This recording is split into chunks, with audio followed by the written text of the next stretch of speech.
Okay.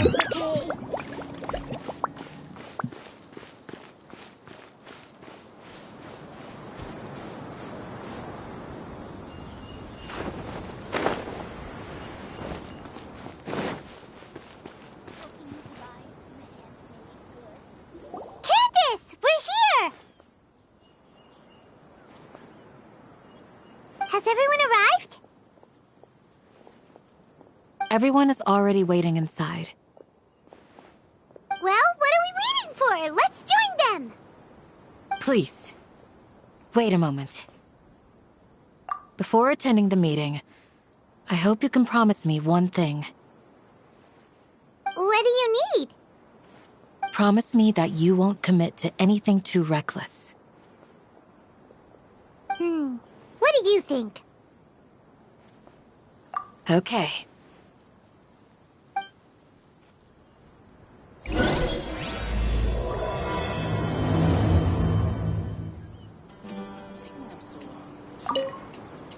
They're all waiting for you.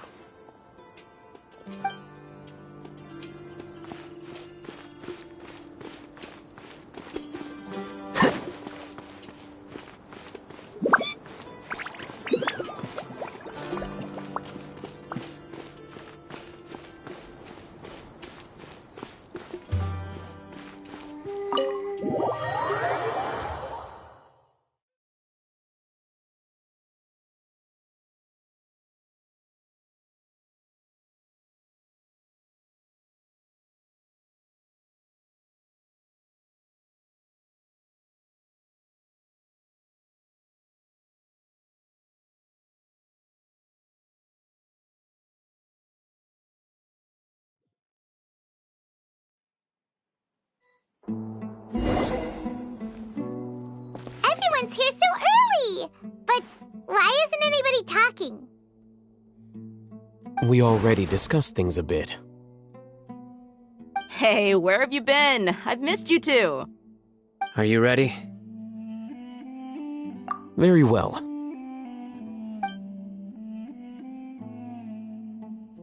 Are you sure this is gonna work? I gotta admit, it's bold. Color me impressed. It's worth a try. The point of discussion is to arrive at a solution. Let's cut the small talk and move to the next point. You're making Paimon nervous.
You're finally done. I have some other stuff to take care of. Catch you all later. Come on, don't give me that face. I know what you're going to say. I'll be careful. That's what I wanted to hear. Take care.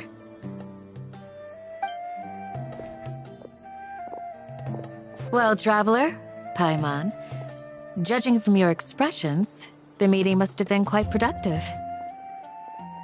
You can tell? I'm not that good at scheming or strategy, but I can sense people's emotions. And based on your reaction, things must have gone quite well.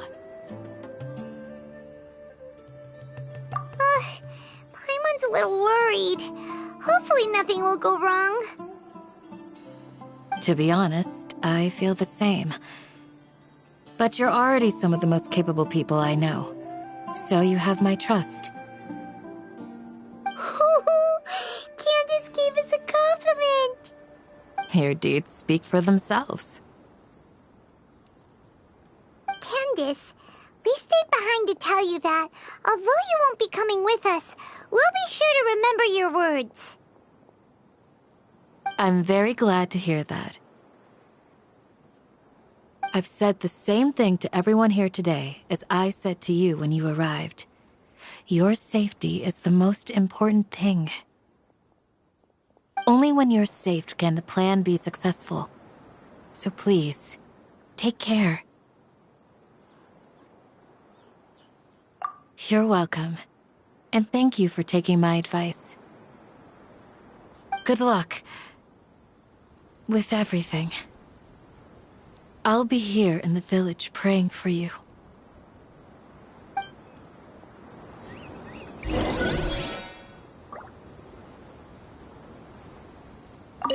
Stay safe, everyone. I'll be here praying for you. Good luck.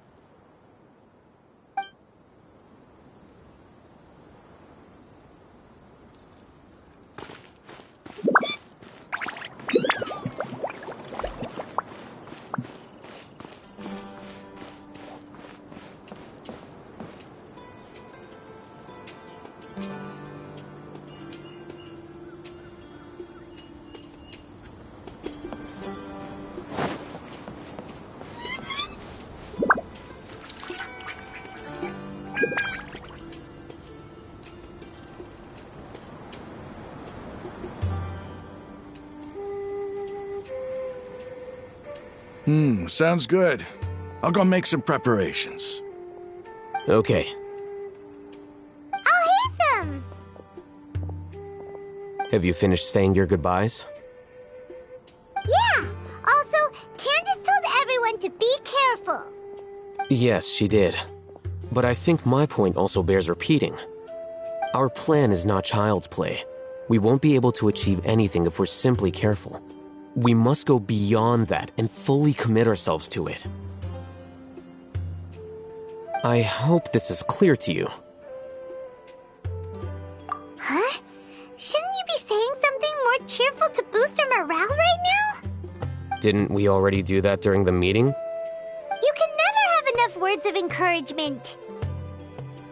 In that case, Candace can cuddle you to your heart's content while I continue to remind you of the seriousness of our situation.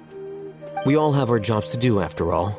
It's like how some people can be put in charge of logistics while others will fight on the front lines. Speaking of the front lines, you don't look anything like a soldier. Of course. Compared to the mercenaries, I'm merely a feeble scholar. But the advantage of not being a mercenary is that I get to stay in a safer place and offer my strategic insight. Just think about that mercenary who lost his mind. Mercenary groups are facing constant danger every single day. Well, being a scholar is also a high-risk occupation, and you are a scholar. I'm not like the rest of them. Even among members of the same species, some will exhibit far more potential than others. This guy.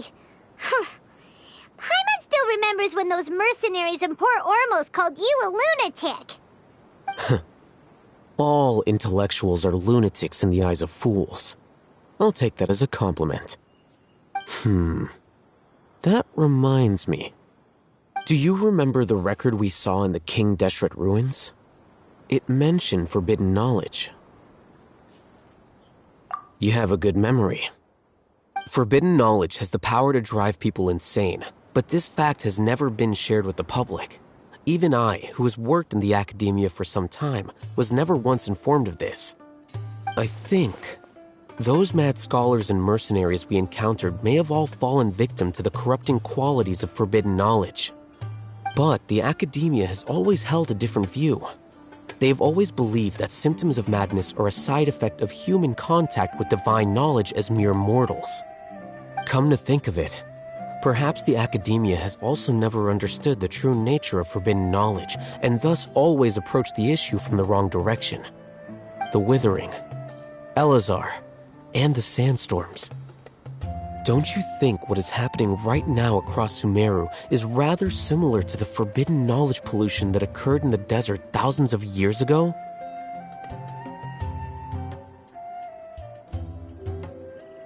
But Paimon thought that Irminsul's disease is what caused the withering in the sandstorms. At least, that's what Tainari told us. Wait a second. Could it be that... Ah, you've connected the dots. The cause of Irminsul's illness may precisely be the pollution from forbidden knowledge.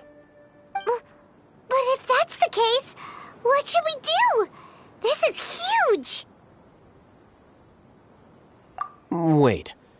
Why do you think Lesser Lord Kusanali would have a solution to this situation?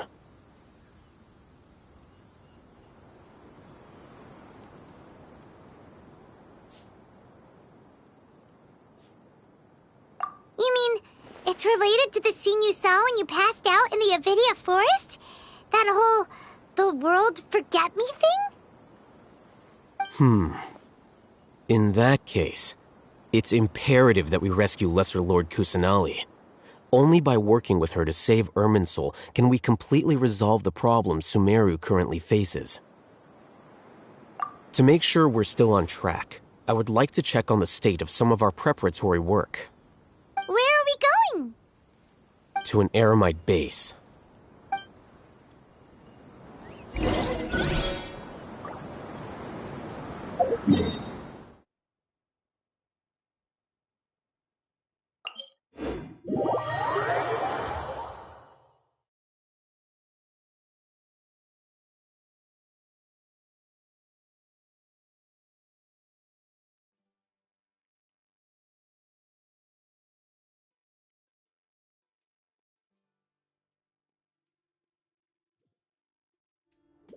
Curses.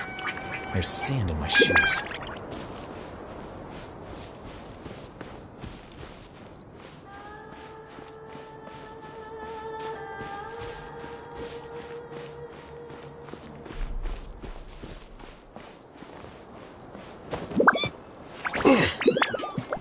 It's all good. Whatever the boss says.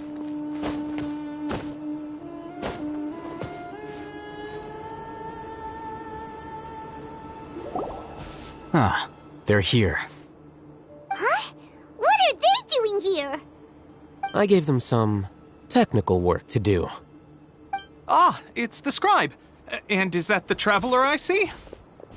How's the work going? Ah, yes! We have fixed the devices according to your instructions. One of them is already ready for use, while the others are still under repair. Aren't those devices for canned knowledge extraction? What are you doing with those? Look here. Huh? More canned knowledge? Are you going to put more weird stuff into her head again? What's that look on your face? Are you scared? Paimon's a little scared, but very, very furious! That's an interesting response. Anyway, we're not going to use this just yet. As I mentioned during the meeting, this knowledge capsule contains a decree I drew up in the past. The academia should also have their own copy. And according to the plan we just came up with, Traveler, I want you to record something into this capsule. Do you believe we can save Lesser Lord Kusanali? Good. Conviction is the most important part of all of this. Now, please get ready and put on this device. You want us to record our conviction into the knowledge capsule? Yes. Paimon is still really worried. I understand, but trust me, Paimon, this is something we have to do. It's best if you can do as I say. Because To achieve this impossible task, it sounds like you'll need to fool your own heart first. Although it may feel like a trick, self-encouragement may be the most important tool we have. Paimon can see the point you're trying to make. Imagine this. We have orchestrated our plan and successfully rescued Lesser Lord Kusanali. As a result, we have changed Sumeru's entire political landscape. Everything went without a hitch, and everyone recognizes and praises our achievements. Now, open your eyes. Here. What's this? Read it out loud.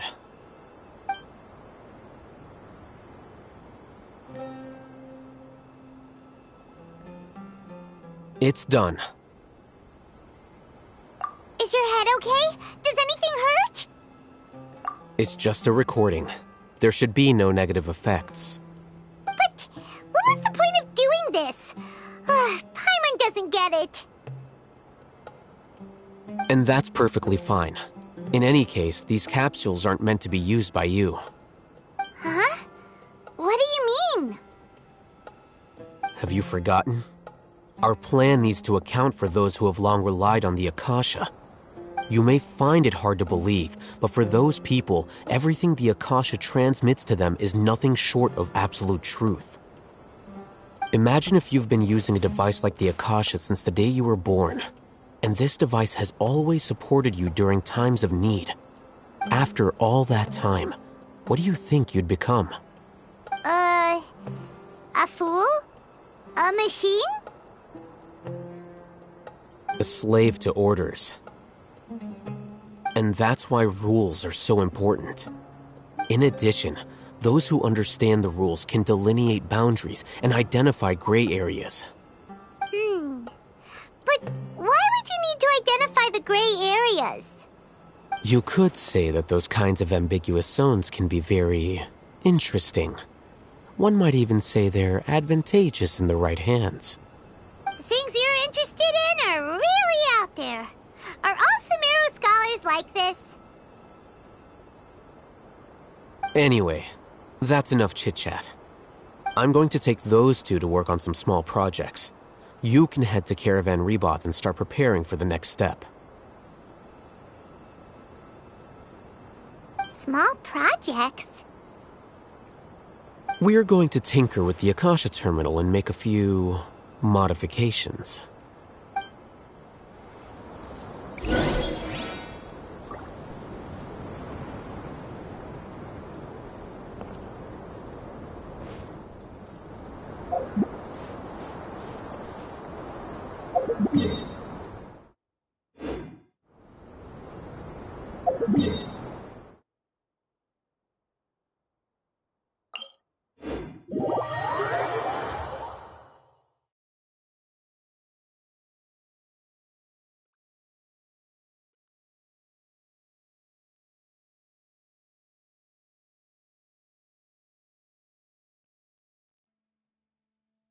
Book learning alone is not enough to cultivate intelligence. All those scholars in the academia are prime examples.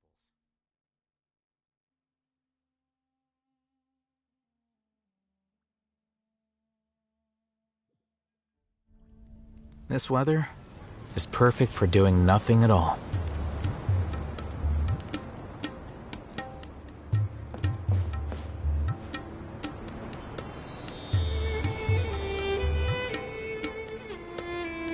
I thought we agreed on a plan. How can you go back on your word? The plan is too radical and carries a high risk for casualties. I've given it a lot of thought.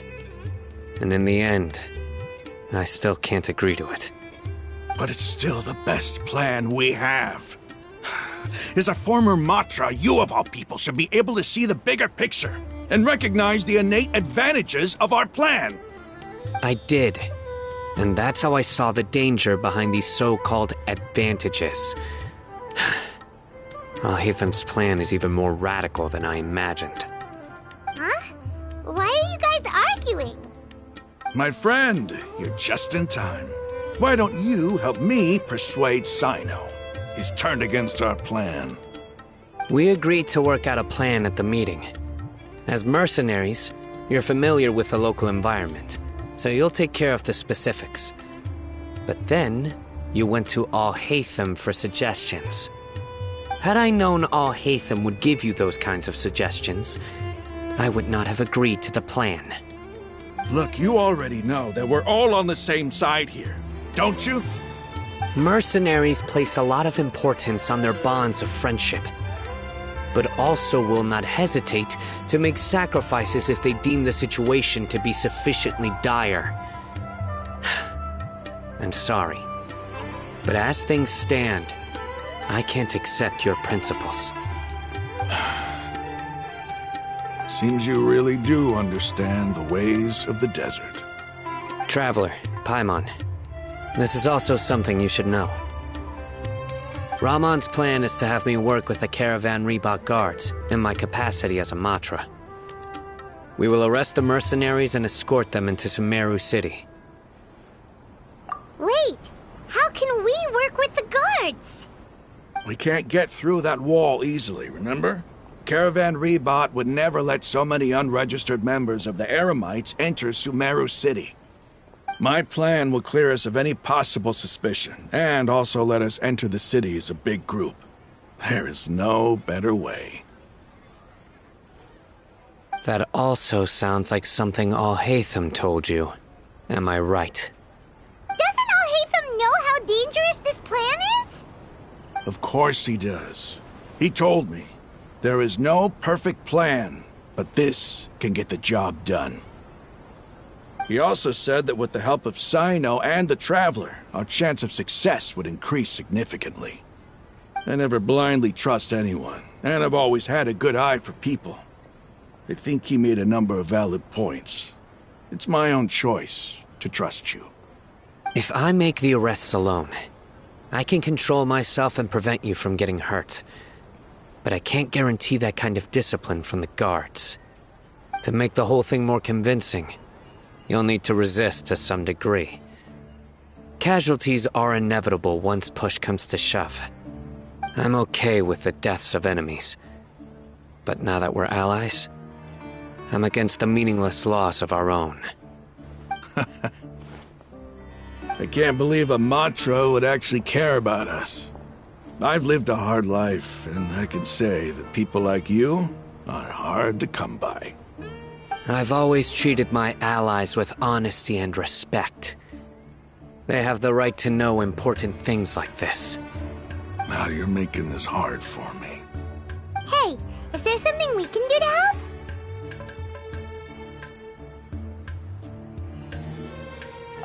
help? I knew you would say that. We can help fight some of the mercenaries, which should reduce the number of times you'll have to struggle directly with the guards. That should help at least a little bit. Sino, on behalf of my people, I thank you for your kindness. But this is a mission we cannot turn our backs on. We strongly value the lives of our friends, but the goal we are about to achieve is even more important. We have no fear of casualties, because we crave the spoils of victory. So please, lend us your support. We will show you the determination of us desert dwellers. Well, now that you've put it that way, I can no longer refuse. But remember, you need to follow the plan and not do anything reckless. Candace made it very clear that we can only achieve our goals if we can ensure our safety. Since you and I both recognize the significance of this operation, there should be no more animosity between the followers of the Dendro Archon and those of King Deshret. Everyone's life is equally important. Okay, you have a deal. Let's do this for our shared dream.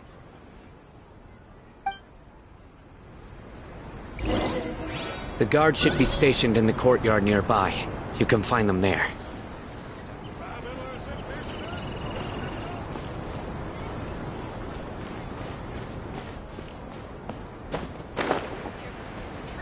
King Deshret's familiars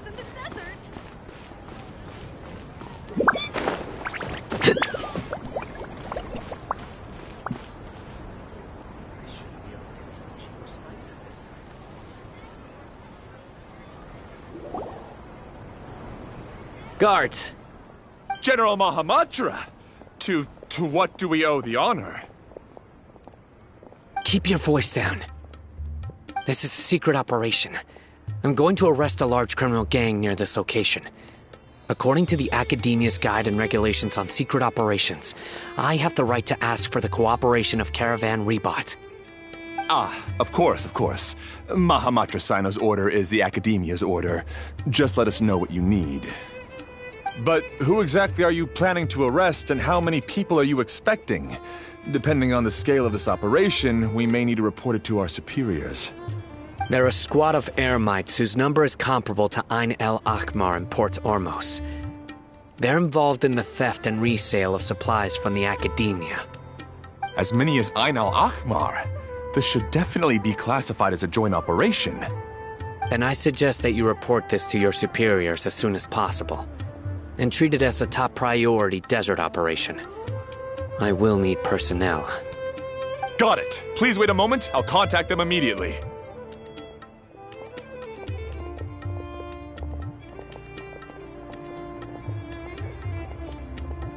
Because this is work. Because I trust you. Paimon can't believe you're still in the mood to chat. This whole thing has Paimon scared stiff.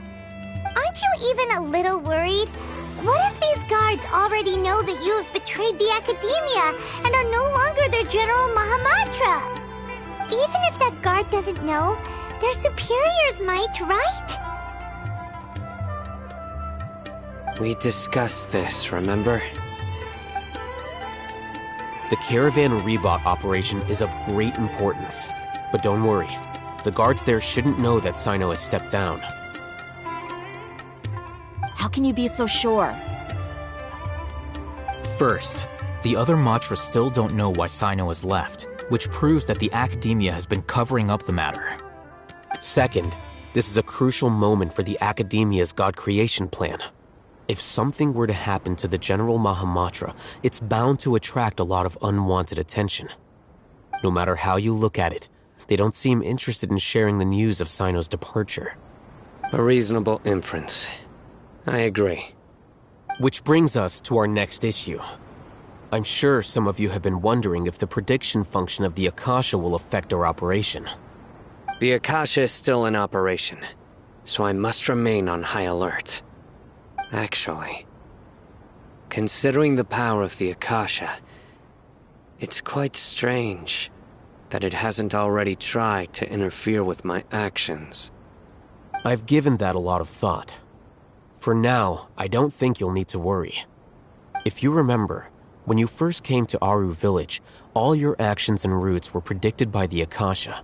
It even gave that information to those who kidnapped the village keepers. But things like that never happened again after we met up with the Traveler. That's true. But why? Look at it from a different angle.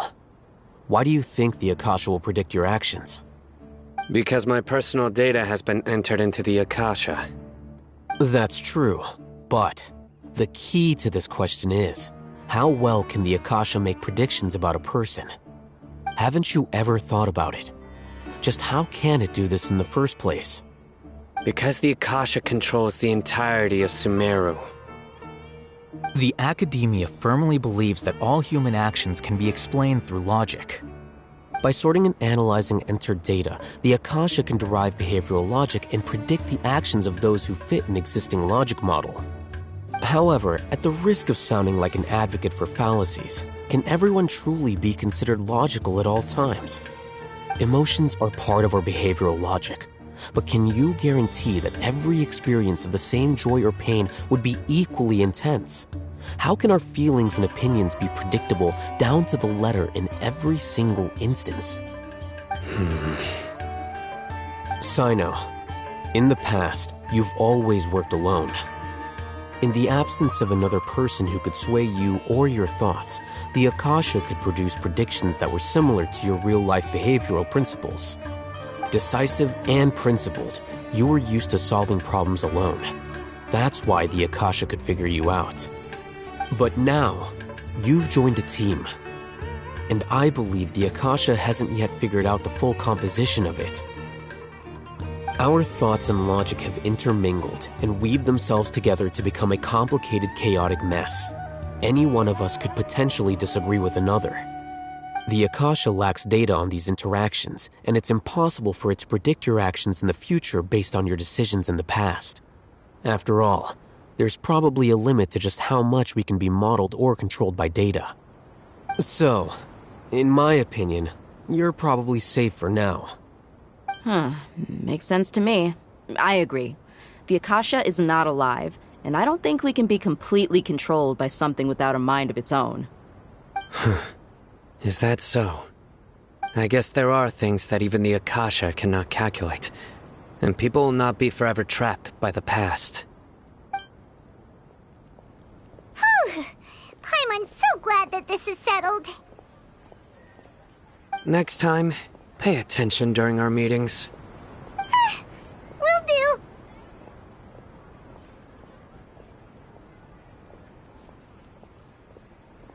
Just remember to stay vigilant. Footsteps! General Mahamatra, we were not expecting your presence here. I'm the security officer of the Great Red Sand District. My name is Luxembarbo. This is my assistant, the Traveler. She will be working with me. The construct next to her is for her work. Beep! Construct! Beep! What a great honor to meet you. Your golden hair is as bright as the sun. And, is this the latest technology from the Academia? Have you made a decision regarding the matter I mentioned to your subordinate? It seems to be a dire situation, so of course you will have our full cooperation. To be perfectly honest, I've always longed to go on a mission with someone as well known as yourself. There's no need for flattery. Yes, sir. Take your most elite platoon and follow me to the eastern side of the district. We will carry out the operation there. Understood. Map. Hurry, bring the map!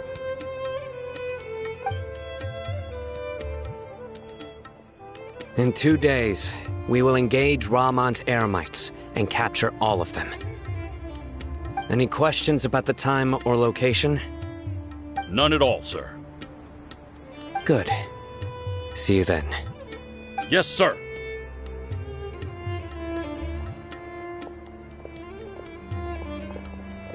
Maybe hanging around the General Mahamatra isn't so bad after all. Everyone's so respectful towards us. This is all due to the absolute authority of the Academia. And now, we're going to strike back against that massive pillar of power. Get ready. We will move out in 2 days.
There have been...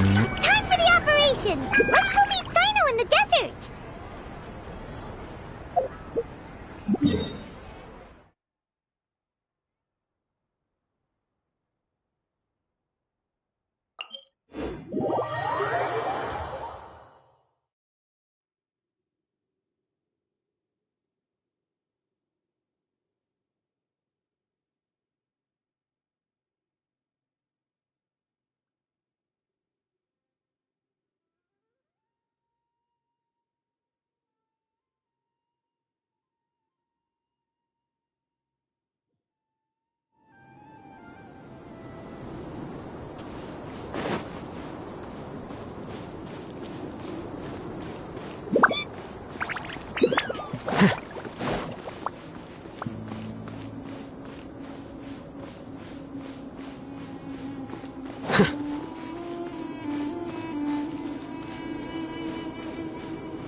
Look! Over there! Our helpers have arrived already! Let's hurry over! Wait a moment. Ah! Oh, it's you! You're my assistant, remember? Being my assistant, you must stay with me. Now let's head over there. It's General Mahamatra and his assistants. We meet again. You're here early. It's to show how important we think the operation is. Since this is a big case for the Academia, we are prepared to give it our best. I'm glad to hear your sense of resolve. Remember, we must capture them alive. They are our only leads for the case. If they die, we will be unable to continue the investigation. Understood. Everyone! The Eremites are approaching from the west! Make preparations and be ready for combat!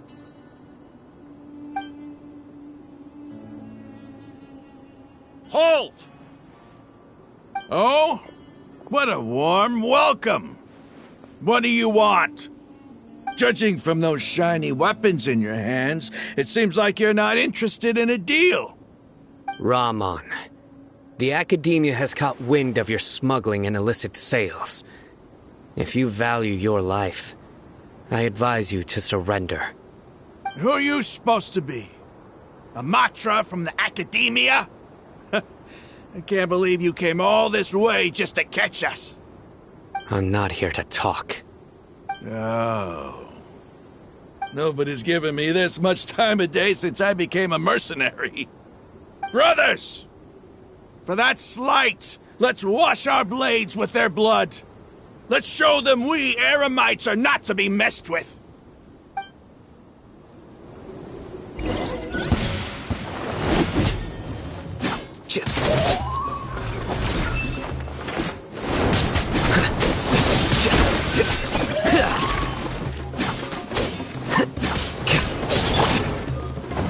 Solidify! Allow me!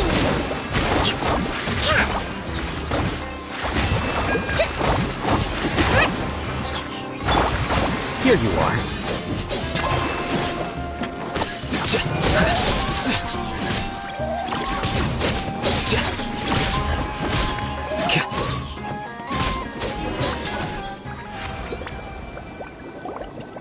It's over. Ah!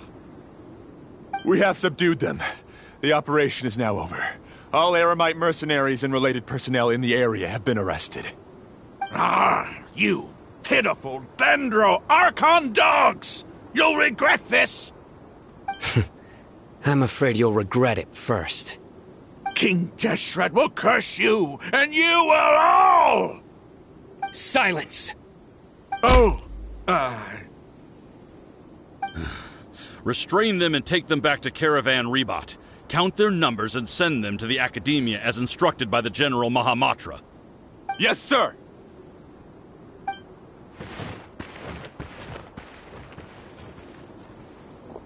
Mahamatra Sino, I will now take my leave. If you need further assistance, please come to Caravan Rebot and ask for me. Understood. You are dismissed. There they go. Let's talk elsewhere.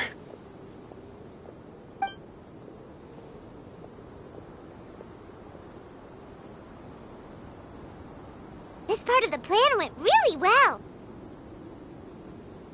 Yes, things went perfectly. That's fantastic! And that punch you gave Rahman there sure looked convincing enough. Once we're done here, I'll return to Caravan Rebot and oversee the group's transport. I promise. I'll get everyone into Sumeru City safely. Yeah, you're the reason why everything went so well. It's not the time to celebrate yet. I believe Dia should already be waiting for you. Go join up with her. She will need you to introduce her to Tainari.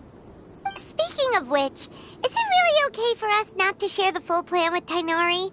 What if he'll feel miffed about it and refuse to work with us? I have a very close relationship with Tighnari. Given how well we know each other, I believe my message alone should be enough to bring him to our side. He knows I won't make jokes about things like this. If we need help, Tighnari is the best option. Get ready for the next phase of the plan. Don't keep them waiting.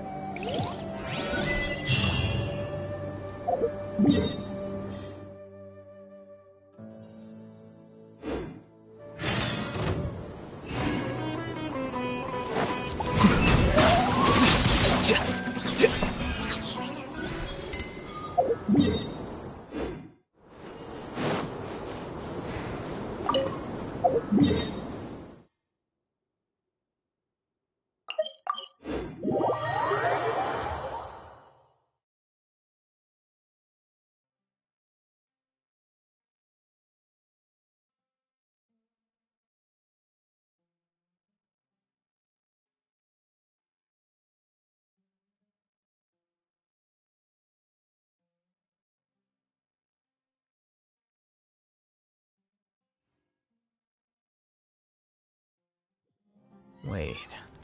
Huh?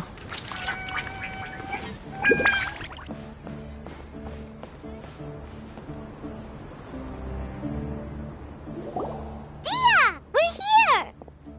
It's about time. Didn't you say our part of the plan is the most important of all? And here you come rolling in late.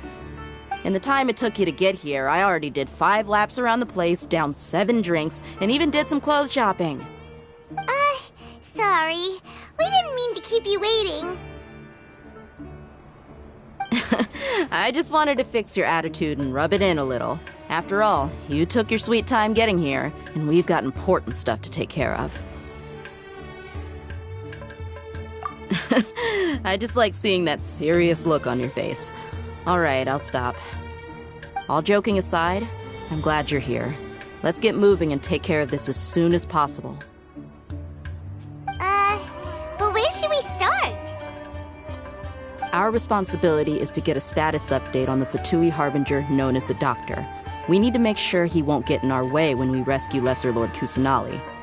Dealing with an institution that controls all of Sumeru is already hard enough. If the Doctor were to crash the party, it would be next to impossible for us to achieve our goals. Yeah, we sure don't want him showing up. Ooh, he really gives Paimon the creeps. Right? Hearing his name just reminds me of those stuffy old geezers in the academia. I'd rather not have to deal with someone like that.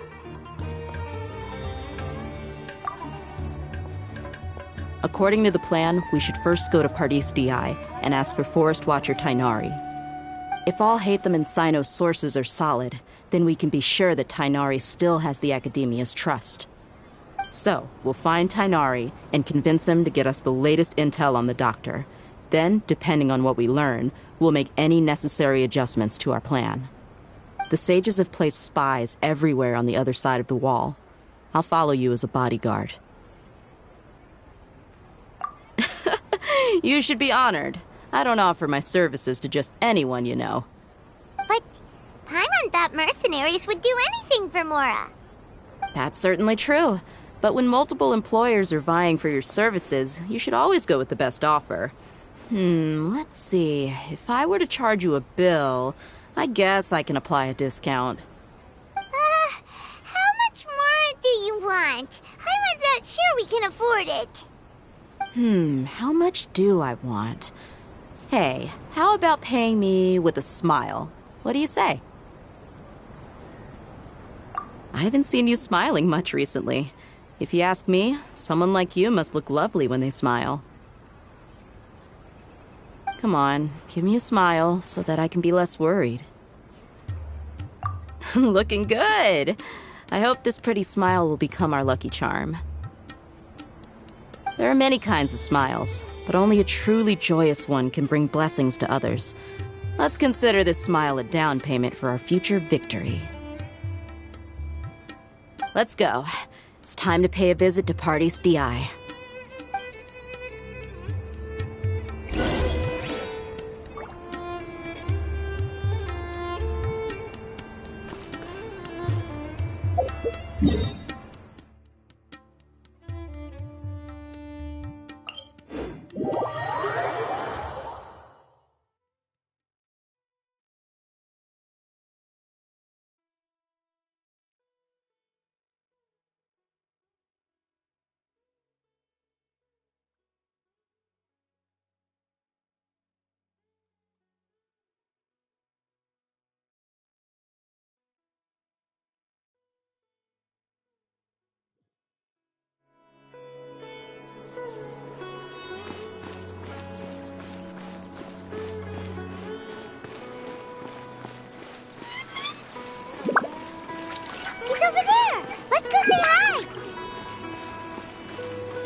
Ah, Traveler, Paimon. And you are? Hey there.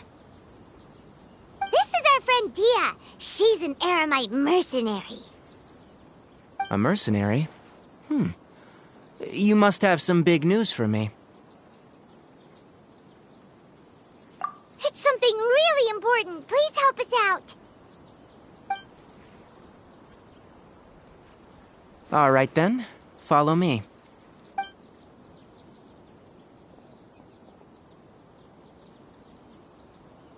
This place is better.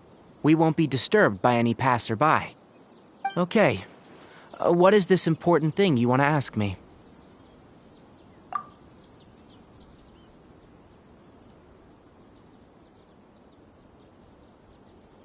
The doctor. He's that strange-looking Ƒө腎ើω Harbinger with the mask. Paimon thinks he has blue hair. Yes, I know him. Actually, he left Paradis DI just a little while ago. He left already? Yeah, he came looking for me. Can I ask what it was about? Sorry to ask you like this after having just met, but your answer is very important to us. For now, all we can share with you is that your friend Sumeru is working with us. Sumeru, you say?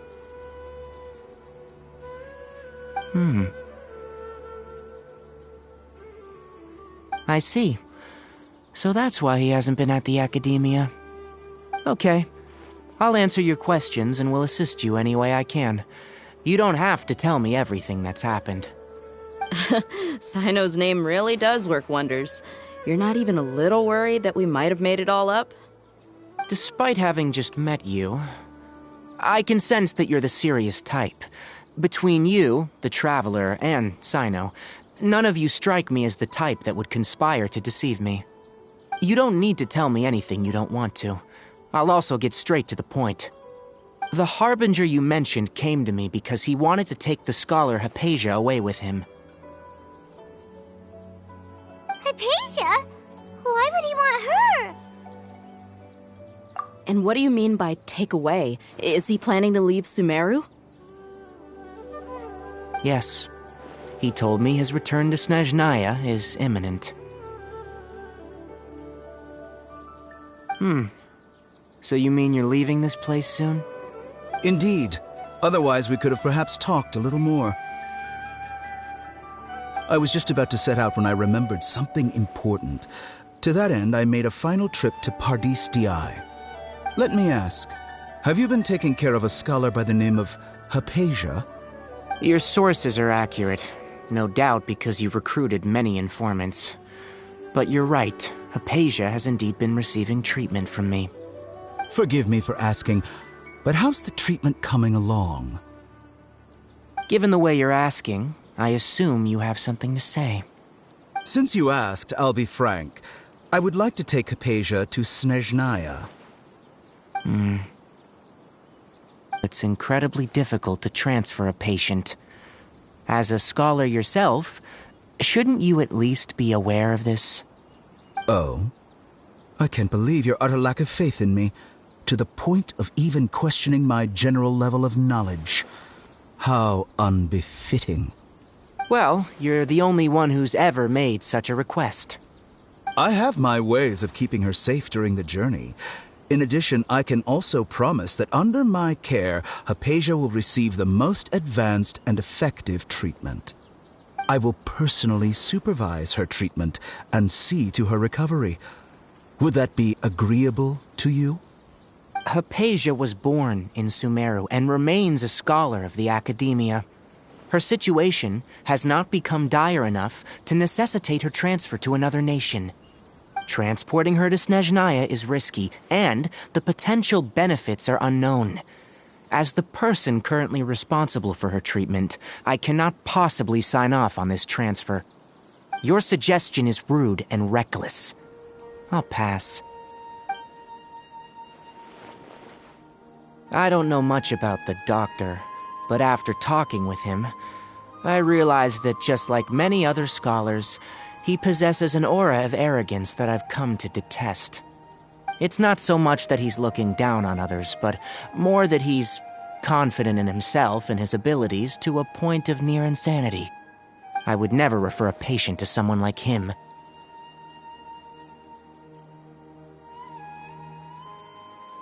I prepared myself for a protracted battle of wits, and was really surprised to see him just give up on the topic. Still, his reaction really concerned me.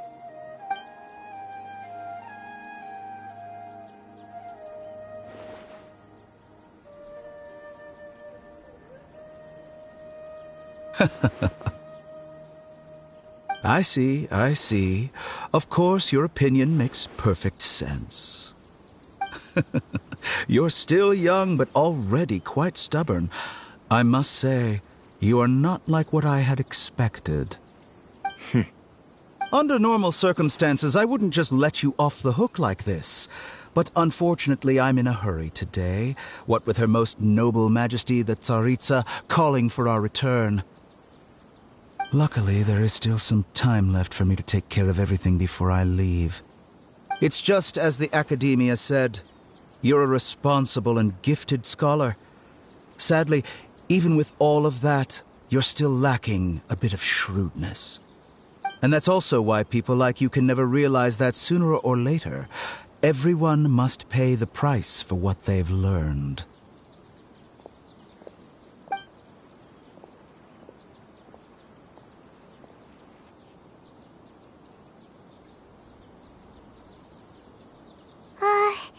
Paimon can't help but feel like he's hinting at something unpleasant.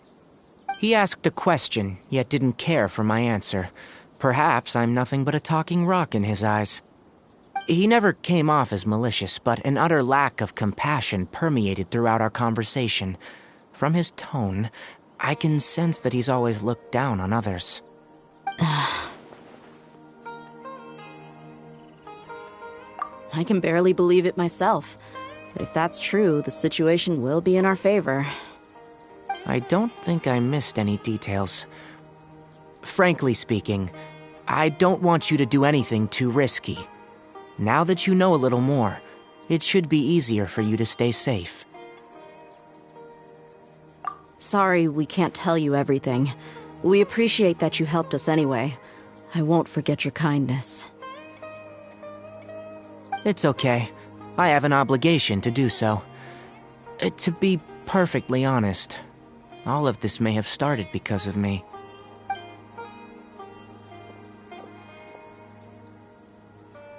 Recently, my master wrote several letters to me, asking me to return to the Academia and assist him with his research. Hasn't he already asked you several times before? Yes, but there's something off about this most recent batch of letters. The handwriting and the tone are both familiar, but some details have been omitted. My master will occasionally leave a few dots on the back of the letter. 1 dot means that he wrote the letter on a sunny day, and 3 dots stand for a rainy day. This has been a habit of his for many years, but I didn't find any dots in his recent letters. I believe something may have happened to him. I get it.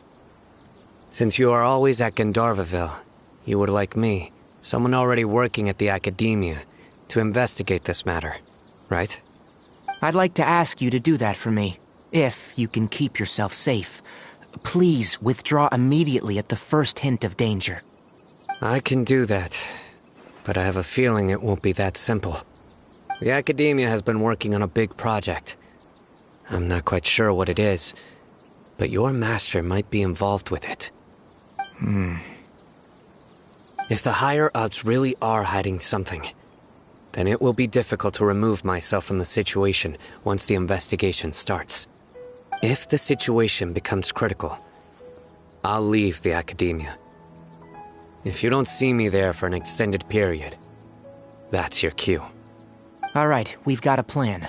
I'll stay at Gandharvaville to support you. If that scenario comes to pass, you must be extra vigilant.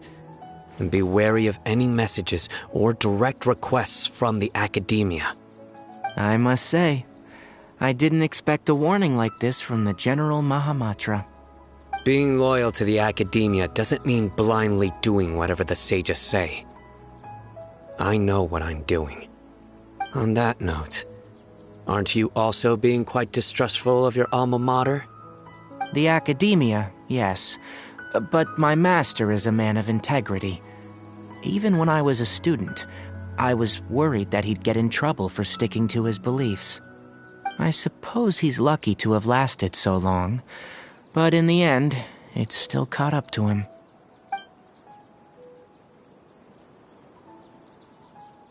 I see. So you noticed something was up with the academia from the very beginning. This may well be how Sino became involved in all of this. In which case, I must keep my promise and help you however I can. Also, if you run into Sino again, please help me pass on a message to him. Trust your own senses and experiences. I think this may be something he needs to hear right now. Okay, we'll find a chance to tell him. Thanks. Right. Now let's go hunt down this Harbinger. Oh, by the way, which way did the doctor go when he left Pardis DI? That way. Gotcha. Thanks so much. We'll be on our way.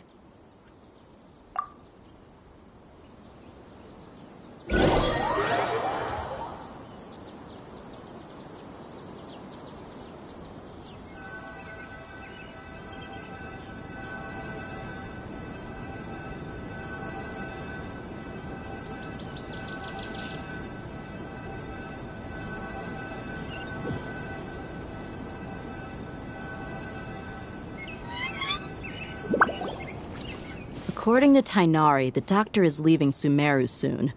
I want to check if the doctor was actually telling the truth. He also said that he'll take care of everything before he leaves. What did he mean by that? We need to be extra careful when dealing with a person like him. Just to be safe, let's chase him and see what we find. But we have no idea where he went! How can we start chasing him? We'll do it the mercenary way. I'll find leads as we go. All you have to do is just follow me. That Harbinger may have tried to cover his trail, but he still left some traces. Or perhaps he never even thought about concealing his whereabouts. Maybe that's just how arrogant he really is.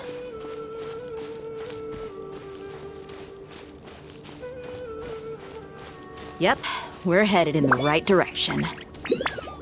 The traces are still fresh, but there's no sign of his entourage. Clearly they're in a hurry. It's just as I thought.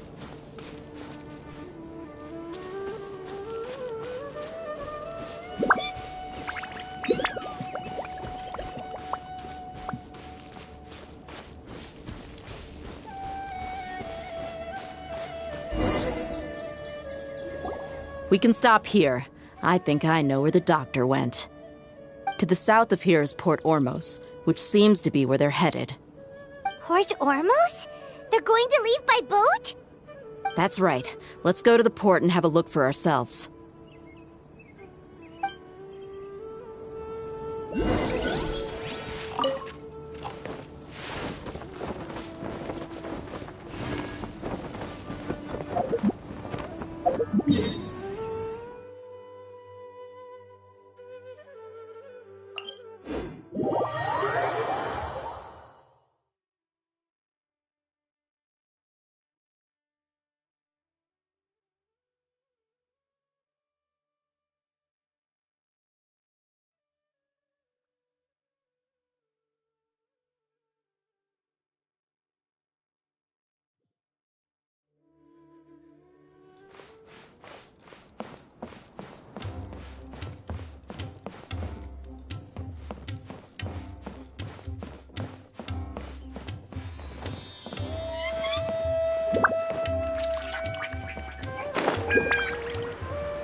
still. Seems we found the right place. Shh! Don't draw their attention. The port is crawling with Ƒө骝ĩ soldiers. Let's keep going and see what we can find.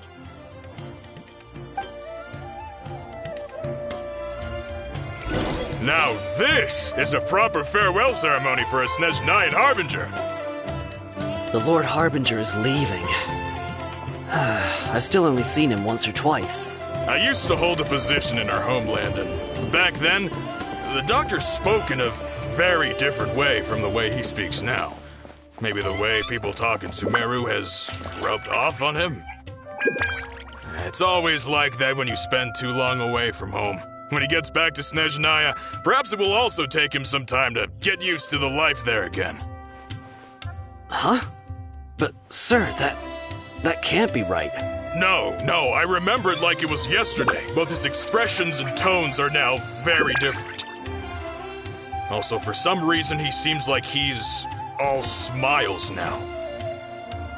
You must be mistaken. Nobody's supposed to look happy when they're on a business trip.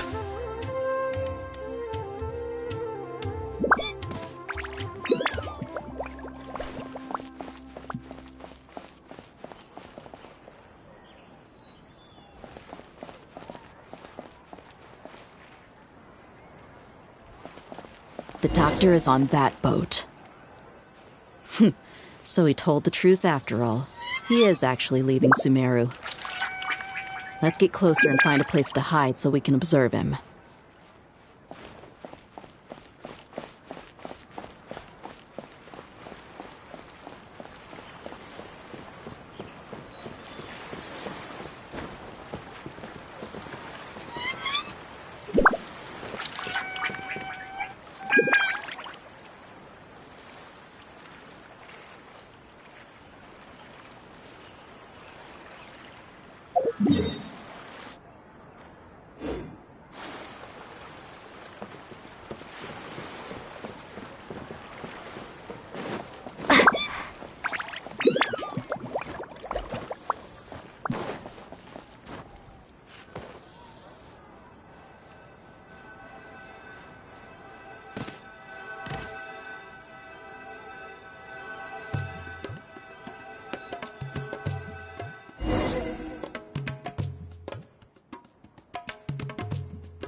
This place will do.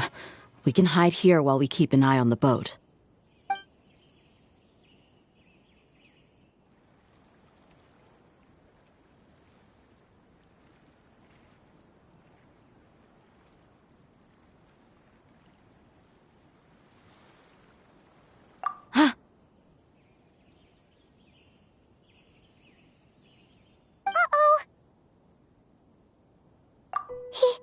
He saw us.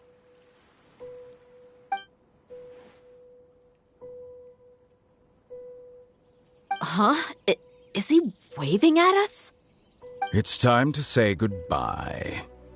Wait, is he the only person on the boat? Huh? You mean there's nobody with him? And where are all the soldiers we saw in the port just now? They were all here just a few minutes ago, but now they vanished. So this was a trap. Wait, don't tell me that. Luckily, there is still some time left for me to take care of everything before I leave. Oh no.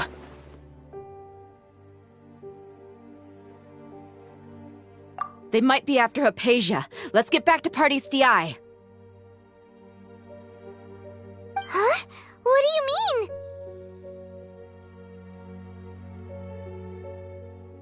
I'm afraid that she's seen something that she wasn't supposed to see. If I were the Ƒөΐĩ, I would also try to take her away. And if I couldn't... Oh no! Are you saying they're going to kill her? Let's go!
Pardis DI is not a place you Ƒө骝ũω can just show up and do as you please.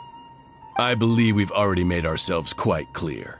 Our superior gave us permission to search for and collect medicinal herbs in Pardis DI for research purposes. But you've been in Sumeru for some time already. I find it coincidental that you chose to only come here today. Even the Grand Sage himself may not have the right to question our research, much less an ordinary scholar like yourself. I've done my duty to inform you. Don't make things difficult for yourself. It would seem that my words have fallen on deaf ears. You can keep trying to deny it, but coming to Pardis DI now, I'm pretty sure you're not just looking for herbs.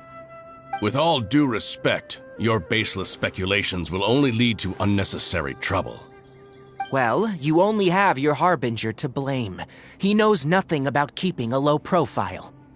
I may be staying at Pardis DI as a scholar, but that doesn't mean I'm no longer a forest watcher. It is still my duty to protect the peace and safety of the scholars who have contributed so much to Sumeru. Then it seems our conversation has hit an impasse.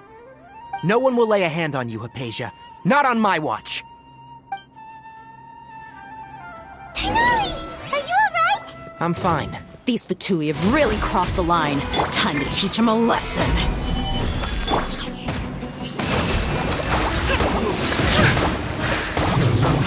There's no use resisting! Give us Hypatia! Keep dreaming! Yeah, Tighnari! Beat him up!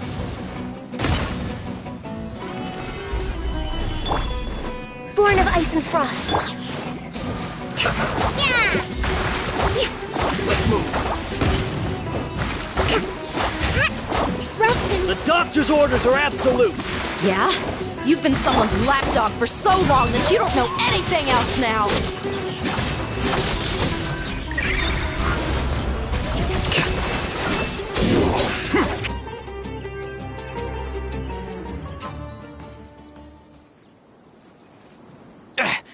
We're not getting anywhere. Traveler, Paimon, please go to Hypatia. We need to make sure they don't try to sneak around and attack from behind. Got it!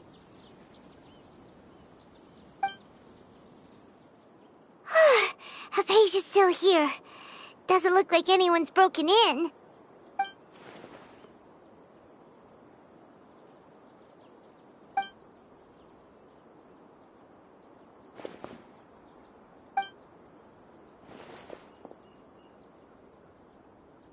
Well, how is she?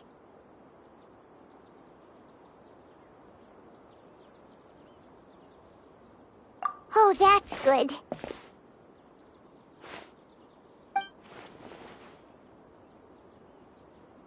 So, you think this is over?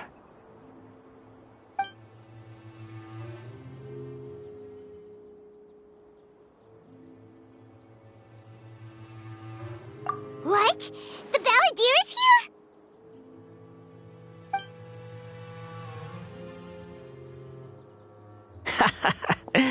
I've missed that look of abject horror. You've given me that look every time we meet. But, where is he?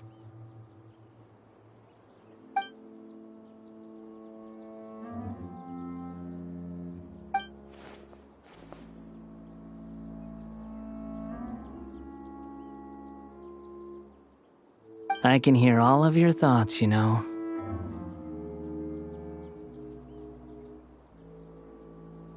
Don't you remember?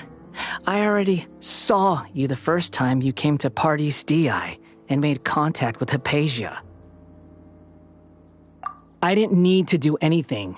It is her honor to be able to connect her consciousness with me. Who are you talking to? It can't be the Balladeer, right? That's impossible. I know you must be curious. I might as well tell you that I decided to enter Hypatia's consciousness the moment I sensed your touch. I wanted to observe you on a fool's errand. Hey, Traveler! What are you doing? My deification is nearly complete. All that's left now are just some final details. Do you understand? Even if you manage to rescue Lesser Lord Kusanali, it will be impossible for you to defeat a bona fide god like me. Is it wise to force that childlike god into a divine battle against me?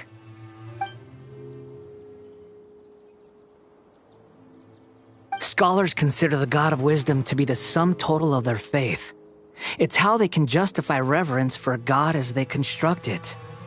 But this also shows that humanity's worship of gods is a combination of blasphemy and exaltation. It's truly laughable.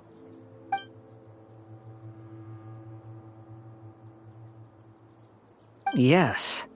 What is it?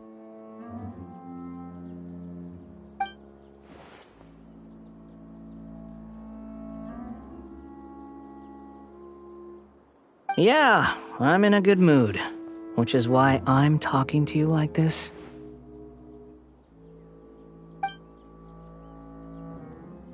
What do you mean?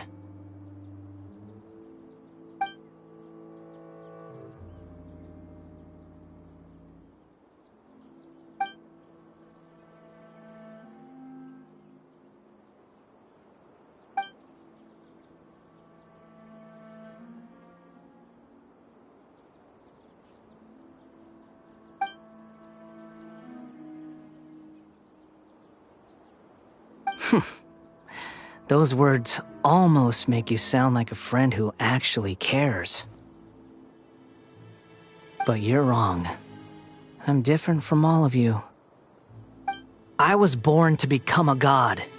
My entire life up until this point has just been a meaningless routine. Just think about a sheet of paper. By itself, it holds no meaning. The content recorded on it is what gives it value. All I had recorded down before were some painful memories and boring human feelings. Such senseless drivel should have been erased a long time ago. Indeed, to me, the sight of you fools in your futile struggles is far more amusing. Tell me, just what has this world done for you to protect it with such zest and conviction? I'm connected to your consciousness, so I can hear what you're thinking and sense the depth of your determination. This is a good conversation we're having. So here's a word of advice. Let go of your misguided guardian complex. You know nothing about the truth. It'll be for your own good, as well as everyone else's. Humans are a species that can only find bliss in ignorance.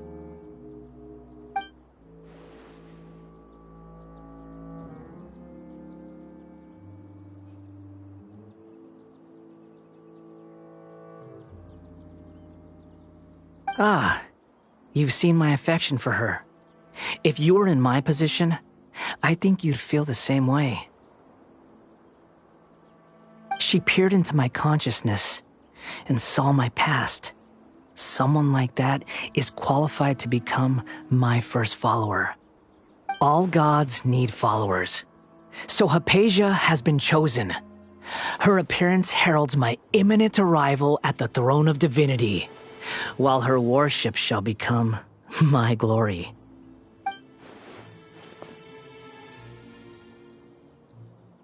You're doubting me again? No matter. Soon, you'll know what kind of authority you're challenging.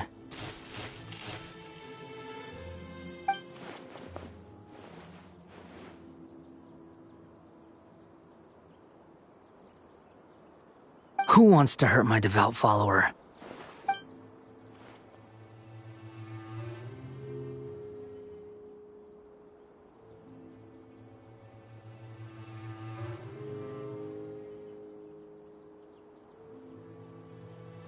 The doctor wants to hurt my first follower?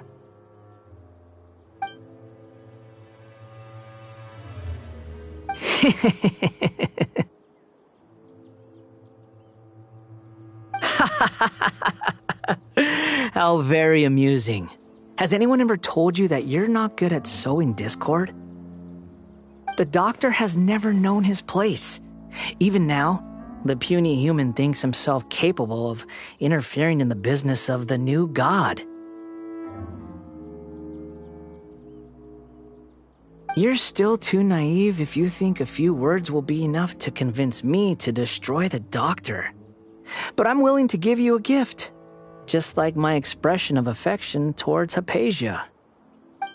It is an honor for you to be able to stand here and speak with me. As my listener, you will be rewarded.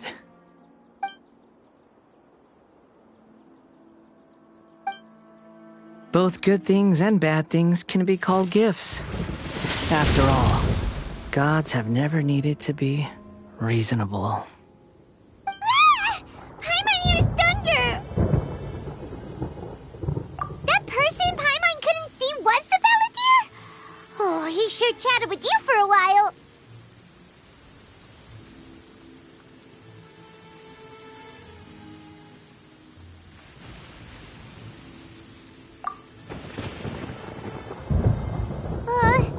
Where is the storm headed?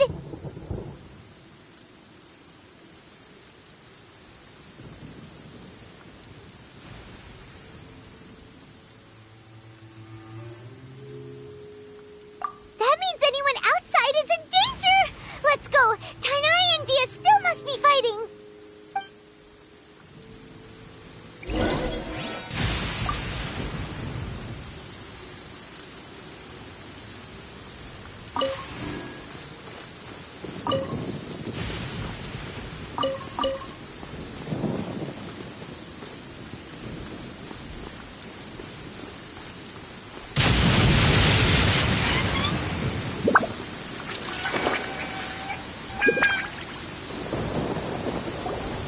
Oh! Have the Ƒө骝ĩ retreated?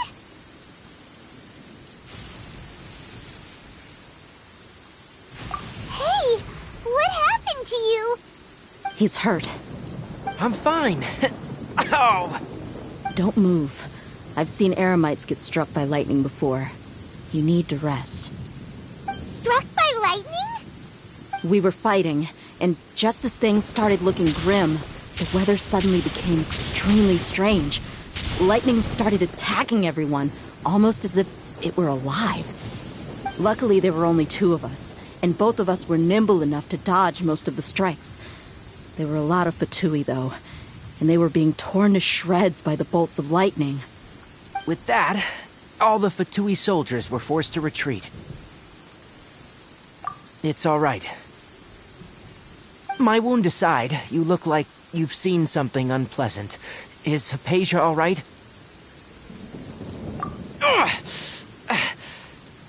Hey, didn't I tell you not to move? Just in case. Let's go to Hypatia's place and talk about things there.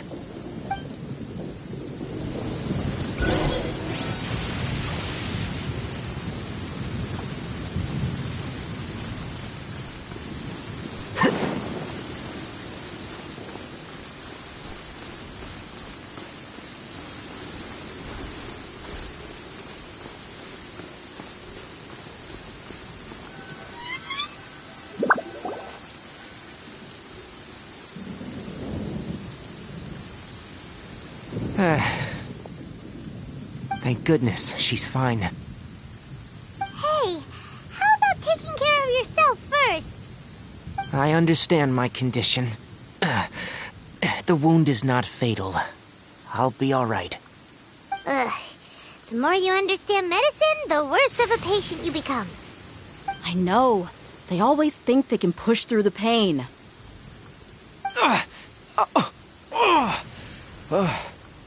Oh, he sat down. Let me rest for a bit. Sorry, traveler. Now you may start.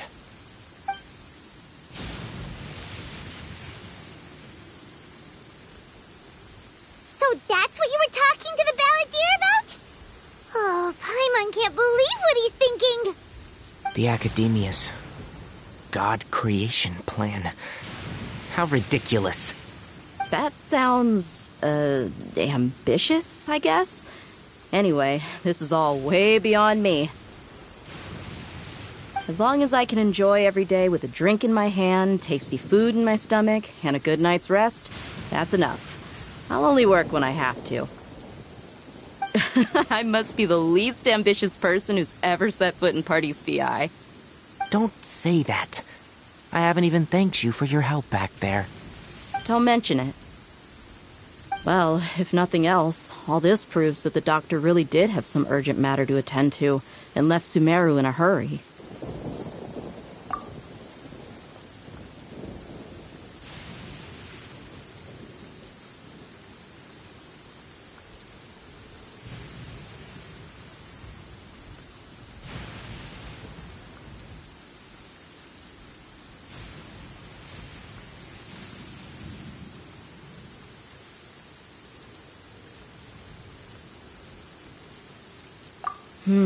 Maybe the ƑөÚыөω want to cover up some secret of the Balladeer.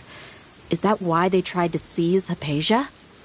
You said the Balladeer claimed that Hypatia has seen his past. So, what could be there? Have you noticed? The Balladeer is not happy with the doctor's actions. He thinks the doctor has no right to consider himself as his equal. So, if the doctor was to show up again, would the Balladeer zap him with lightning? Based on what the Traveler has said, I think he would. Having the doctor gone benefits him as well as us. In other words, we've successfully completed this stage of the plan. The doctor is out of the picture now. Yay! That's a big accomplishment! I'm also happy for you. Thank you for the help, Tighnari. Make sure you rest up for now. Yeah, all right. Okay, that wraps things up for us here at Party's DI.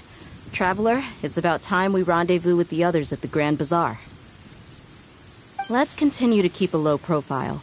You can head there once you're ready.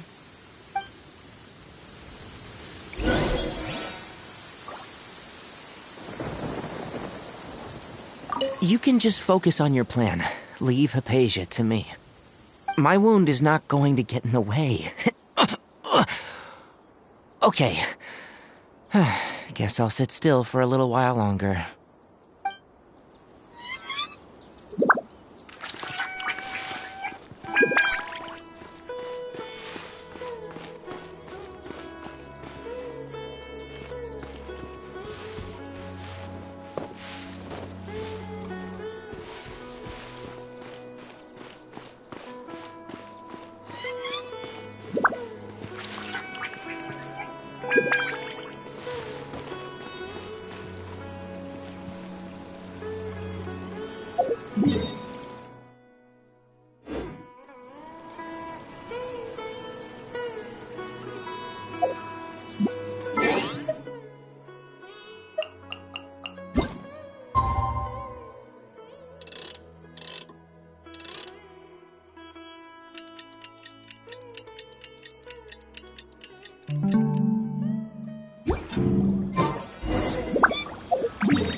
All right, everyone is here. How did everything go? Any luck with your missions? Let's report back one by one. I'll start first. We've made the necessary modifications to the Akasha terminal. In addition, the props required are also ready. I'll go next. The Traveler and I went to Party's DI. The situation was a bit complicated, but we found Tighnari. Unfortunately, he was wounded during a fight. Who is behind it? Well, that's the tough part. What should I say, Traveler? The Ƒөΐũö or the Balladeer? After some back and forth, we confirmed that the doctor has left Sumeru by boat. He has something urgent to attend to back in Snezhnaya. So, we've successfully removed the doctor from the picture. Also, Tighnari's already resting, so he'll be okay. Good. Oh, Tighnari also asked us to tell you this message. Trust your own senses and experiences. All right. I'll remember that. Everything also went smoothly on my side. The Eremites should have arrived at their destination by now. To avoid alerting the quarry, they will stay there for now. I can't believe you actually got so many Eremites into Sumeru City. It's all thanks to Rahman and his brave team, as well as their bold strategy. It appears to have been very effective. I'm glad to hear it. Well, is that everything? Okay, this meeting is adjourned. Huh? Wait, you mean that's it? Well, what else is there to discuss? Shouldn't you end with some words of encouragement? You know, to fire us up now? Personally, I'd rather we all go home and get some rest. I'll hate them, Ugh. Oh, and if you wanted someone to say something to that effect, then I must reiterate that I'm here to strategize and not to lead. So you should find someone more suitable to do that. But I thought all of you Academia big shots were great speakers. Then I should remind you that I'm the scribe. I know that. So what? A scribe is responsible for recording meetings, not speaking. Fine, whatever. Well, Cyno doesn't seem to be much of a talker either. I guess that leaves it to my employer. Employer? Yep, the Traveler hired me.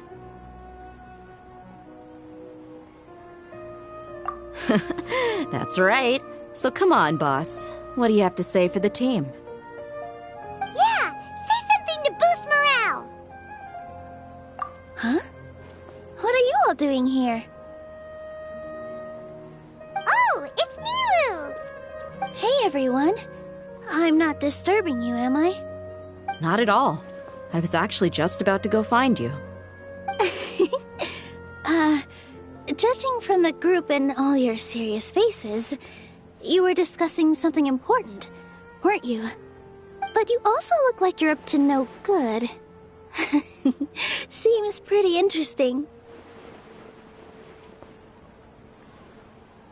Welcome, Nilu. Would you like to join us? Huh? Join you? You mean, you also want to discuss something important with me? Yes. Something very important. Nilu, are there any breaks in your performance schedule in the upcoming days? Huh?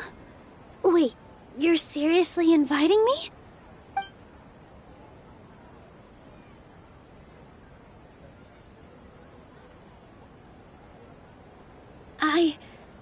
I can't believe my ears. You are truly the bravest and most passionate people of Sumeru, well, that I've ever met. Ahem. Oh, right. The Traveler and Paimon are not from Sumeru, but you are awesome as well. That's right. I must admit that I'm a little scared, but I'll try my best for Lesser Lord Kusanali. If I can somehow use my abilities to help you, then count me in. Remember, believe in yourself.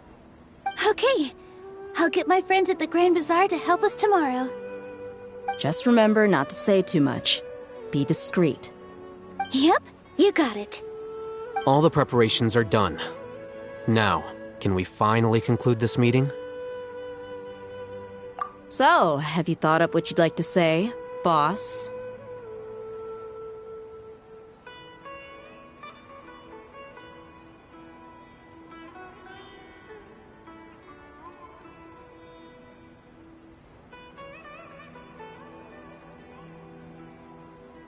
Yep, yep! It's a grand plan and we're all super awesome!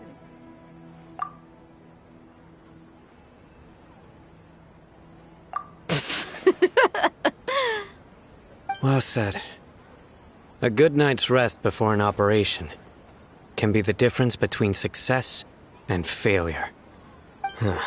Thankfully, I've had my place to myself recently. It's been nice and quiet. Huh? Oh, nothing. Alright, let's all go home and get a good night's sleep so we can be up early tomorrow! Okay. So I guess that means it's time to say goodnight now. Yep! Good night, everyone!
Today is the Academia's Nia Garbaha Day.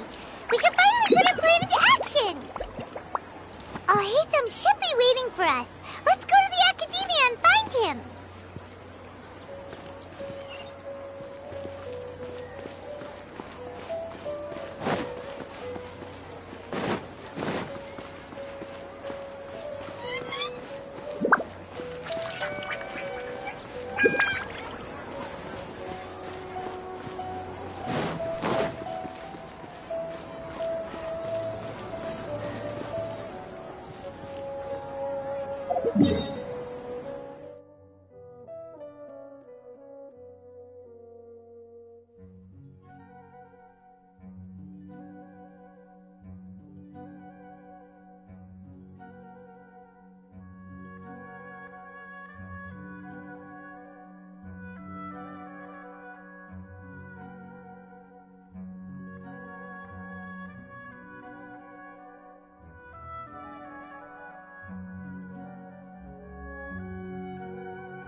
Hello, you two.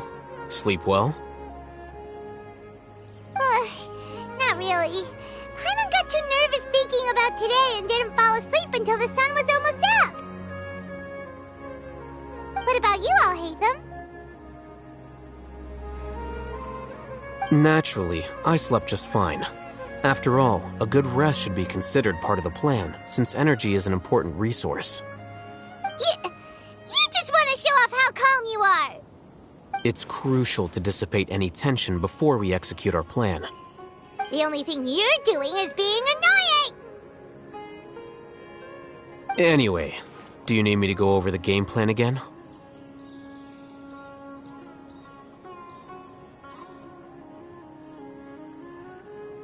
Our target is Grand Sage Azar's office. Everyone in the Academia knows that's where the Grand Sage's console is. Only they can operate it. Many restricted commands and operations are executed via that console. I'm sure that console has a way to free Lesser Lord Kusanali. You know, Paimon's been thinking, what kind of technology could let the sages imprison even a god? That isn't something they could have accomplished with their scholarly talents alone. In the Sanctuary of Surasthana, there's a device of Greater Lord Rukkhadevata's that she once used to isolate herself while meditating. 500 years ago, the Grand Sage at the time modified the device so that it can no longer be controlled from the inside. They were effectively trapping one god with the power of another. So, how are we gonna get to the Grand Sage's office? Don't forget, today is Nyagarbha Day, arguably the most important day to the Academia. The sages and core Academia personnel are busy loading the latest batch of research developments and legal decrees into knowledge capsules so that they can be entered into the Akasha. All the Darshan's researchers have their noses to the grindstone, and the Academia's grounds are flowing with all sorts of people. It's the perfect time for an infiltration. When the Grand Sage leaves his office to supervise the entering process, that's our cue to access the console and free the Danger Archon.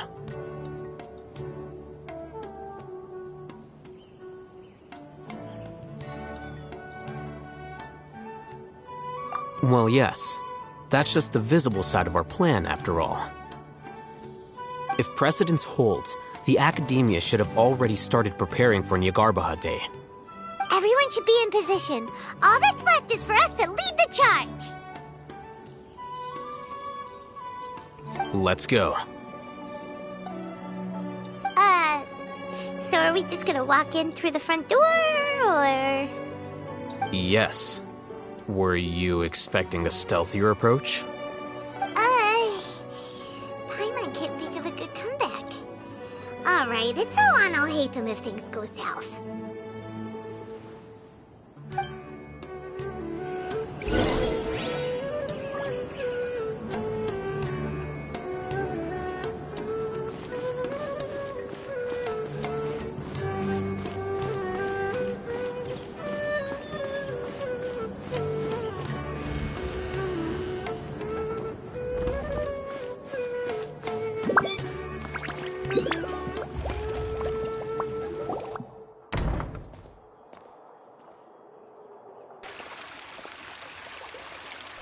Scribe? Please, wait. Are you Scribe Alhaitham?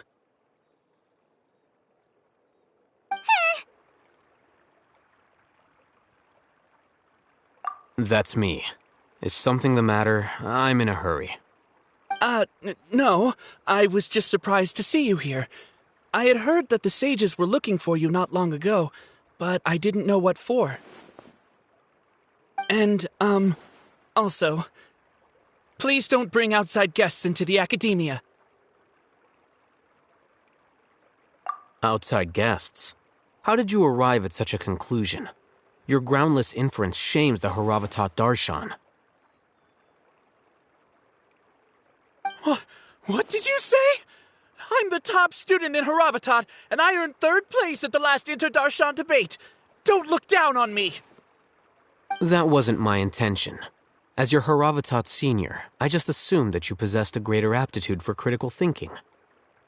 Look, based on what you already know, The purpose of my return and the reason they're here should be obvious. Is that so? Wait a moment. Let me think. Don't tell me the answer. The sages search for you. A blonde-haired traveler. Outside guests. So, from the start, the sages weren't looking for you, but this traveler? And you were gone from the academia for so long because... Hey, shh. Yes, you've proven yourself as the top student in Ħöŭŭøω. I surmise you've arrived at the correct conclusion. As I expected. Please, forgive me. I wasn't thinking clearly just now. Thank you for getting me back on track. It's nothing. We'll be on our way then. All right. Thank you for your contributions to the academia, scribe.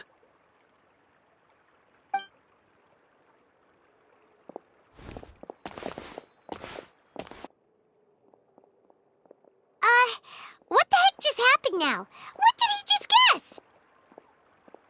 I'm afraid I don't know either. You have no idea? Mm-hmm.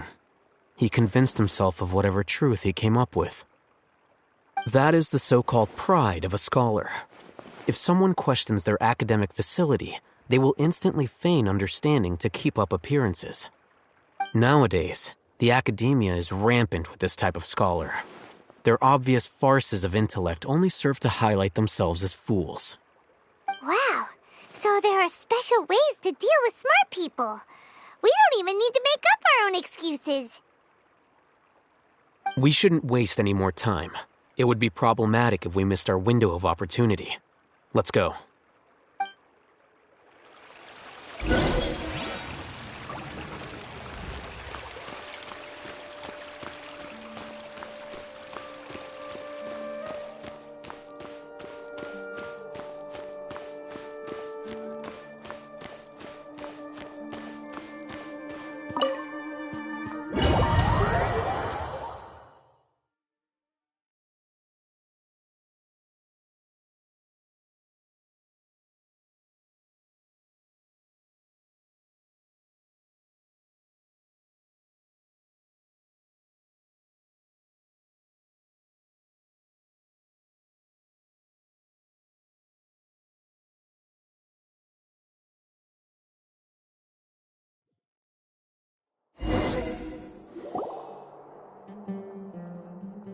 Is this the Academia's library? Indeed. Known as the House of Dana, it is quite possibly the most extensive special collections library in Teyvat. There are a lot of students going through here. Is it really okay just to waltz right in? The Academia marches to a fast beat, especially since it's Nagarbaha Day. They're all occupied with their own matters. Just act natural. Now, hurry along.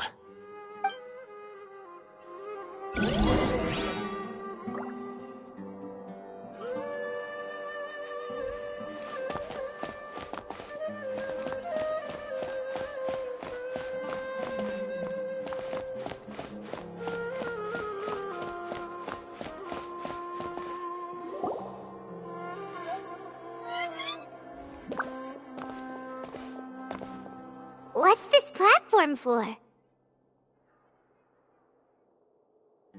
It's a lift that Academia personnel use to access higher floors.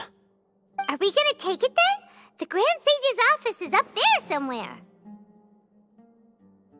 No, not right now. We can't guarantee that we won't run into the Grand Sage. Let's step back and observe for now.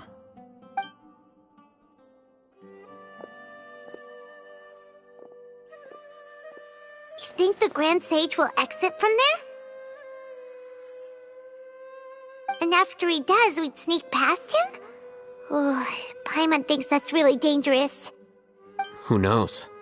However, if we can confirm Azar's current location, our operation will be much safer if we... Allow me to offer you a hint. If you wish to know his location, look behind you.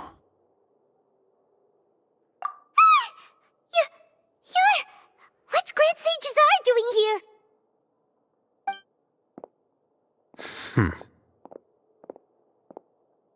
Do not tell me you believed the Academia would not grow suspicious of you after such a prolonged absence, scribe. An eyewitness had informed me of your whereabouts, so I came to personally welcome you. Grand Sage, I didn't expect you to care so much about me. I'm truly flattered. I'm sure. But compared to you, I am far more interested in these two unexpected guests. You are the Traveler and Paimon, correct? It's a pity that only now have I been afforded the opportunity to formally meet two of Sumeru's most esteemed guests. I do apologize for my lack of decorum. Excellent. You immediately initiated discussion instead of attempting to prepare some perfunctory excuse. You clearly understand the situation at hand, and have no intention of making a reckless stand. The foot traffic here renders this place unsuitable for discussion. Please, follow me to my office.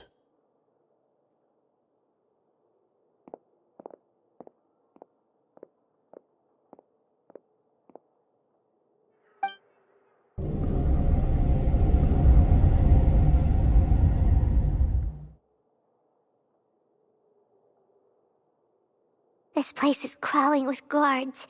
There's no way out for us. All right then, Traveler. What did you wish to discuss with me?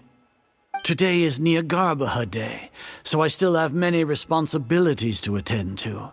There is little time for idle chit-chat before I detain you all. You seem to know quite a bit about our endeavors. If that is so, then you should be praising our great work, rather than using your trivial misgivings in a futile attempt to sway me. Trivial? Then tell me, what do the ƑөÚÿ want from me?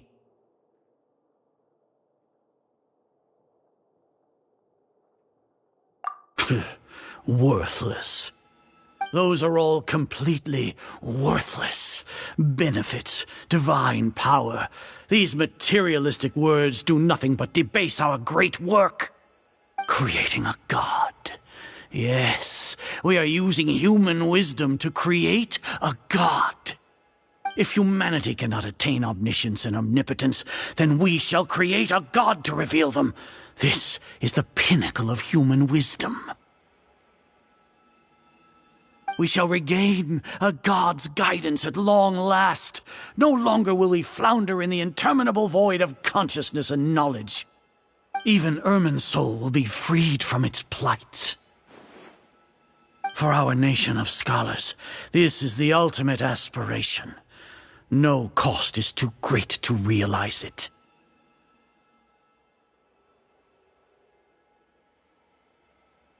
You will never understand the rapture of having a god be born within your very hands. With your degree of knowledge, you cannot even comprehend such an emotion. Gods exist on a plane that far eclipses humanity's. Lesser Lord Kusanali, what can she even do? Care for the people? Fend off sandstorms? Fabricate silly fairy tales? These are but child's play for the Academia. Does that make us equal to the gods?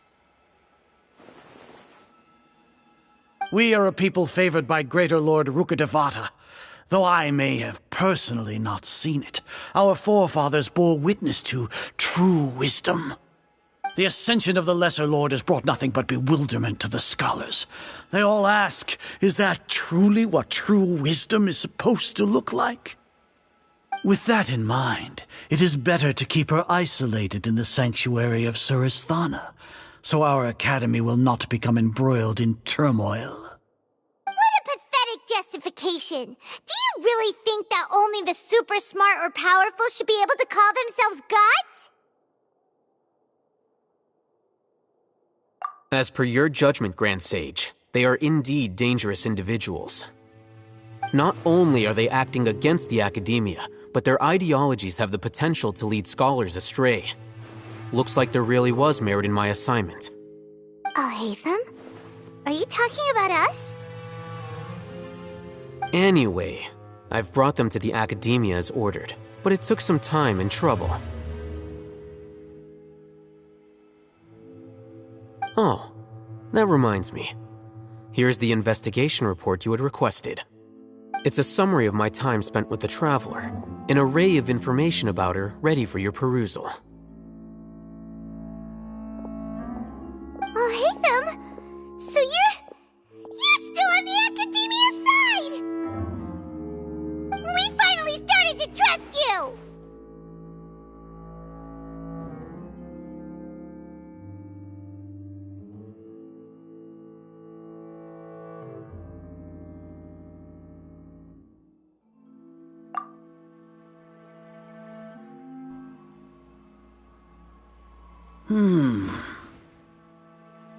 Excellent. Detailed contents with no errors. I would expect nothing less than an immaculate report from the scribe. As it is Niagarbha Day, I'll enter the information on you into the Akasha. Surely you know what that means. We'll be monitored, just like Sino. With the Akasha's calculation prowess, all of your actions will be predicted with an accuracy of at least 98%. Furthermore, your data will be updated in real time whenever new information presents itself. To put it into words you can understand, wherever you go, you will be walking under an invisible leash. This is Sumeru's greatest penalty for dishonest persons.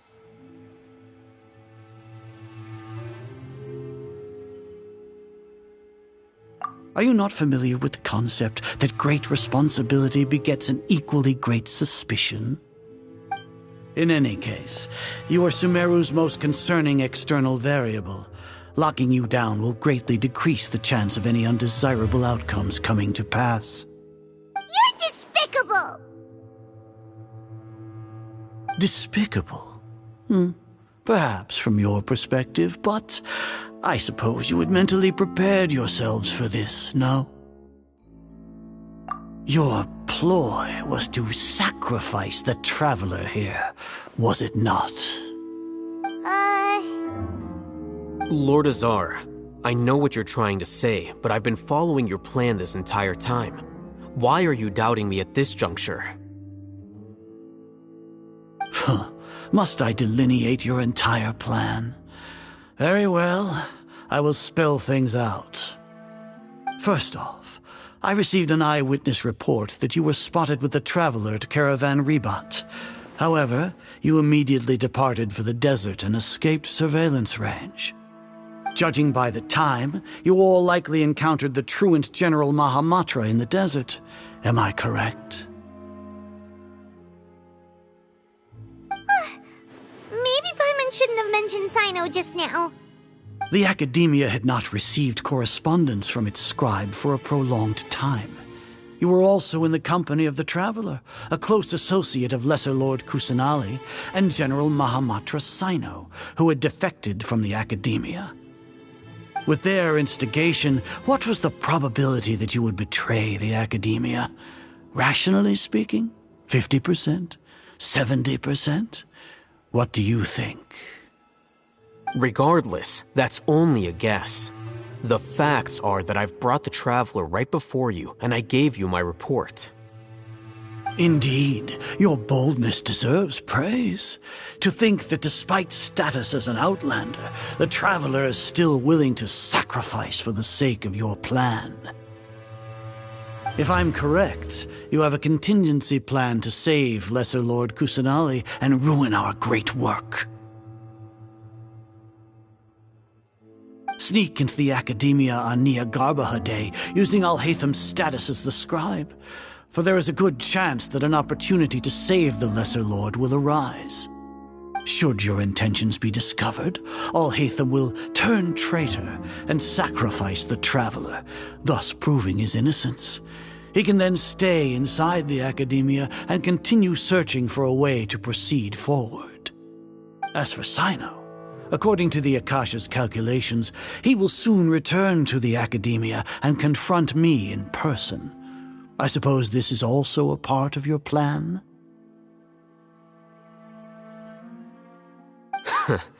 You'll see me as a traitor regardless of what I say, no? Even if you impugn me, it would have little effect on you all. You misunderstand. Losing our scribe would irreparably damage the Academia's regular operations and the development of Sumeru's future academic systems. However, under the current circumstances, even that is trivial compared to what we stand to gain from our great work. You said that I betrayed the Academia, but you, Azar, you've betrayed all of Sumeru, betrayed its Archon. So flight has turned to fight at long last. Guards!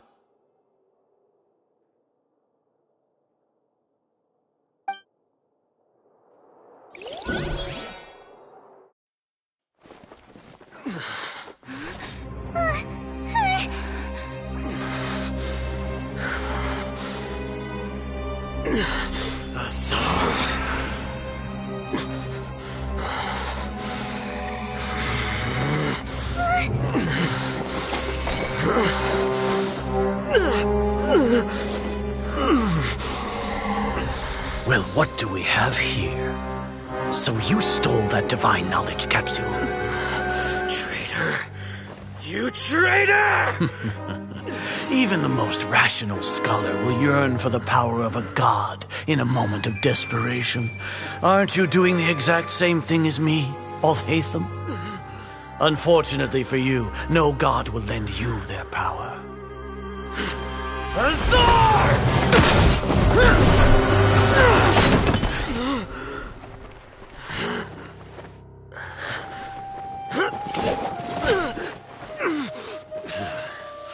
He has gone completely insane.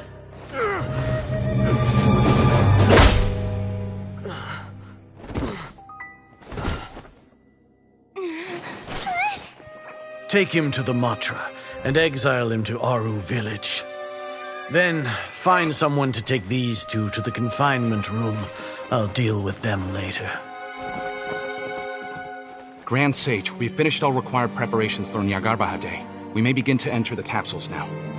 Excellent. You may begin.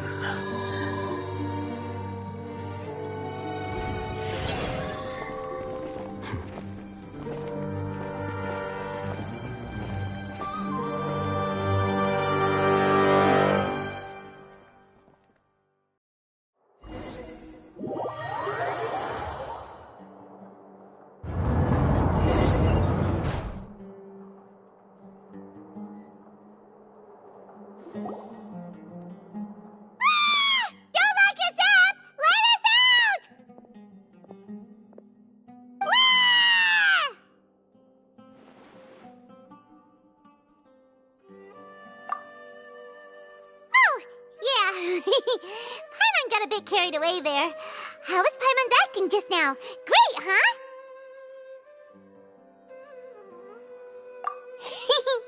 Everything's going according to plan so far. We made it into confinement, and Ƒөΐũö's probably done with his part too. We even managed to trick Grand Sage Azar. Ƒөΐũö sure knows how to cook up a plan. What are we doing next? Paimon has trouble remembering things when she's worked up. Right. Paimon thinks it went something like this. Apart from that, we still have yet another goal in the first stage of our operation, which is to send the Traveler to the confinement room. What? Why do we want to get her locked up on purpose? She's always been the person the sages are most afraid of, as well as the greatest obstacle to the successful implementation of their plan. They are very aware of the risk she poses to them. Once the Traveler is imprisoned, the sages will likely think that everything is under control. And with their guard down, the next phase of our plan will have a much higher chance of success. I can already see the pompous looks on their faces. Oh, that's a super tricky plan. But Paimon still thinks it's not really worth it. That isn't the only reason, of course. She has a more important task once she's in confinement. According to the Academia scholars in Ramon's custody, Lesser Lord Kusanali has sealed off her consciousness in the Akasha ever since she was captured by the Doctor. That way, they can't pry any more information from her. Even if we break into the sanctuary of Suristhana, it will take time to awaken Lesser Lord Kusanali's consciousness. We need to do that in advance.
So our job is to wake up Nahida! Okay, totally worth getting thrown and jailed for. The confinement room is inside the Academia, close to the sanctuary of Suristhana. It's a completely enclosed space, and you won't be receiving any visitors.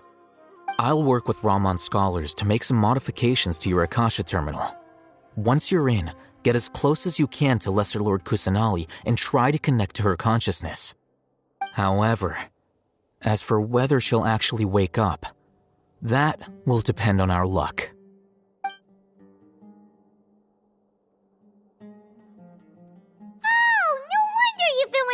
Akasha terminal today. It's the one that all Hatham modified. Paimon thought they'd take our Akasha terminals when they locked us up in here. Were they being careless?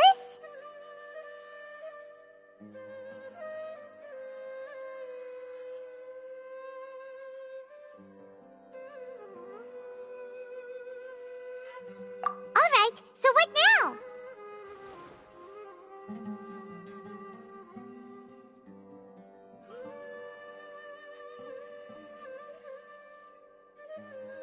Sounds easy enough. We can finally talk with Nahida after all this time. Let's do it.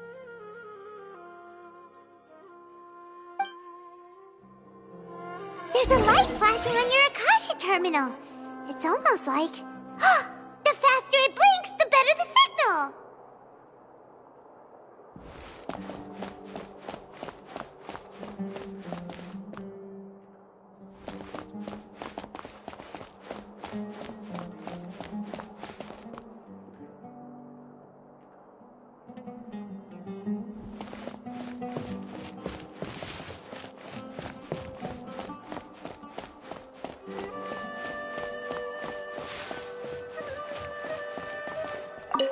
Whoa, it's Mora!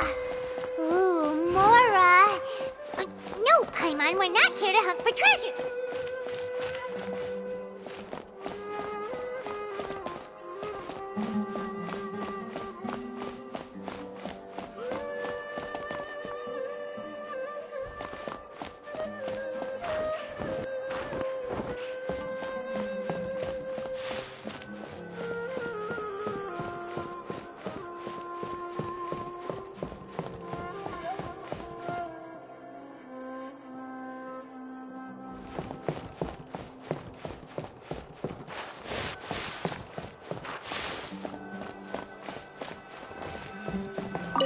Here? No signal again. Is it getting jammed?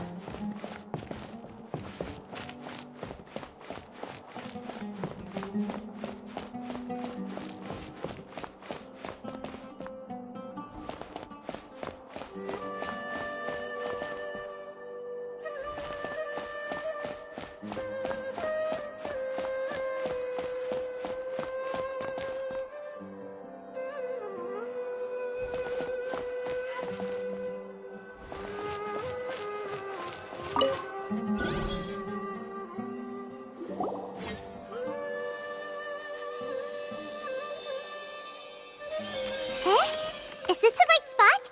Are you getting anything?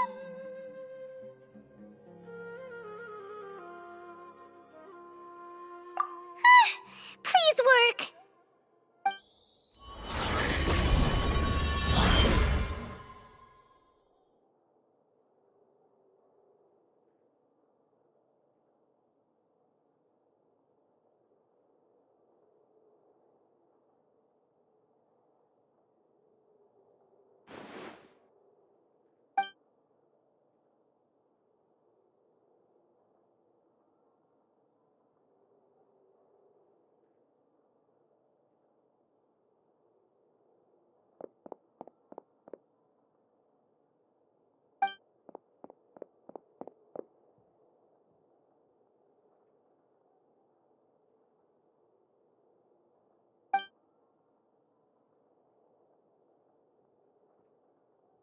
Nahida!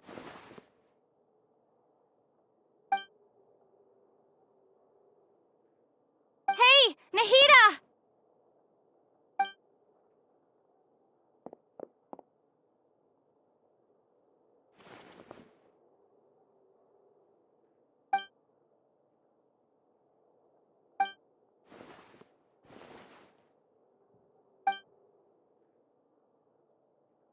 When did it first start?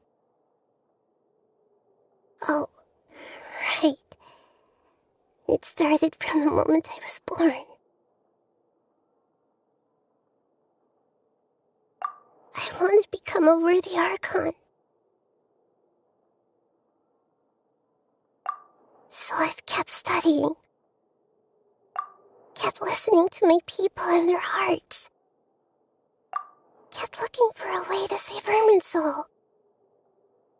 so I can catch up. Catch up to Greater Lord Rååkutavata. But I'm stuck in the sanctuary of Surasthana. The sages are creating a god to replace me. And I'm forced to lock my consciousness in this boundless darkness. Nahida!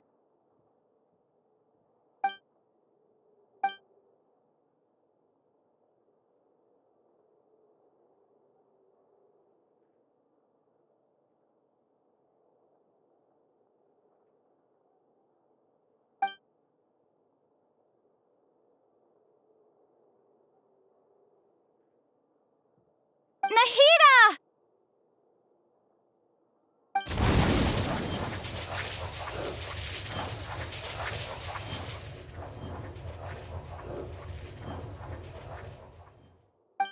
It's so quiet here. Now that I think of it, I don't think I've ever actually listened to my own inner voice. Do Archons have them? Should Archons have them? Have I been doing the right thing? Am I really not needed? How do I really feel about all of this? It's so quiet here. Since you're the god of wisdom, you've known the answers to all these questions since the very beginning, haven't you? Who are you? Whose voice is that? It sounds familiar. You're right, though.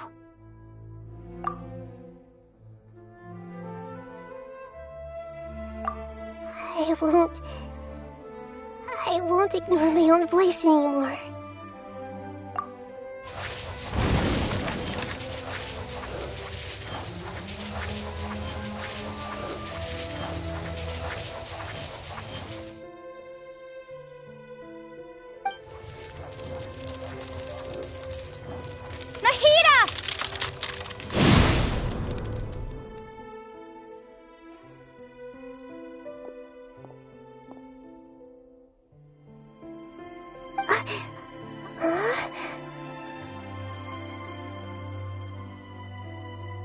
Nahida?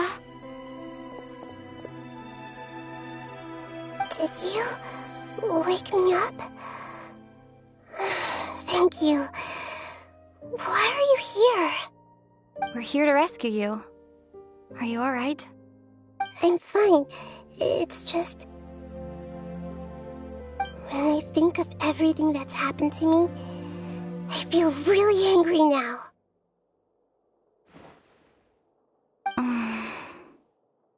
You should have been angry ages ago.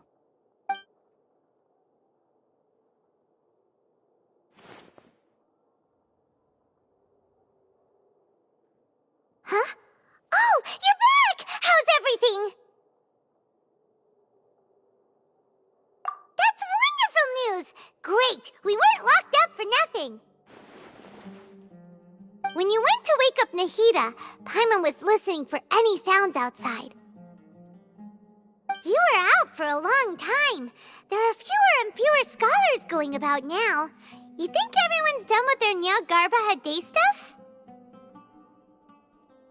Yep, so that means our next act is Nilou's performance!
Nilou, are you sure about this?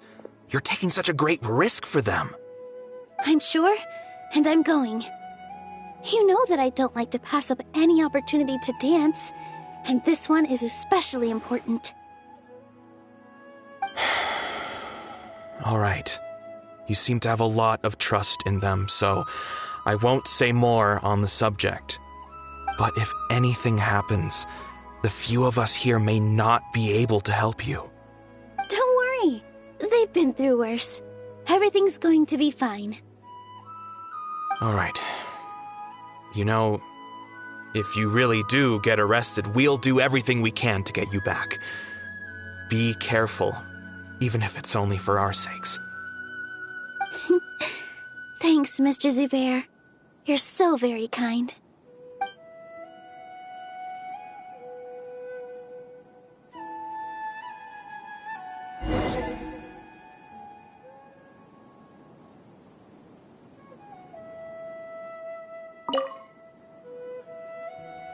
Always remember that your safety comes first.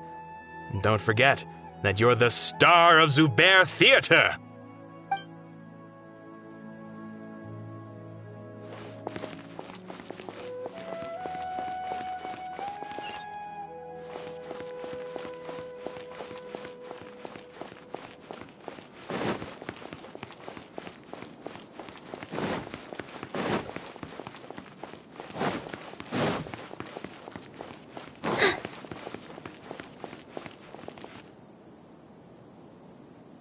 Nilou, how's it going?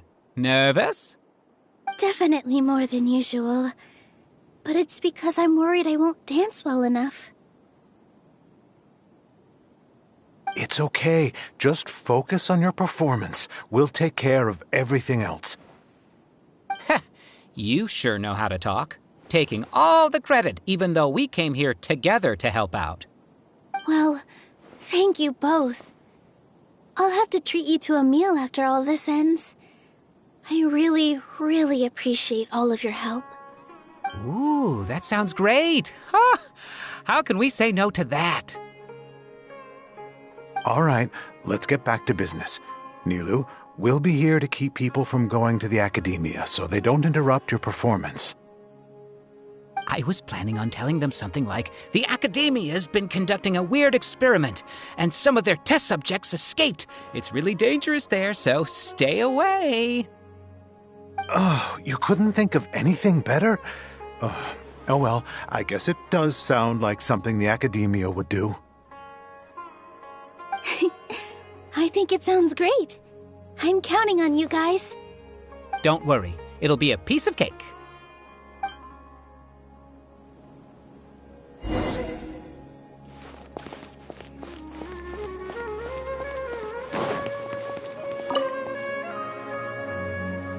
You really like to play cool in front of Nilou. Hey, cut it out. This isn't the time to chat about stuff like that.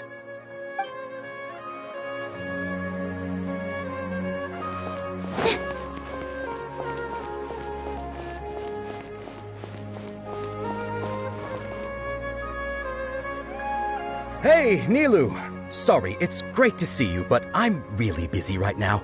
Our Bait People Away with Yalda Candies plan is working beautifully. Do you want some candy? We have more than we can give out. Vihar, thank you so much for doing all of this. And even dressed up as the Knight of Flowers, no less. I'll pass on the candy, though. I cut back on sweets in the period leading up to a performance, and I'm about to start one. You have a point. The stage is cleared and everything's ready, so you can start your performance at any time.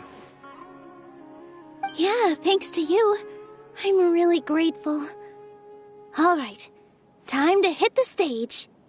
You're welcome. The honor's all mine, since I'll have such a great view of the show.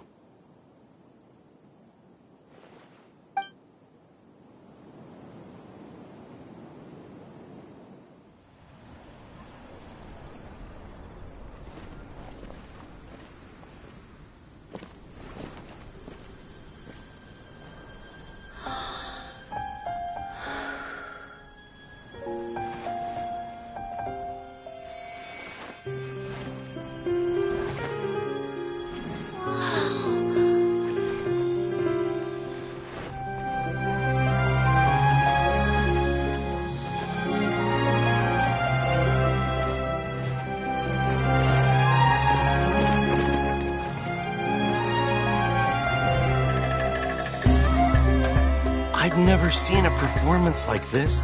This is incredible. Yeah, but I heard that public performances like these have been banned. I can't believe she's doing this here.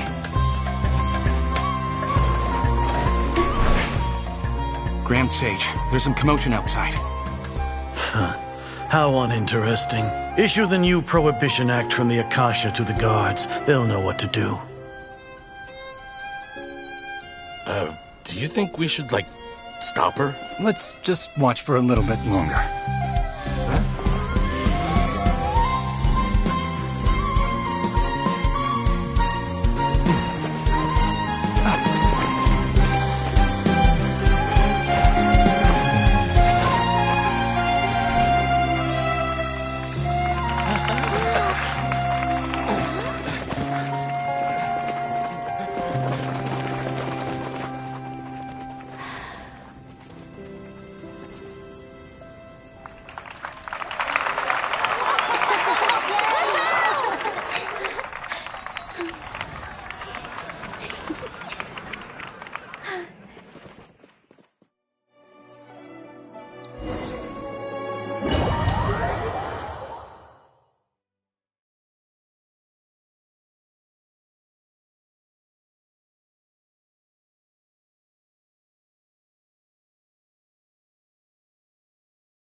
Did you hear that?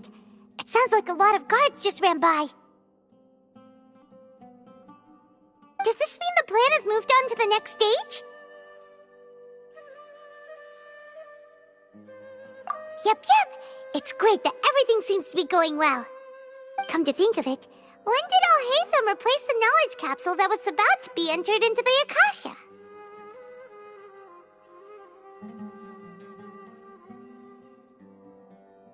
Oh, so that's when he did it! Paimon was too nervous to notice.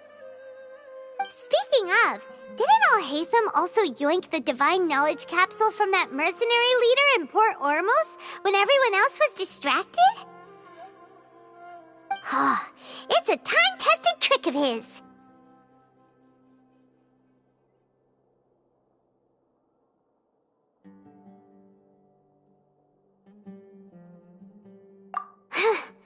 Why are we complimenting him?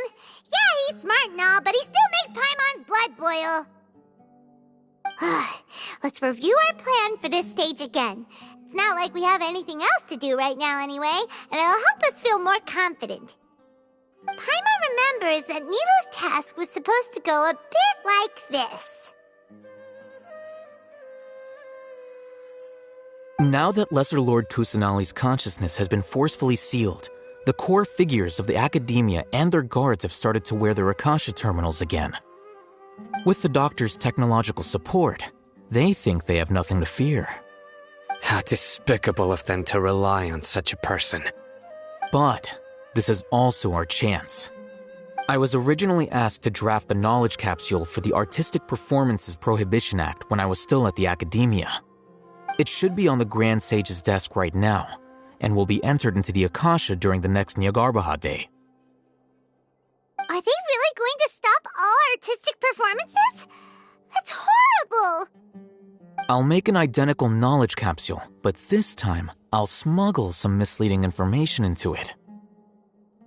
We only need to find an opportunity to switch the capsules.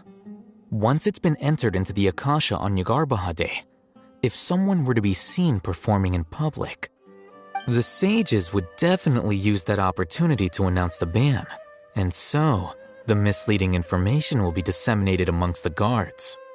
Sure sounds complicated, but it seems like if everything goes well, we'll be able to get rid of all the guards in the Academia without any effort. That's pretty clever, getting right into their heads. I just have one question. Even if we manage to get the misleading info out to the guards, how can we be sure that they'll believe it? People who are used to relying on the Akasha become less inquisitive, and their ability to distinguish truth from misinformation is significantly reduced. They will view everything the Akasha releases to them as the unequivocal truth. The Akasha will turn humans into machines. I've seen it happen many times. Yikes. Good thing I didn't wear it for long when I was working in Sumeru City. At first, I thought it was a good thing, too. By the way, this plan still requires a performer, right? Do you have someone in mind? Nilu of Zubair Theater. I know her really well. We can trust her. I'm kinda hesitant to ask her to participate in a dangerous plan like this, but we can ask her in person. All right. After the guards and the Academia are gone, then it'll be time for me and my stowaway brothers to shine.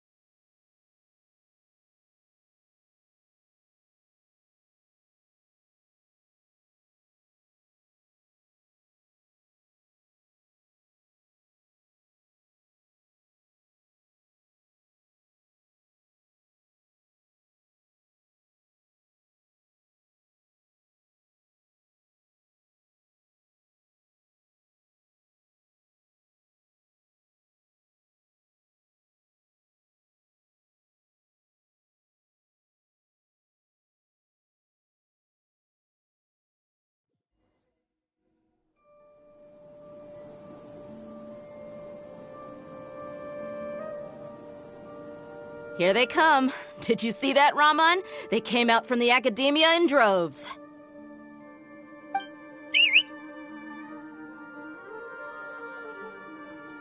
After laying low in the city for so long, this is the moment we've been waiting for. My brothers have already sprung into action. We couldn't do anything to them inside their coop, but outside the Academia, this is our hunting ground. With a lioness like you, the prey sure won't be able to run far.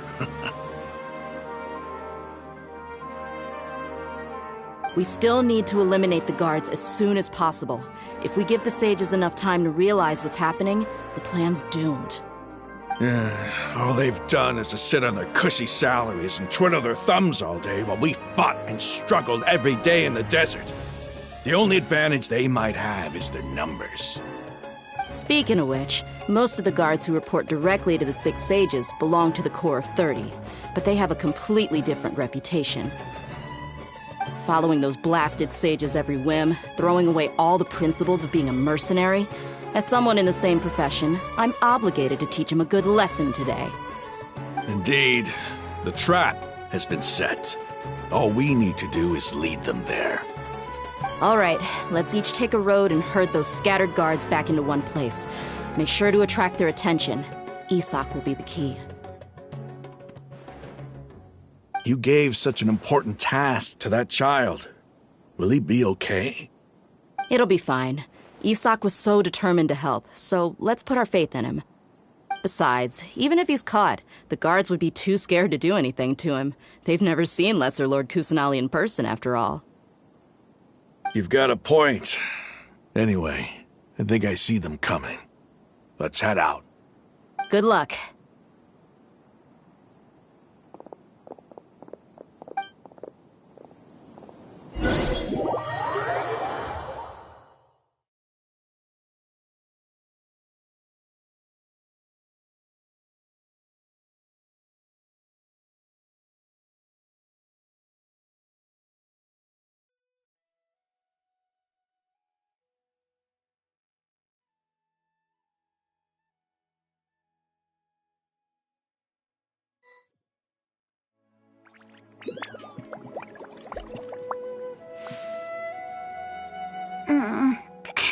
This outfit.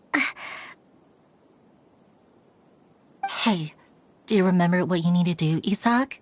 When the guards get here, you'll pretend to be Lesser Lord Kusanali and run away from them. Oh, yeah, I remember. Of course I do. I'm just a little nervous. Relax. Don't think about getting caught. Even if that happens, we won't leave you behind. You only need to think about getting the guards' attention and leading them to the Grand Bazaar. Leave the rest to us. Okay, got it. I'm here to pay back Lesser Lord Kusanali for helping Grandpa. I won't get cold feet. Hey, they're here. I can see the Academia guards.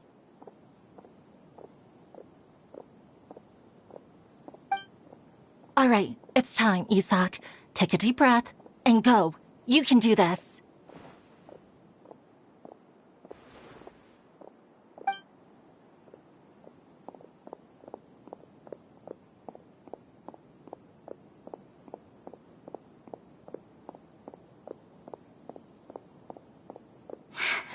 Why is there a guard over there?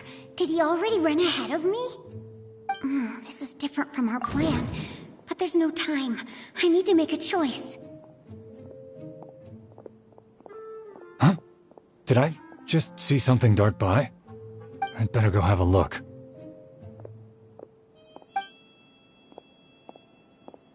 Were my eyes playing tricks on me?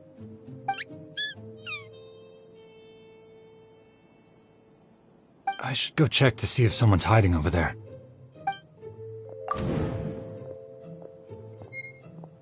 There seems to be nothing here. Just... Good thing they didn't find me. I was close. I'd better hurry and keep going.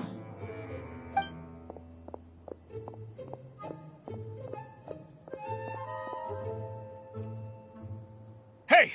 Lesser Lord Kusanali's over there! Stop! What? Lesser Lord Kusanali? How did I not see anything just now? Oh no, they found me. Where should I go?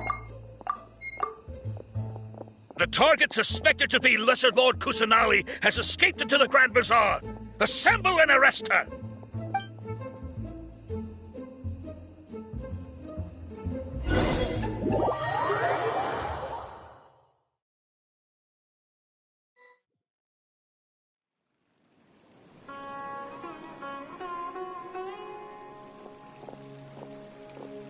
Where did she go?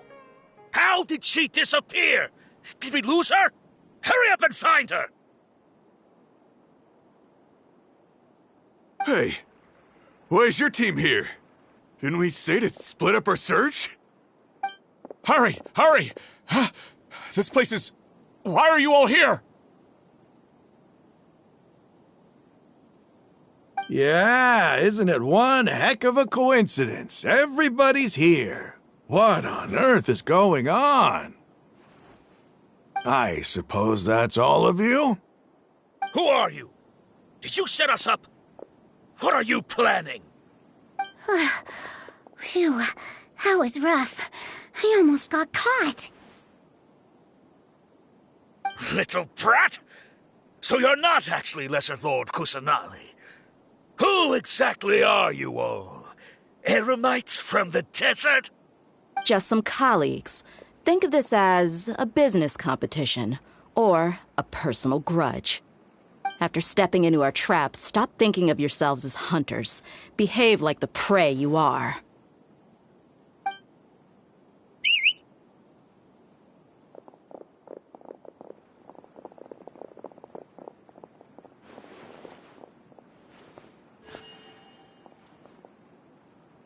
An ambush? How's that possible? This is Sumeru City, but mercenaries from the desert somehow ambushed us! You've spent all your time hiding away in the Academia. This place has long since become our hunting ground. Brace yourselves!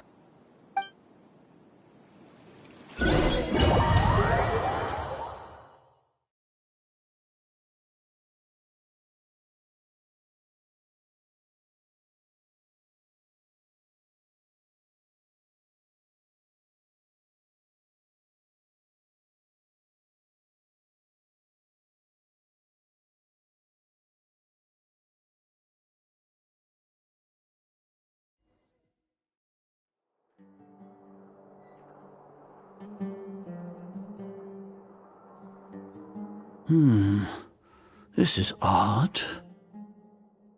The Academia has quieted down after the conclusion of the Nyagarbha Day ceremonies, but it's much quieter than usual. Where are the guards? Why have I not seen a single one? Guards? Guards! Grand Sage, how may I be of assistance?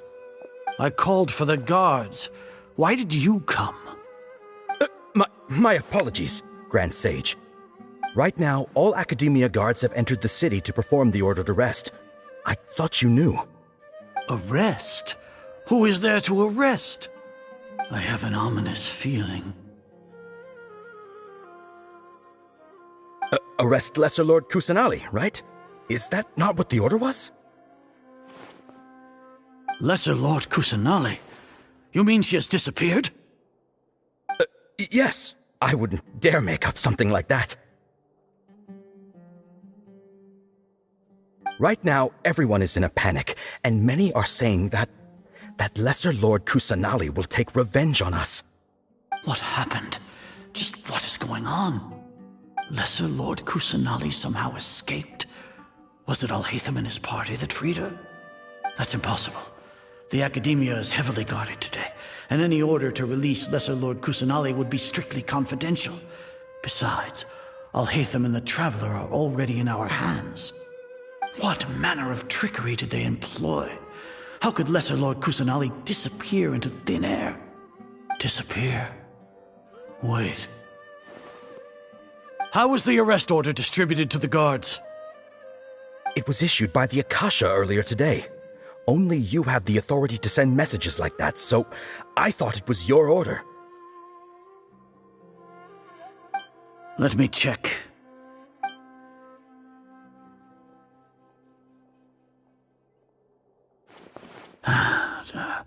Here. Lesser Lord Kusanali has escaped from the sanctuary of Sumeru. Go to the city and arrest the escapee immediately. The Akasha indeed contains this information, and it clearly appeared in my mind. How did they bypass my permissions to issue this kind of message? Was it the report about the Traveler that Alhaitham submitted? No. I specifically checked that knowledge capsule before entering it into the Akasha. Could that have been a red herring? Well, even if I figure it out now, it won't make any difference. The important thing now is to confirm Lesser Lord Kusanali's status. Have you been to the sanctuary of Sumeru to confirm that Lesser Lord Kusanali has indeed escaped? Confirm? No, I haven't. It may be a bit offensive to say this, but, Grand Sage, what you're saying doesn't make any sense. How can the information in the Akasha be inaccurate? What the Akasha decrees is fact. That is common knowledge to all of us. If we have to confirm the information and knowledge from the Akasha ourselves, then how is that any different from us learning that information ourselves? Wouldn't Greater Lord Rukkhadevata's legacy lose its meaning that way? In the beginning, it was I who asked you to believe in the Akasha, to believe in the legacy left by Greater Lord Rukkhadevata. Are you trying to use my words against me? No, Grand Sage. I'm merely confused because I believe in you. I never meant to refute you. Stay here and see if there are any suspicious people around. I'll go to the sanctuary of Sumeru on my own. Yes, Grand Sage.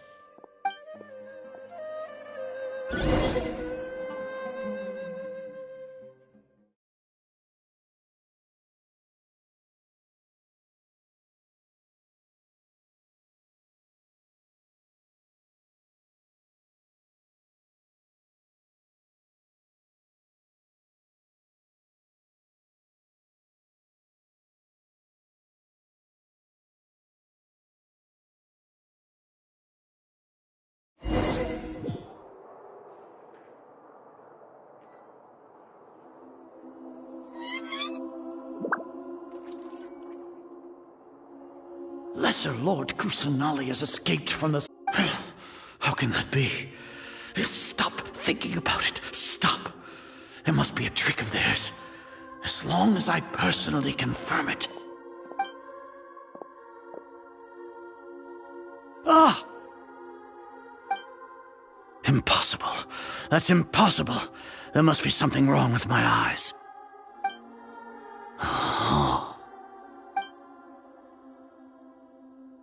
Huh? She really appeared again? What is the meaning of this? What a comical sight, Azar. Once the Akasha has put certain thoughts into your head, even the Grand Sage can no longer see what's right in front of him. You all can only see the world in your mind, the one you think you know. And precisely because of this, you disregarded Lesser Lord Kusanali's existence. She has been a wise and worthy Archon. Sino, have you been waiting for a chance like this? The Akasha predicted that you would return to the Academia to confront me, but I didn't expect it to turn out like this. I was careless. No, you were blinded. Your faults stem from your reliance on the Akasha. You're still the same as always. I truly did not expect a proud person like you to cooperate with Alhaitham and the Traveler. People change, Azar. Admit it. The Akasha can't predict my actions anymore.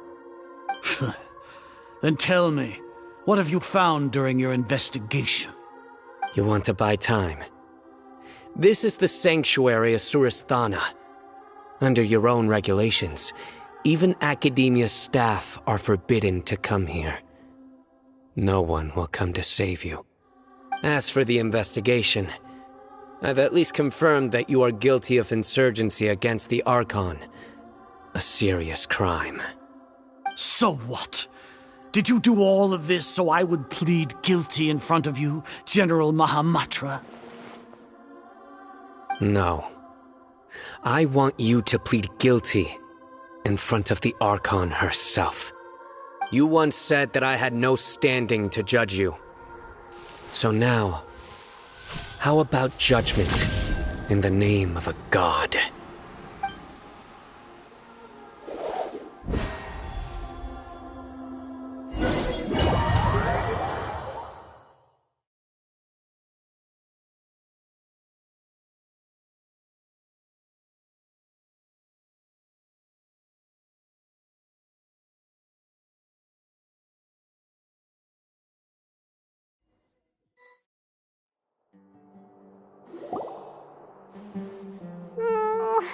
How long do we have to wait? Paimon wants to know how things are going out there. Paimon hasn't heard any sounds outside for a while. Hopefully something bad didn't happen.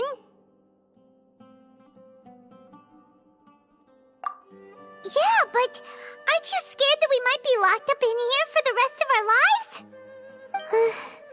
Thinking about it, at least Paimon has you.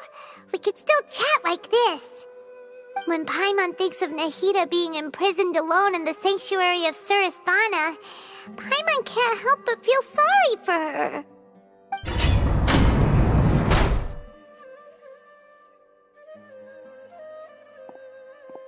Here comes your savior. Dia! Paimon just knew you would come to rescue us! You two really owe me some big thanks. I had to search through who knows how many guards to find the key here. It felt even more tiring than whacking them. I'm exhausted. Thanks a lot. Need Paimon to rub your shoulders? No, that's, I'll pass. What are you afraid of? Oh, are you ticklish? Now isn't the time to talk about being ticklish. Things in the city and on Sino's side are both going well. The guards that stormed out of the Academia are all taken care of. The Corps of 30 is in charge of the city's defenses, but we already talked to Asfand. They've been fed up with the sages bossing them around. As long as it doesn't break their employment contracts, they'll turn a blind eye. That's It's probably because you've been super great friends with them for a long time. So, how's Sino doing? The Grand Sage is in his custody. Even I know how terrible it is to fall into Sino's hands, so he probably does too. Sino forced him to release Lesser Lord Kusanali. He has no choice but to obey. So, hurry to the sanctuary of Suristhana. Assuming nothing weird happened, we should have already rescued our Archon. Honestly, I didn't expect our ragtag bunch to do this well. We just came together last minute to save the Archon, you know? Alright, you two better go. I still have to clean up some messes in the city. See you around.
They say it's nice to meet you. This is the first time we've met in real life. Before, we've only met in dreams, consciousness, or when I was in someone else's body. Thank you so much for coming to rescue me, but I also need to apologize. During this time, I did some self-reflection. My sense of inferiority and yielding to the academia led to all of this, and created so much trouble for you all.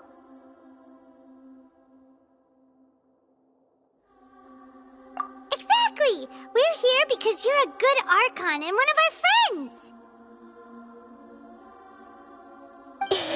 Thanks, you too. Amazing. So this is how it feels to walk out of that cage with my own body. It's like I just had an endlessly long dream. I can't even tell if I just woke up or was only now born into this world. My concept of self has become so clear. But now doesn't seem to be the time to indulge in this feeling. This is really embarrassing. You all just rescued an Archon, and now she needs your help to save her country. And even the entire world. It's okay. With you here, Paimon's sure that everything will work out. There's one more thing. What is it? For all the things the Academia did to me, and for all the folly it committed in the name of wisdom, as their Archon, I will make them pay. Ah! Wow! That's the spirit! You're finally standing up for yourself and not letting people walk all over you! I understand now. To be a better Archon, I first need to better myself. If you haven't even figured out how to be a caterpillar, how can you be a butterfly? Yes, true. That reminds me. I wonder how far along the Academia is with their god creation plan. We need to hurry and prevent the birth of that false god. I need to make some preparations. Since I'm now free, I can establish a direct link to the Akasha and control it. First things first, I need to remove the restrict. In the meantime, you should also work on your own preparations. If we don't stop the god creation plan in time, we'll be in for a tough fight.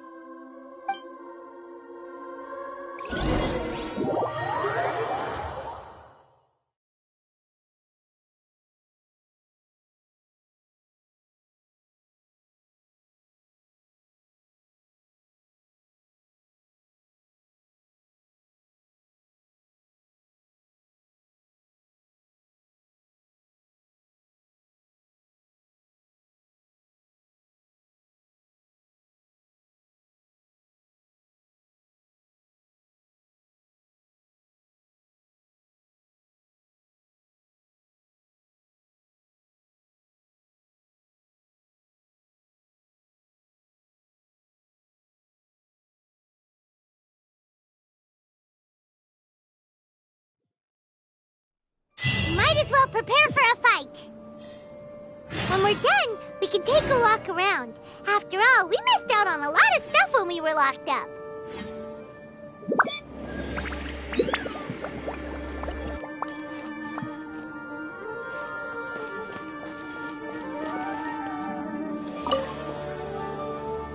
The blonde-haired traveler?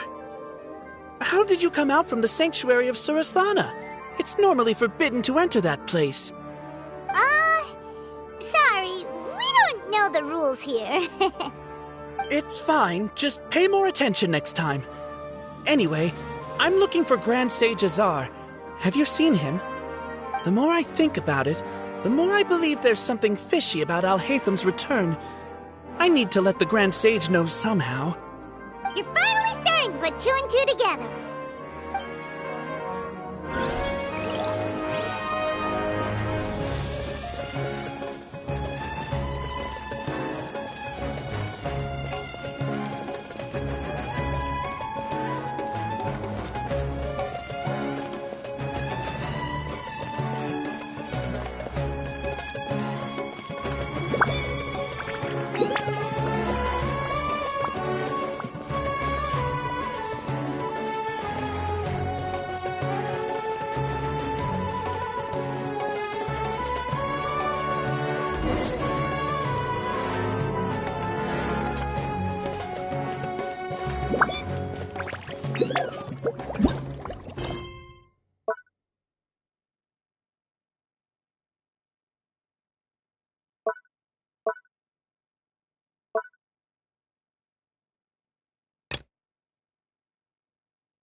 But what if Tevat is round?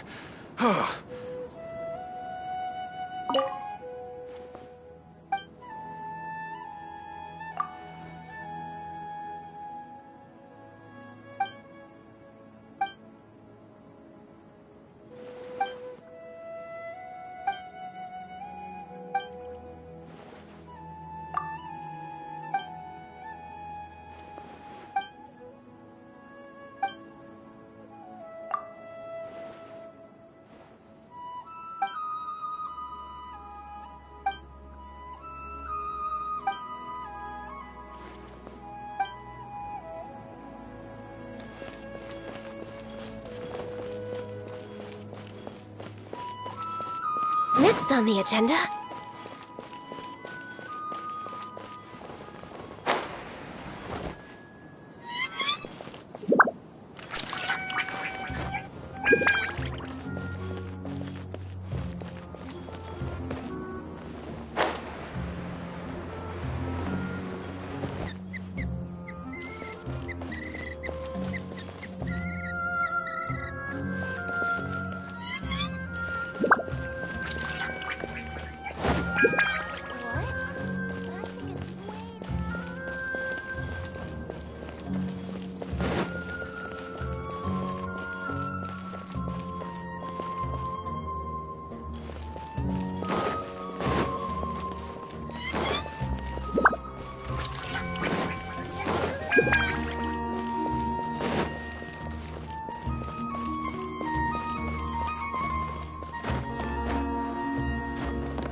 How did you find the time to walk around?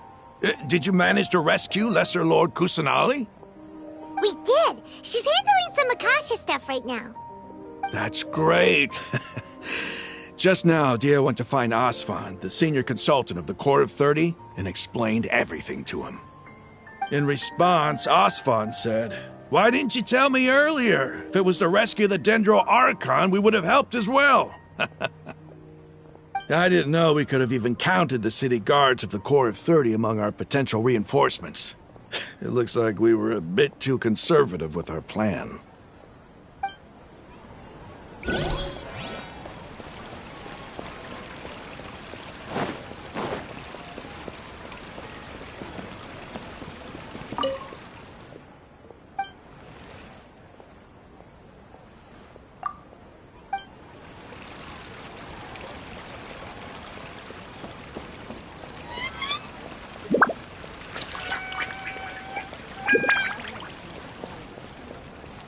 Next on the agenda...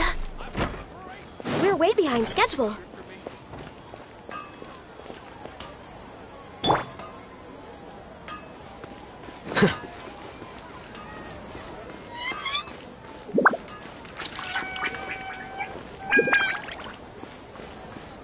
Ad Astra...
Such a struggle every time I talk to those scholars. Must be distributed appropriately.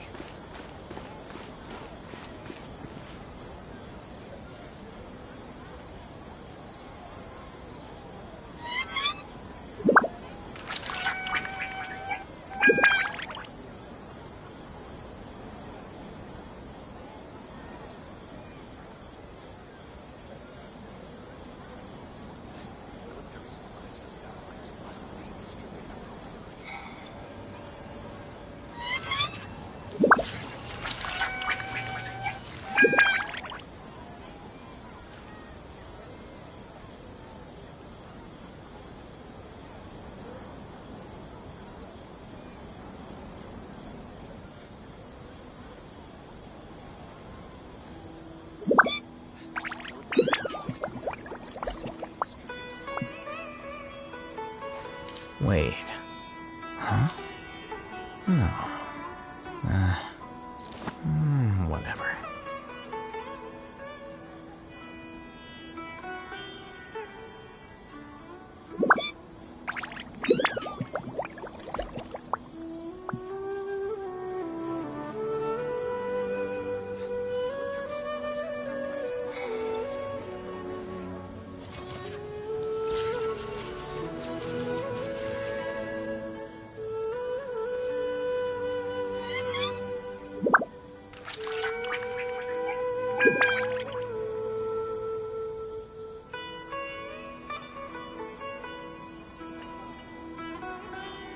Book learning alone is not enough to cultivate intelligence. All those scholars in the academia are prime examples.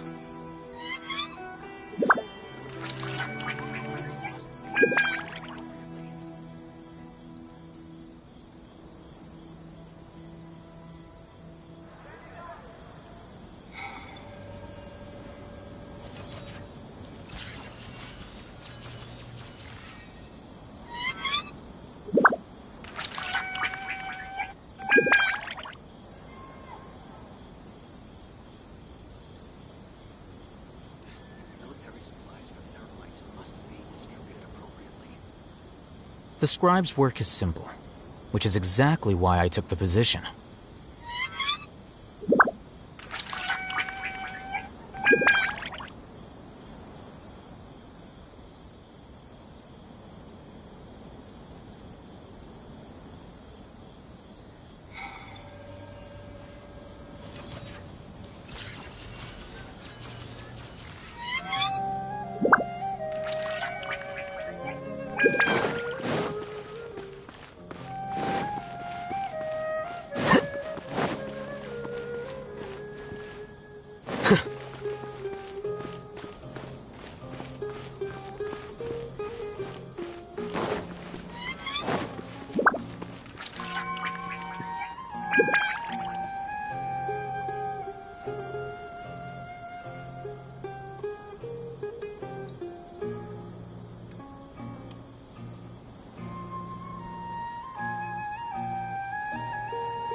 Wait.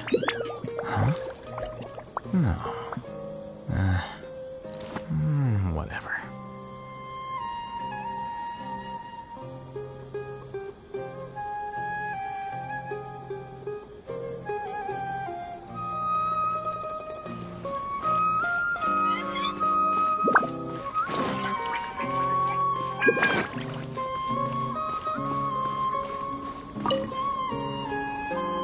Hey, it's you guys. How did your plan go? Are you here for Nilou? It went really well. And yeah, where's Nilou? Great to hear. Nilu's already returned to the Grand Bazaar. Just now, a crowd of academia students came by to ask Nilu for her signature. I've never seen her run away so fast. To think the academia wants to ban artistic performances.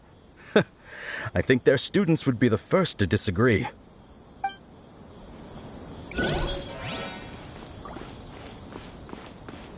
Huh? What are you talking about?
Book learning alone is not enough to cultivate intelligence. All those scholars in the academia are prime examples.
There have been many poorly written applications lately.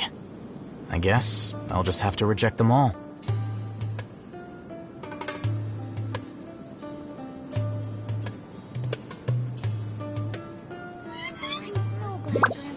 Wait.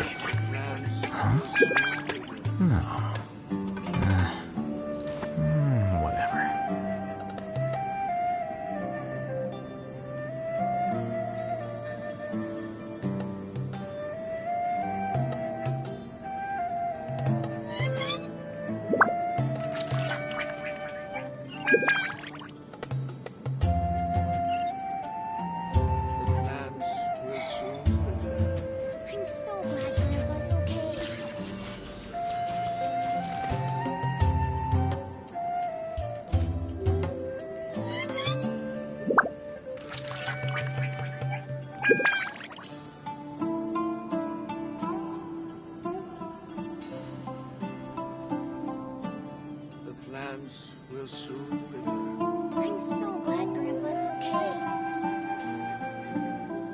Book learning alone is not enough to cultivate intelligence.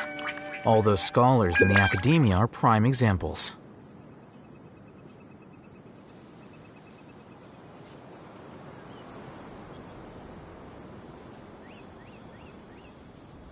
The plants will soon wither.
The scribe's work is simple, which is exactly why I took the position.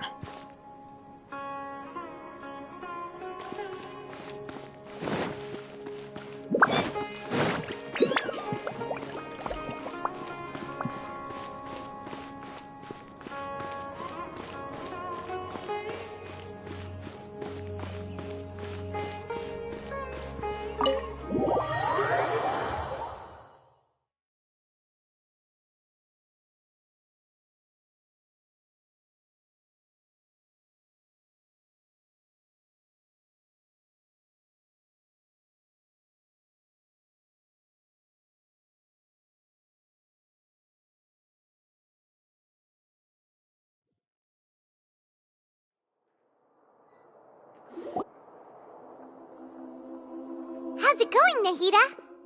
I'm done with the parts that needed my involvement to complete. Although it's my first time working with the Akasha like this, its internal structure and operation procedures are easy for me to understand. Greater Lord Rååkidevata's design is truly brilliant. Oh, also, this is for you. Huh? What's this little floaty thingy? It's a small device I put together just now. You can think of it as an upgraded Akasha terminal. You may not need it right now, but it should be helpful in certain situations. Wait! This thing has the same characteristics as Paimon! We're both small things that float! Oh, all the things that make Paimon special got copied! When Paimon appears with the Traveler from now on, people won't remember Paimon because she isn't unique anymore!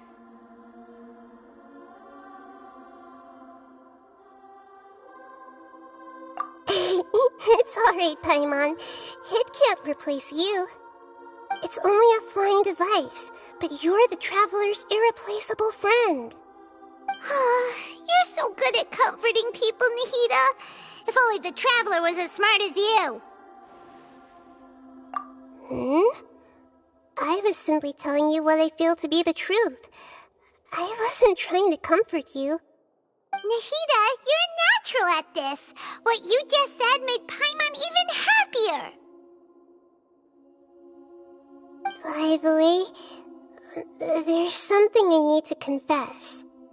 Even though I'm the Archon and in control of myself again, I'm not very good at fighting. You may have heard that an Archon's power is derived from their people's faith. However, I'm not as well loved as Greater Lord Rååkidevata. If we get into a situation where combat is our only option, I'll have to count on you, and I'll do my best to provide support. I'm glad I can rely on you. So the God of Wisdom isn't good at fighting? That actually sounds about right. I've located where the false god is. Time is of the essence, so let's skip to it.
What is this place?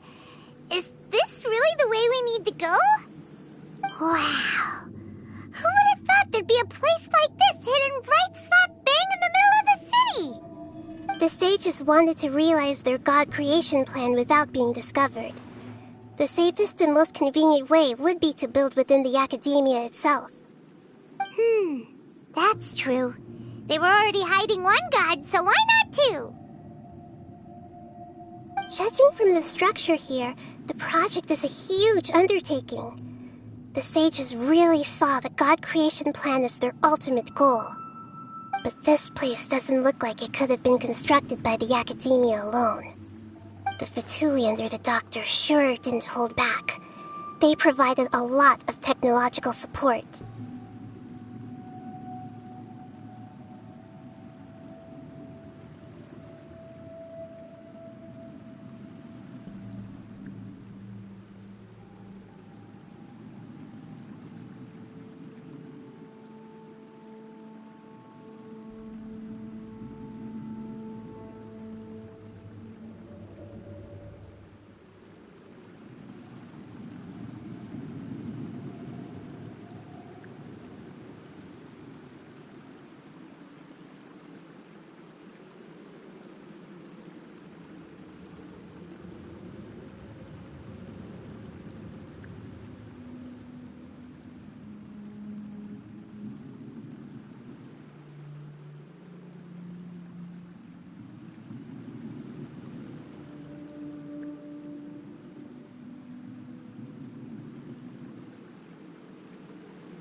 else they wouldn't have been that generous. Is that it, though? I've always felt that this doctor is different from the academia sages. He doesn't seem to share their sense of urgency. Instead of being interested in the end product, it's like he's enjoying the experimental process. The Ƒө腎өö Harbingers are all such weirdos. So, the doctor being weird is actually normal. So, this Ƒө腎өö that they're trying to turn into a god is called the Balladeer? We had previously come into contact with his consciousness. He harbors particularly strong obsessions. One is the desire for a gnosis, since he was created to be the vessel for one. The other obsession is probably related to his past. I can't quite explain it. Paimon knows that he was a prototype puppet for the Raiden Shogun before he became a Ƒө腎өö Harbinger. That's why he wants a gnosis so badly. There's no way he'd willingly be a test subject. Now with that temper and ego of his. It sounds like you know the Balladeer quite well.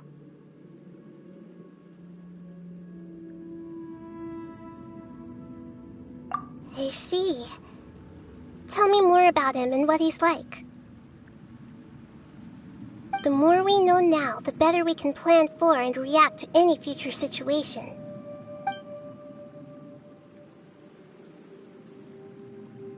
Ah, I see. How fascinating.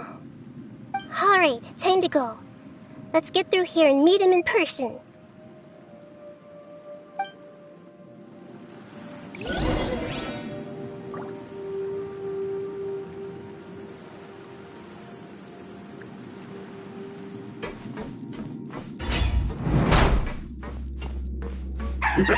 Work time! Let's solidify! Allow me! No excuse for No touching! Flicker. I will end it. At an end.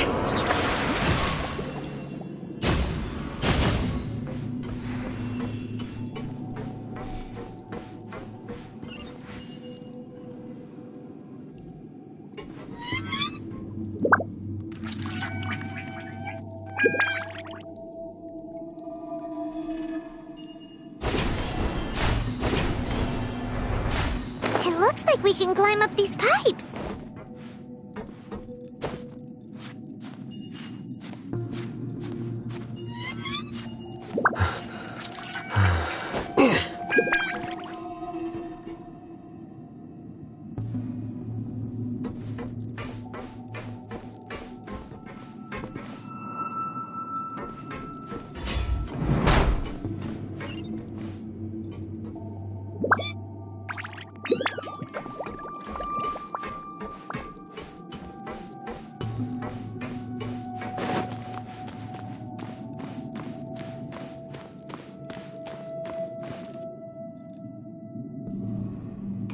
On the ground seems all messed up.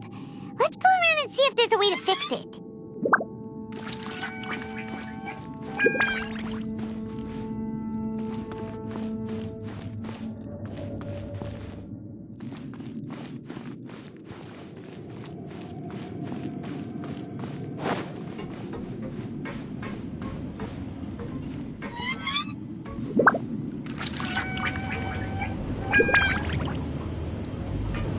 Seems to have stopped. Let's continue.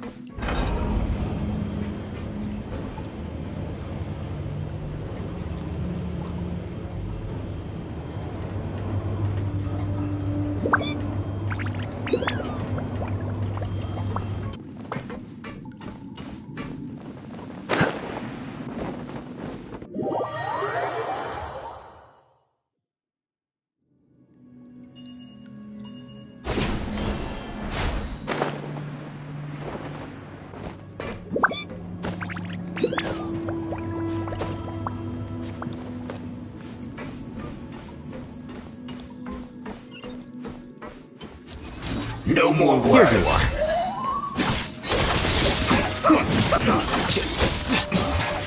This isn't good.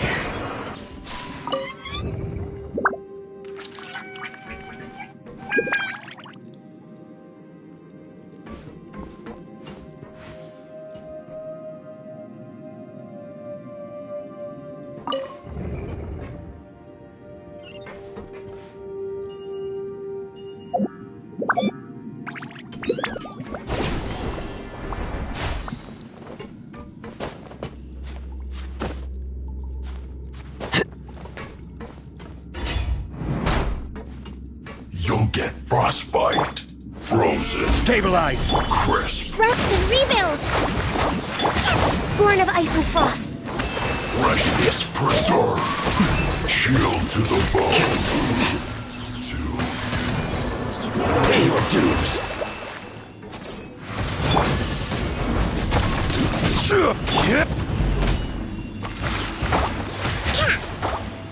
Allow me! Prepare yourself. No touching!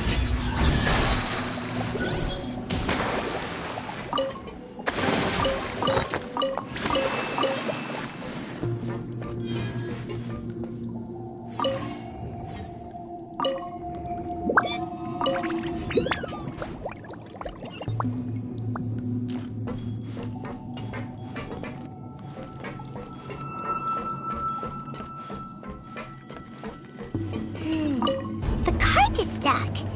Maybe there's something wrong with the tracks. Let's try adjusting the direction of the device to clear the tracks.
I'll put you on. Have a load of this. Access denied. Shouldn't get you.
Yae Publishing House has released numerous works that lay out military strategy in a simple and pragmatic way. Those are my favorite.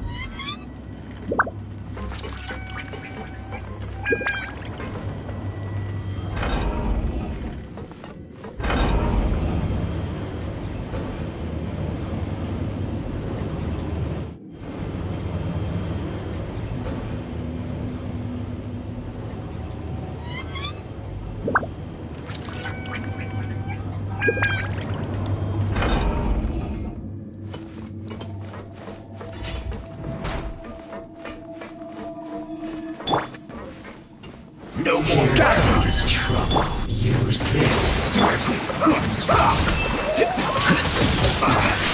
I guess this is it.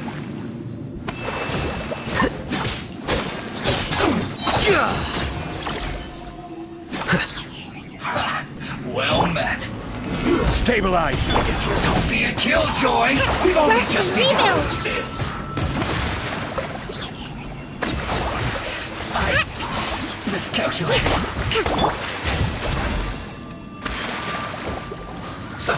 Let's move. Quake! One after another. Order guide you. Flicker.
Osmanthus wine tastes the same as I remember.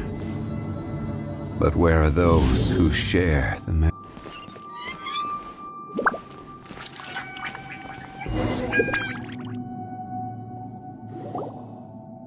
Looking at its operational status, we must prepare for the worst. The god they wanted to create is likely close to completion or already completed. Oh no! What should we do? Paimon can't imagine how hard it would be to fight against a Ƒө骝౦øω Harbinger with a Gnosis! Are you nervous, Paimon? If you really want to know, of course Paimon's nervous! Aren't you too, Nahida? Yes, I am. This is probably the first time I faced with a calamity of this degree since my birth. I feel not just nervous, but curious as well. Curious? Curious about what? Curious about our fate. To me, everything we perceive in this world, everything we learn, and everything that happens to us is considered knowledge. And if it's a form of knowledge, then it can be understood. However, only fate is about that which has yet to occur, so it has always drawn my curiosity. So to me, fate is the ultimate knowledge. That's also why I love observing humans and all the things that happen to them. It all brings me great satisfaction. And now, at long last, I'm not just an observer anymore. I will personally experience my own fate with you by my side. Isn't this such a wonderfully exciting thing? Ah, so that's what you mean. Paimon thinks she understands what you're feeling. Agreed. Okay, let's continue on. I can sense his aura from here.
would be so eager for my birth.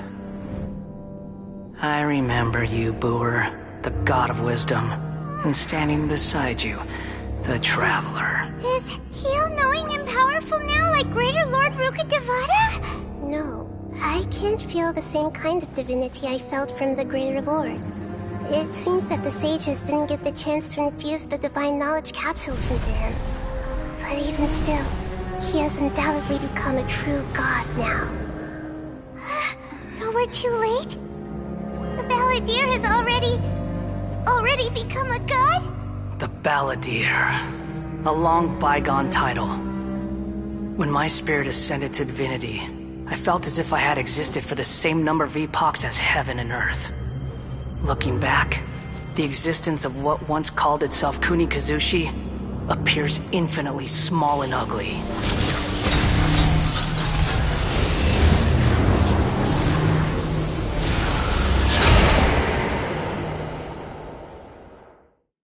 This imposing aura, it really feels like the gods! A body that capitalizes on the Balladeer's original construction as a mechanical puppet, with the Gnosis serving as a constant power supply. How much effort and resources did the sages put into this? From a purely technological perspective, it's a commendable achievement indeed. It's no exaggeration to say, this is the culmination of human wisdom.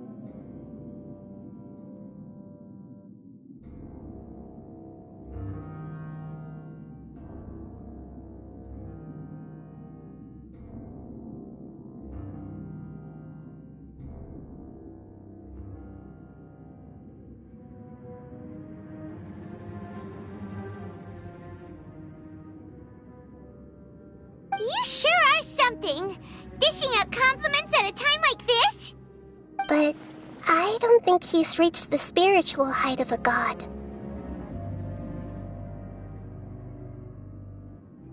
Strife is engraved upon every god and every gnosis brought forth into this world. Can you feel it?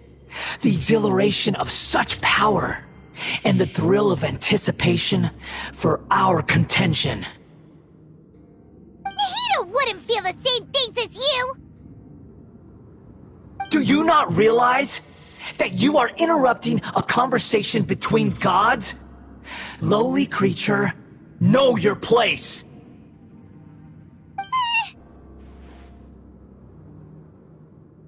The strife engraved upon a gnosis. You're talking about the Archon War. Tevat's current peace was not easily won. I didn't personally participate in the Archon War, but the way I see it, all those losses were meaningless, driven by the demands of the laws. There's no point in bringing it up again. Is that so? Yet I am deeply disappointed that I was never allowed the fortuity to personally participate in the Archon War. This is a first.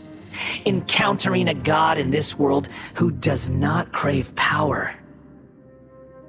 No wonder your own people have abandoned you, god of wisdom.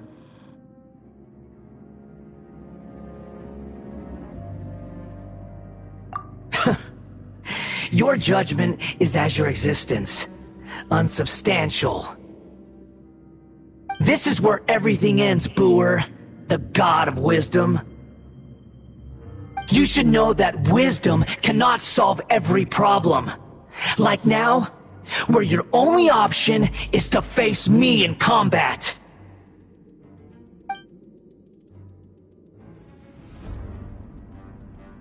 Come! Let us reenact a scene of the Archon War. Come and inaugurate my birth as a god.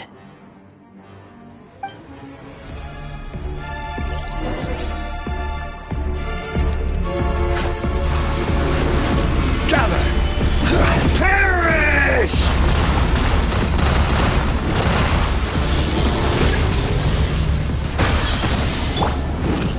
Insignificant pest!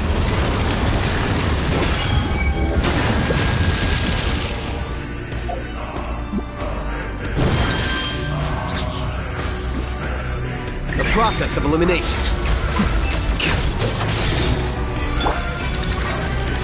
At my command, you shall fall!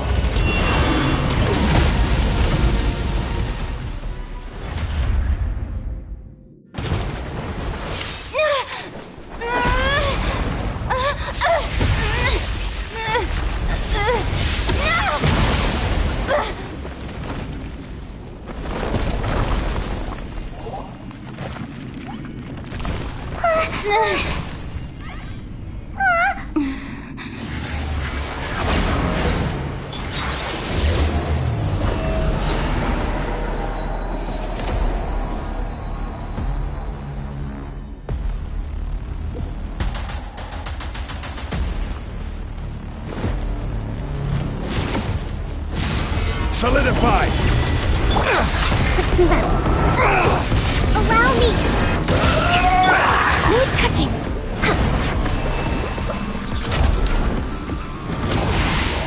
Burn to oblivion! Next on the agenda... Filth!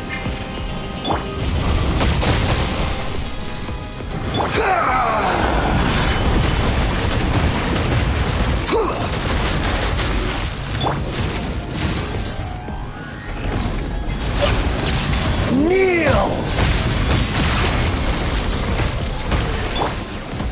This is order. Flicker.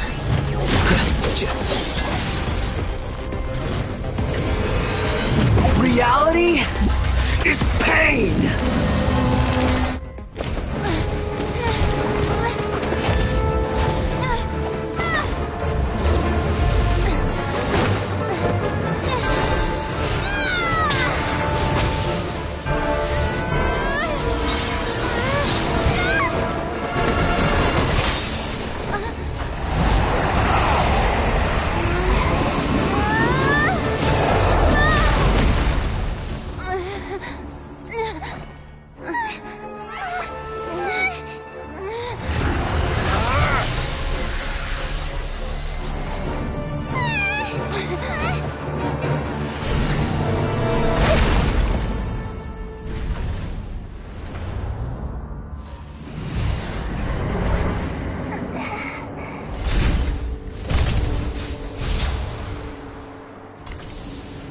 This is supposed to be a battle between gods, yet you choose to hide behind a mortal.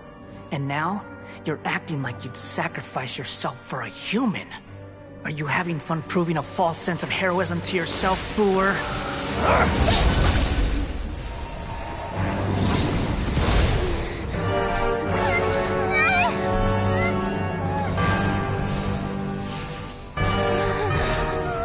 The data collection is almost complete. Do you even know how many times you've tried to take my gnosis from me?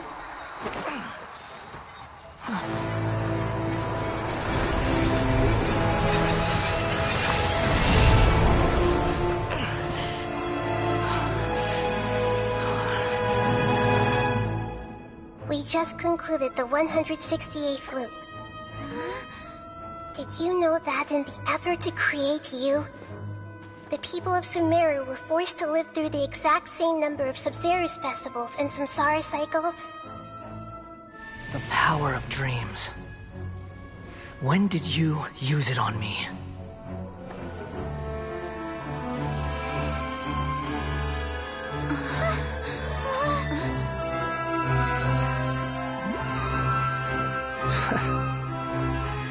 You can't even defeat me in a dream. What do you hope to achieve with this little trick? Come, Traveler. Just like before. Allow me to awaken the memories in your dreams. All that battle experience! It's more than that. Compile everyone's wisdom in the name of the Archon. That is the original function of the Akasha. I've sent everything that happened just now to the people of Sumeru in the form of knowledge. I've asked them to help you find a way to defeat the false god.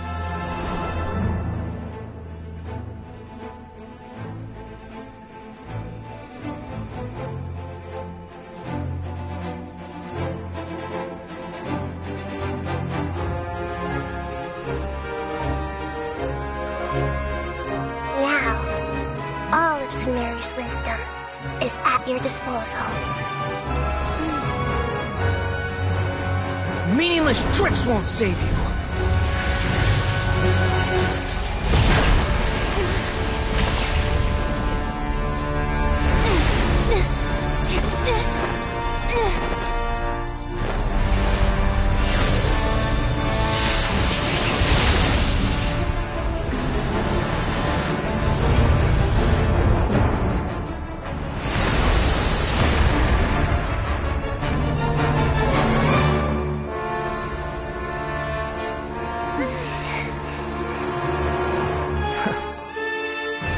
Are you done with your tricks?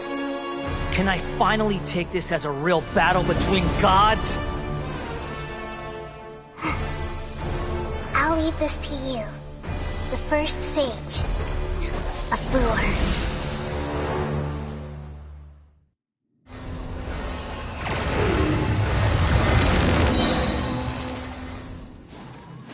1,000 eons, mine to dominate!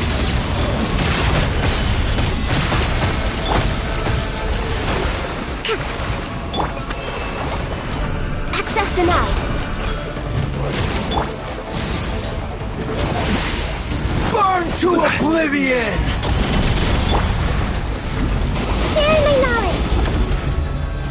Committed to memory.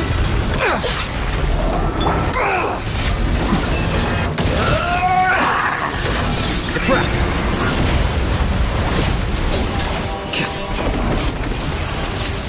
Kneel! Gather!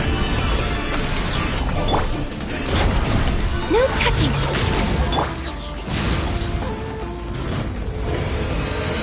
Reality is pain!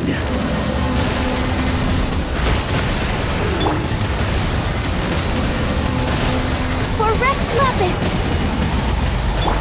Hold the line!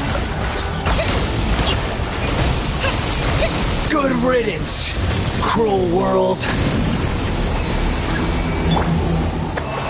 Solidify! Flicker.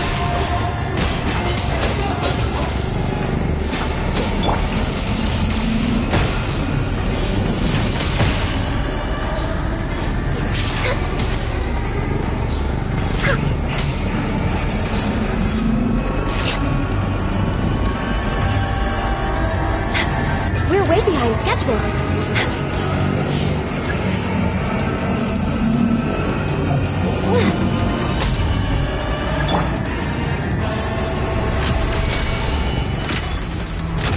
Your new god awakens!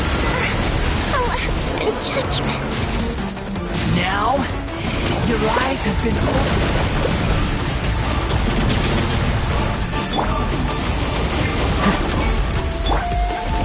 Stabilized. Kneel! Access denied. Rust and rebuild.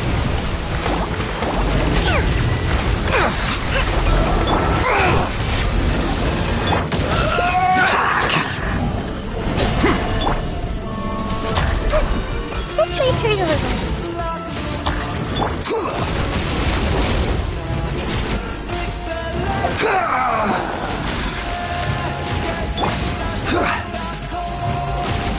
Solidify! Reality is pain! No touching!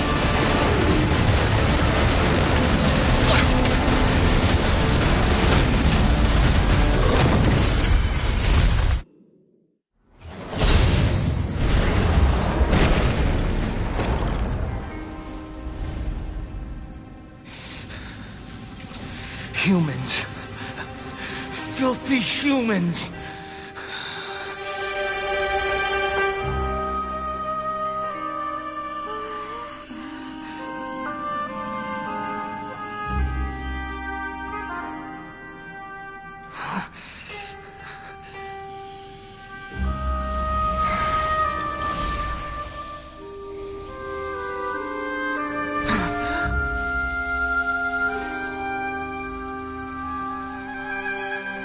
No!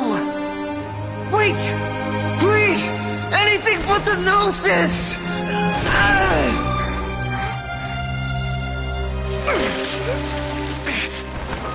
That's mine! Don't even try! I'll never go back!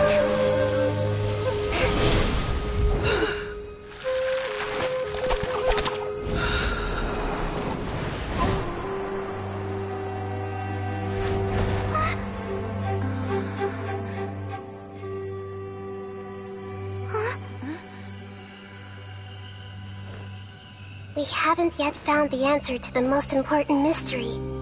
Irminsul is still waiting to be saved. With the power of another Gnosis, we may now finally understand the last memory of Greater Lord Rååkudevata.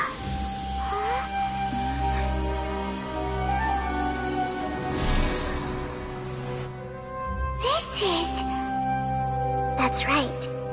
This is the last memory of my predecessor.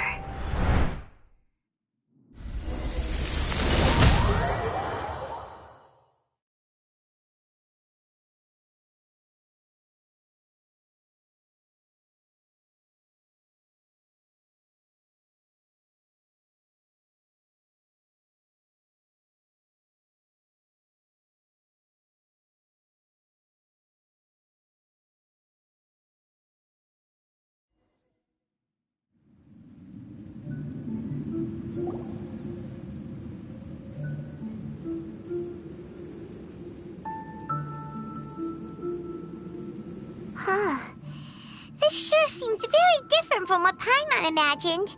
Shouldn't Irminsul be in this realm of consciousness? Yes, that is our destination. But I didn't expect the remaining consciousness of Greater Lord Rååkudevata to be as polluted as this.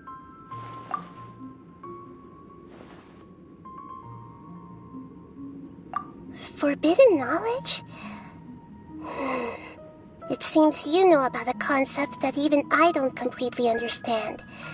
Could you tell me what you know?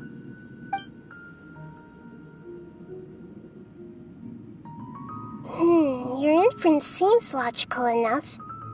Forbidden knowledge once polluted the desert thousands of years ago, but was successfully repelled thanks to King Deshret's self-sacrifice, and Greater Lord Rååkudevata nearly exhausting her power. Then, a second instance of forbidden knowledge pollution occurred during the Conria Cataclysm 500 years ago. But I'm afraid it is much more serious this time, with Irminsul itself already in danger. So, if we're in the remaining consciousness of Greater Lord Rååkudevata, and it's also been affected by forbidden knowledge pollution, then does that mean, in order to save us, Greater Lord Rååkudevata? Yes. It's very possible that she sacrificed her life in the fight against forbidden knowledge. She didn't completely eradicate forbidden knowledge, but if it weren't for her actions, the pollution would have been far more rampant over these past 500 years. The way that everyone, including me, has forgotten everything about forbidden knowledge may very well be due to her restoration of Irminsul. Aww. Do you feel sad, Nahida? I'm just sharing her pain. The pollution of her consciousness here is severe. There is madness, chaos, and pain all around us. Did she fight to resist the forbidden knowledge pollution in such terrible conditions, all the way up to her last breath? She even used her last remnant of lucid consciousness to leave a clue for us to follow.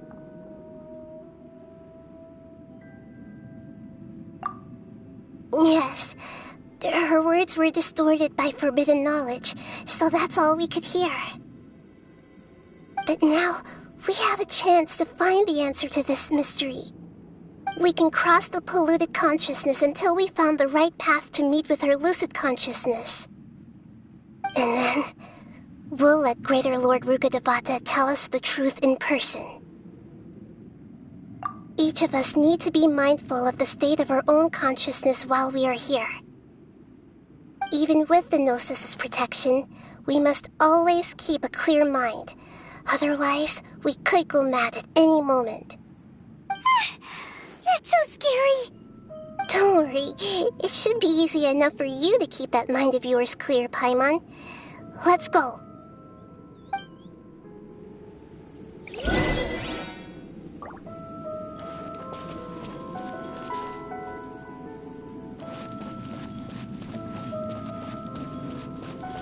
Are we in the air?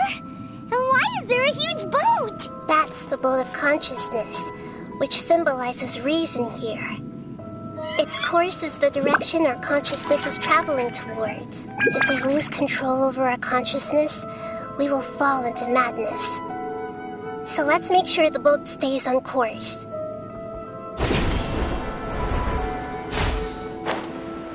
Wow! What are these? The monsters seem to have been affected by them. Allow me!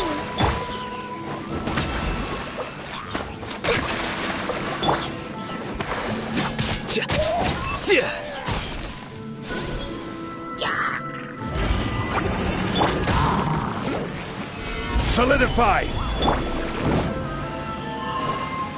Let's move out. Rest and rebuild! Born of ice and frost. This is long overdue.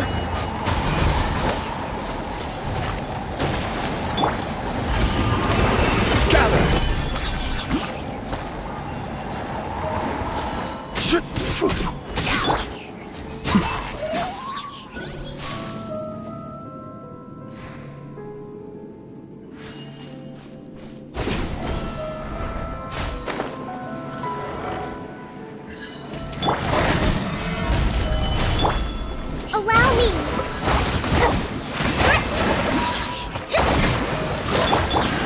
Flicker.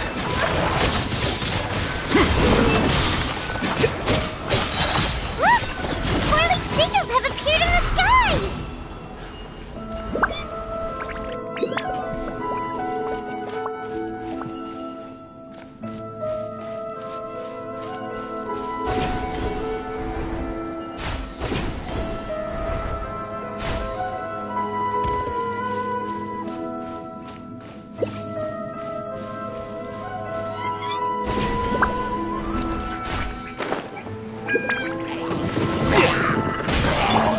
Rest and rebuild! Torrent, bring refuge!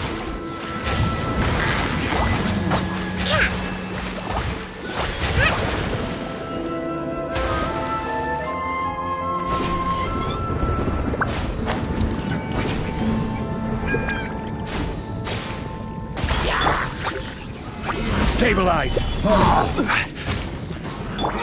No touching. Access denied. Blaze over.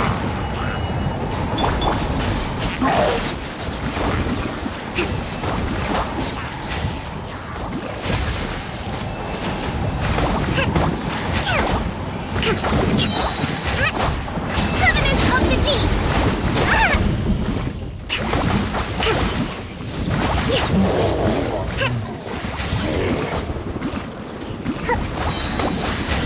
To control the boat of consciousness, we need to find the helm first.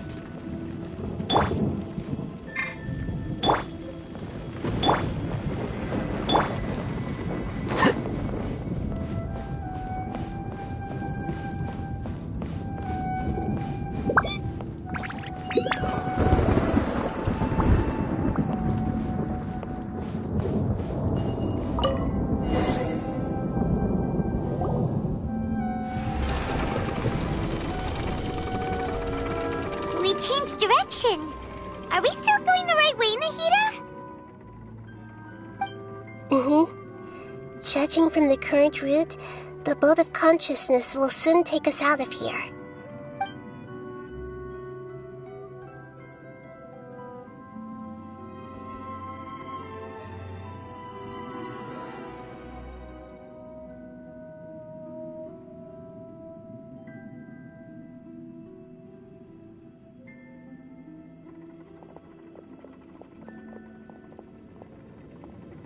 We'll be arriving at our destination soon. How are you feeling? Are your minds still intact?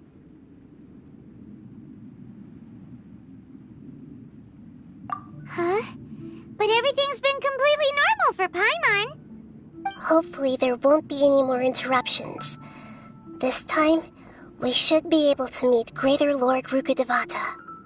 Are you saying you've never met Greater Lord Rååkidevata before? No. It seems that my birth and her death took place at the same time. Otherwise, I think she would have given me a little more guidance, and I could have done a better job. Hey, you've done a great job, Nahida. Let's get out of this creepy place and go meet her.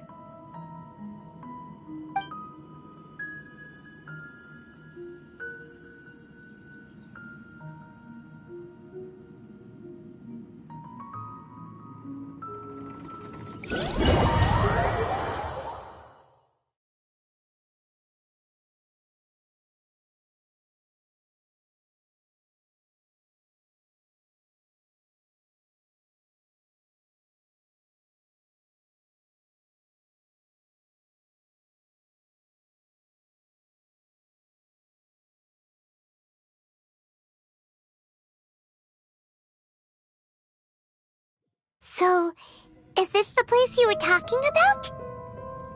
The base of Irminsul?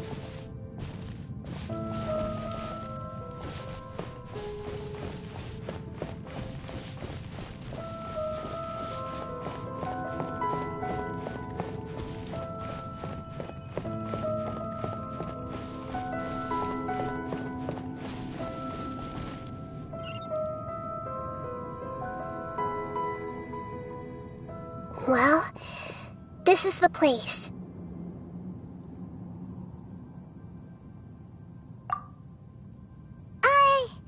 We're here to find Greater Lord Rååkidevata, right? But the one standing over there is... Is that... me? She looks exactly like me. Are you Greater Lord Rååkidevata? Yes, that's me. Are you surprised by my appearance?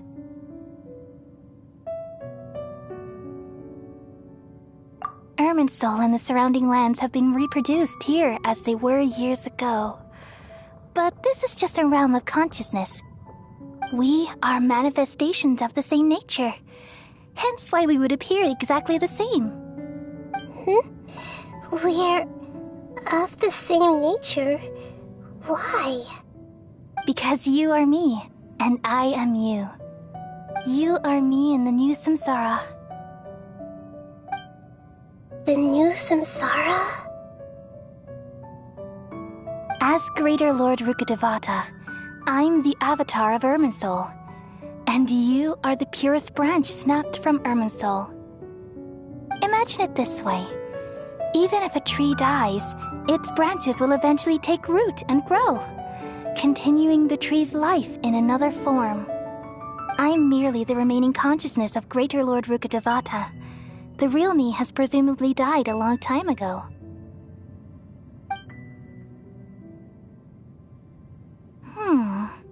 Judging from your appearance, I've probably been dead for 500 years.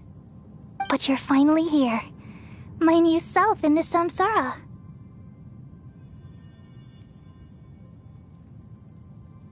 If this is true, then am I going to be a great Archon like you someday?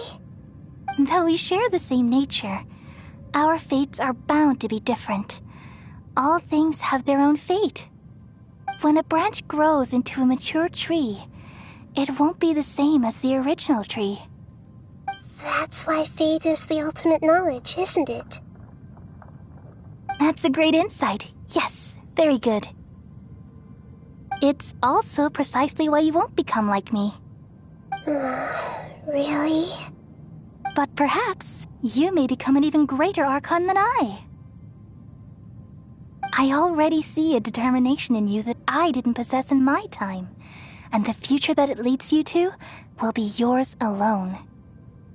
Along with the blessings from your past experiences. Don't worry. The growth of wisdom is like that of a plant. You only need to wait quietly for the flower to bloom. Come to think of it, the sages never had the faintest inkling of the meaning of wisdom. Thank you. Nothing makes me happier than discovering that the Archon I always admired was in fact myself in another fate. It's so nice to speak with you, Greater Lord Råőŭ. I've always wanted to meet you. The feeling is mutual. From the moment I snapped the branch off Irminsul and created you, I've also looked forward to talking with you. Could you tell me why you wanted to create me? And what exactly happened when you died? Ah, I see. You're here seeking answers, right? Everything that day, even the sky itself, changed into a color like this.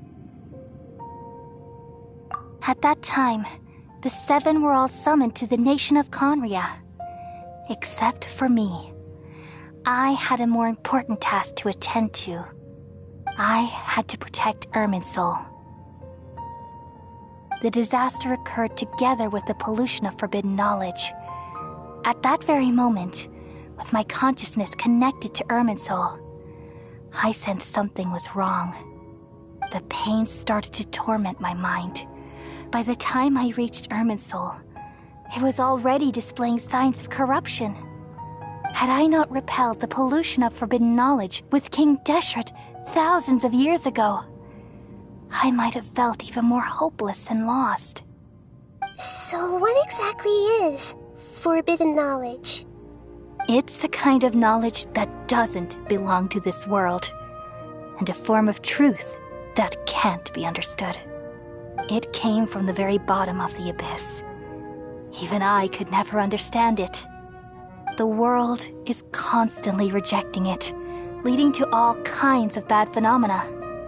If we allow forbidden knowledge to pollute Irminsul, I'm afraid the entirety of Teyvat could fall apart.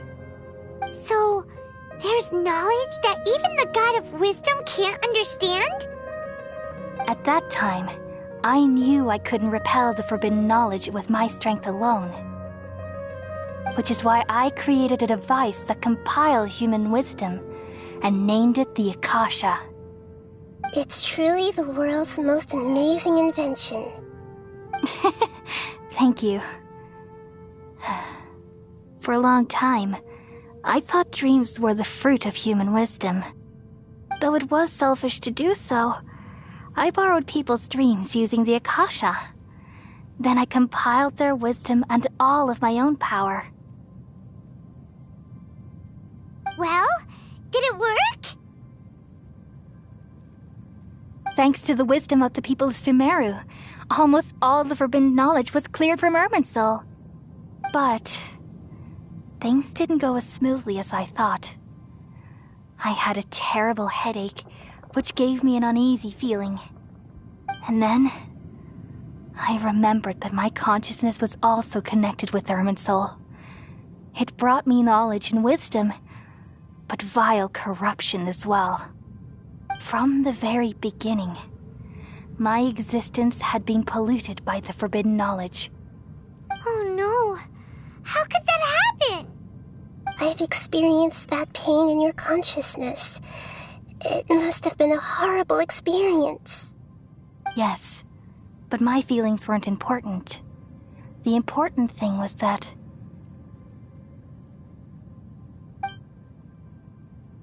even if I died, my existence and everything related to me would continue to exist in Irminsul as memories and knowledge, meaning that the forbidden knowledge couldn't ever be permanently eradicated. And there's no way for me to eliminate myself.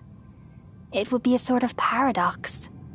So, I took the purest branch of Irminsul as my incarnation in the next samsara and left a trail of clues, all in hopes that you would come here and remove me and my pollution from Irminsul forever. Wait, no, I can't. So you realize what that implies. You are very smart indeed. Irminsul has all the knowledge and memories of this world. And as you've realized just now, removing me from Irminsul means I essentially will never have existed in this world. But this is the only way to save Irminsul. People love you so much, and they've missed you so much over the past 500 years. I am exactly the same. So how can we just forget you like this? Is there really no other way? There must be something else I can do. You're the god of wisdom, Ƒөΐũω. You should know that there is no other way. But this is so cruel. I don't want to forget you. No need to feel so sad, Ƒөΐũω. As someone who delights in wisdom, you should feel joy at finally finding the answer. These are the words in their entirety, the answer you've been seeking all along. Let the world completely forget me.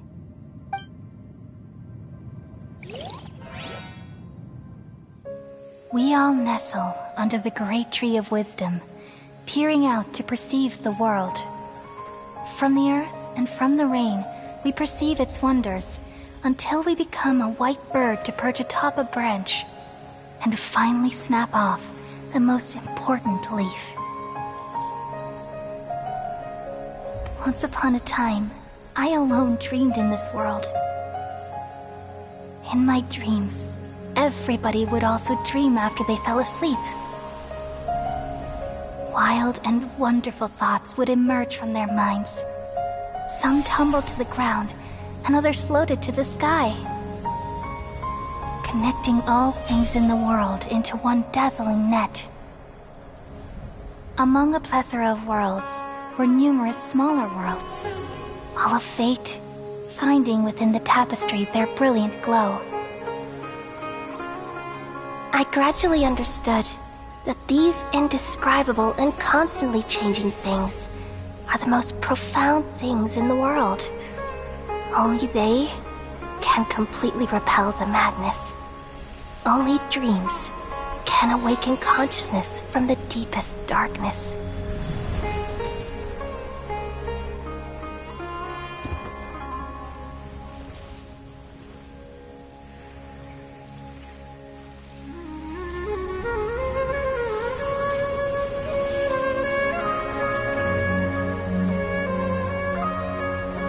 I'm the one who posed this question, yet also the one who sought a solution.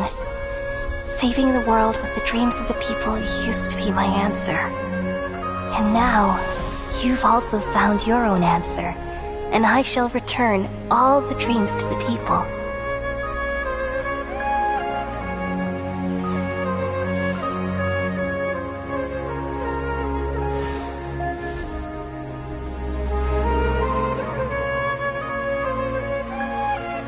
Goodbye, people of Sumeru. May you be blessed tonight with the sweetest of dreams.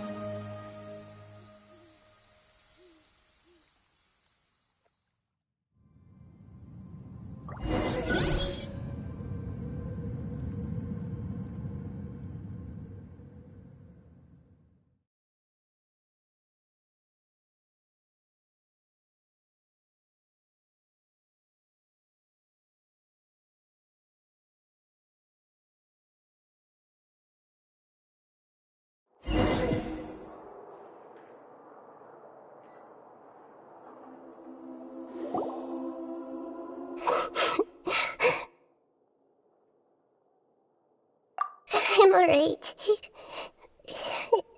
I'm just a little confused. We've just saved the world, right? So why am I crying? I don't know where this feeling inside of me is coming from, but I feel very sad. Just now, we used the power of two gnosis to successfully connect with the Irminsul consciousness from 500 years ago. Then, we removed the remaining pollution from Irminsul.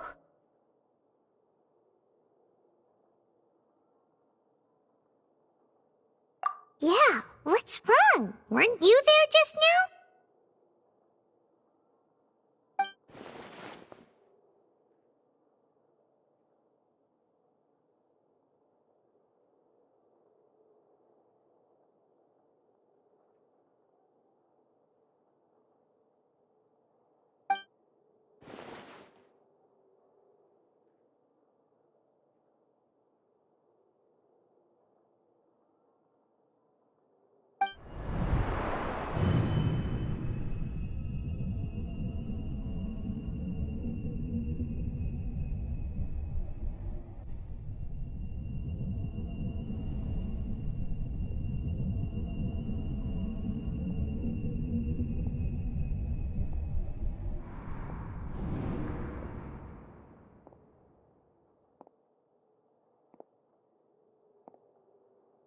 Huh?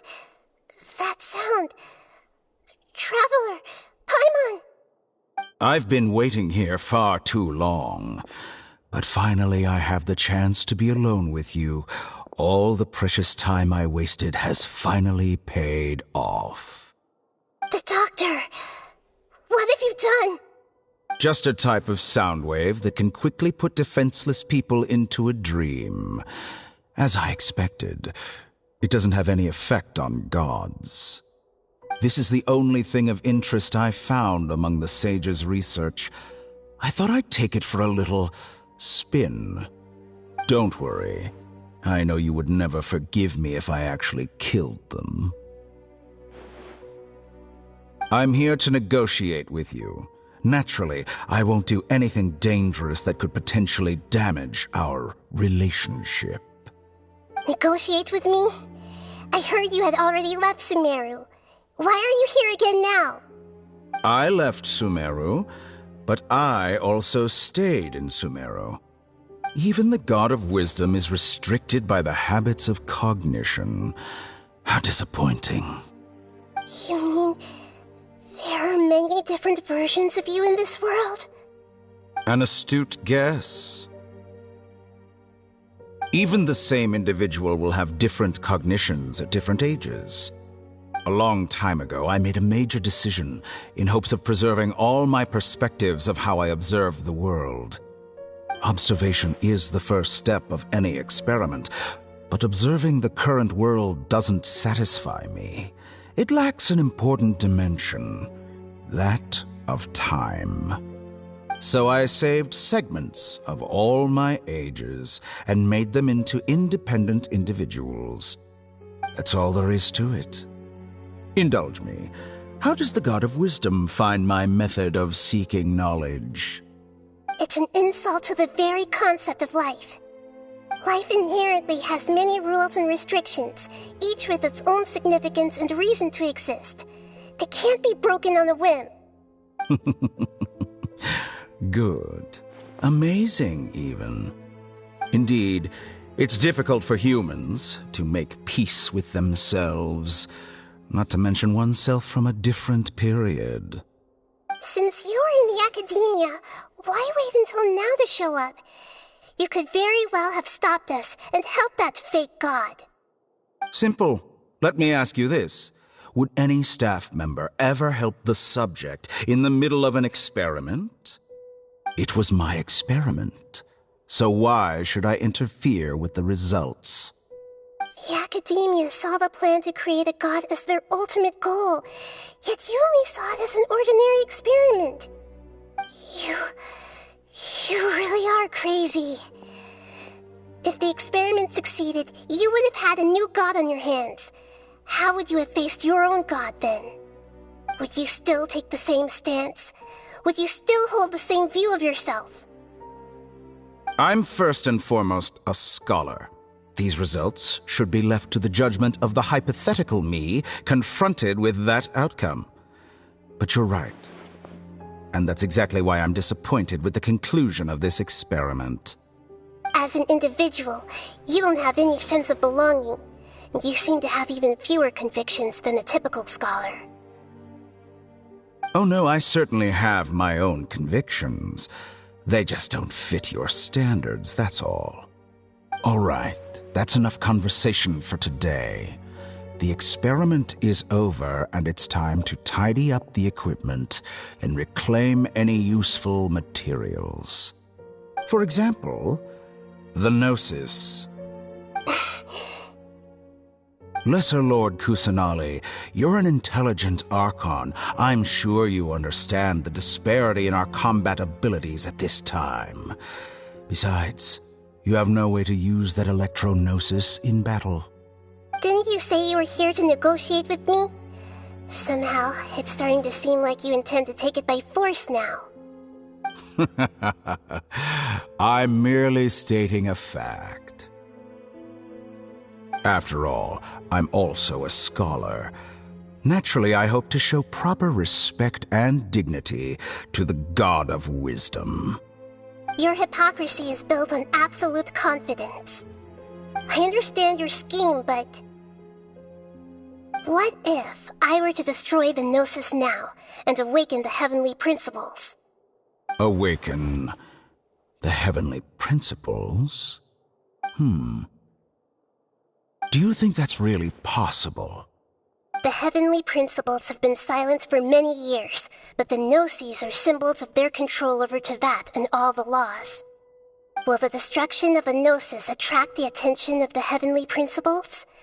And if so, how do the Ƒө腎 plan to deal with the consequences? Do you dare to gamble such a possibility with me? Gamble? How surprising. I thought you would show evidence or use rigorous reasoning to prove your point. The word gamble is the last thing I expected to hear from the God of Wisdom. But this is a clever move. You must have seen through me when I first captured your consciousness. As a scholar, I respect all possibilities. This has always been my principle and is an essential trait as an experimenter. Indeed, I can't ignore this possibility. So tell me then, what are your conditions? This foreign Gnosis will only lead to disaster if it stays in Sumeru. But this Electro-Gnosis is the prize I obtained after defeating one of your fellow Harbingers. Now, as the one who initiated this cascade of events, shouldn't you pay the corresponding price? Price? Interesting. What price would you have me pay? How about erasing all your other segments? So this is how you wish to restrict me, the most threatening opponent of the Nation of Wisdom. What you request of me is like plucking out the eyes I have placed in the dimension of time. Segments are extraordinarily difficult to make. They require extremely rare resources and enormous amounts of time and effort, requiring me to destroy them all here and now. Bravo. A suitably wise decision on your part. Yes, how very interesting. Can I assume that you have long been wary of me? Among all the versions of me, this segment you see now is the most selfish. If it weren't me, your idea wouldn't have worked. What did you see when you were imprisoned? You were observing me, and that's how you know I've long grown tired of their doubts and endless arguments. Like you said, it's difficult to make peace with yourself. Being as smart as you are, have you managed to do that? I see. If you think all those versions of me are worth a gnosis, then deal. You sure didn't hesitate much. Is the relationship between all the versions of you really that bad? I don't think there's any need to dwell on that. The surplus versions of me can be exchanged for a gnosis. Do you think anyone can offer themselves at a higher price? Besides, with my abilities, it's only a matter of time until I find better perspectives. Perhaps it's best to say, you're just temporarily ahead. But what I'd like to know is, how can you be sure that I've really erased them? I can see your remaining honesty.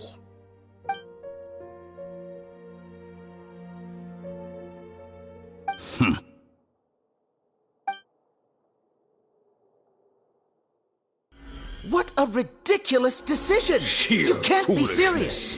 How could I have been so short-sighted? You think this is the end? Wait, I'll have my revenge! You'll make this moment count. You will regret this! Well, have you confirmed that it's complete? Here, take it. The future of Sumeru City will be in my hands alone. I will shut down the Akasha and let curiosity and the thirst for knowledge drive the realm of academics once again. There won't be any further gaps for you to exploit. It truly pains me that my academic achievements have never been appreciated in my homeland. Of course, I have no interest in being rejected by this city for a third time. Another chess piece. And where is your dendronosis? Don't be greedy, Harbinger of Snezhnaya. No, this is a different transaction. If you intend to turn off the Akasha anyway, then there's no further use for the Gnosis of Sumeru, is there? Besides, isn't it the Archon's duty to deliver what's desired of the Seeker? Oh, judging from your expression, you don't seem to find the idea very agreeable. Then let's think of it this way. Since you're the god of wisdom, how about I exchange some knowledge with you? People exchanging knowledge with the god of wisdom is the stuff of legends. Yet here you wish to exchange knowledge for the god of wisdom's property. Arrogant as that is, it has piqued my interest. Let me ask you, have you in all your mighty knowledge ever heard the rumor that the skies of Tevat are fake? Huh? That's the secret hidden by Irminsul concerning the truth of this world.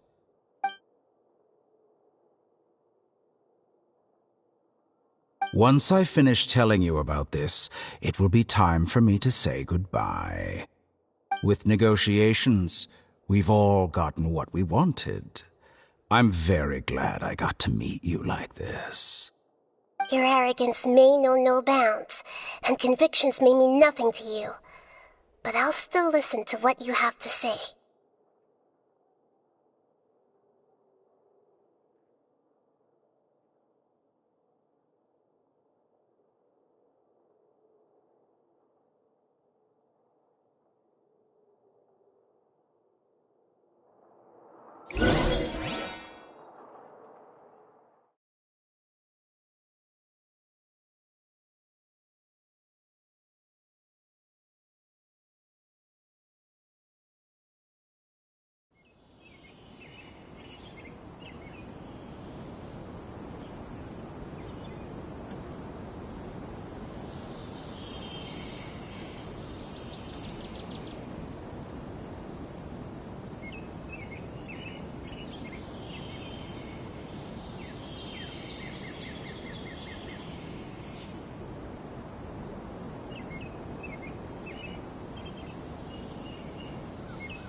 Okay. Wake her up.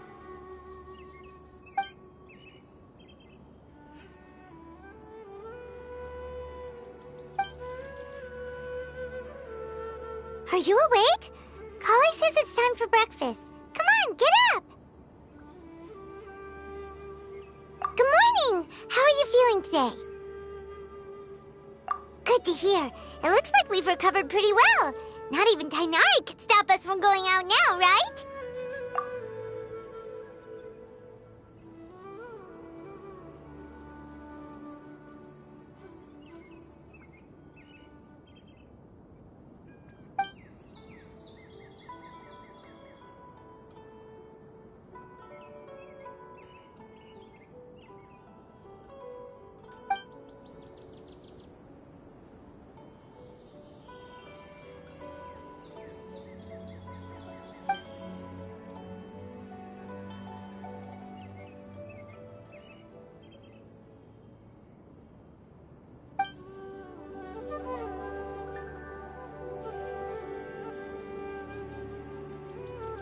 Traveler, let's go!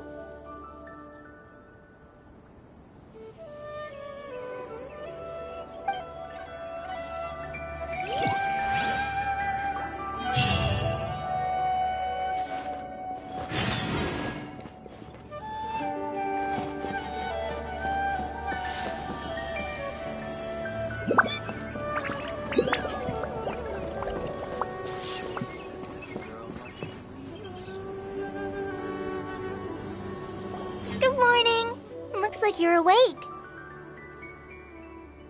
Yep. I prepared some breakfast today.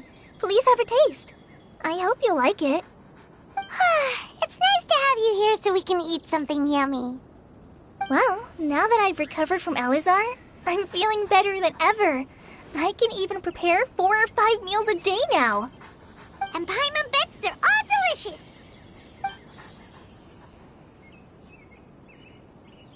Oh, by the way, someone brought a letter for you after you went to sleep last night. Nope. Paimon wanted to read the letter with you after you woke up, so Paimon didn't open it. All right, let's read it now. Oh, it's from Nilou. Ahem. We're going to hold a feast at the Grand Bazaar and celebrate Cyano's reinstatement as the General Mahamatra. As heroes of Sumeru, please be sure to attend. I'll wait for you.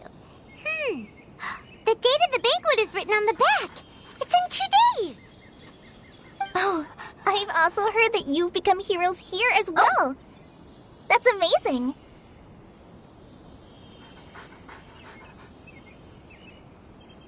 Everyone's aware of your abilities. There's no need to be modest. Anyway, let's go to the Grand Bazaar to have a look. Oh, before you leave, be sure to inform Master Tighnari.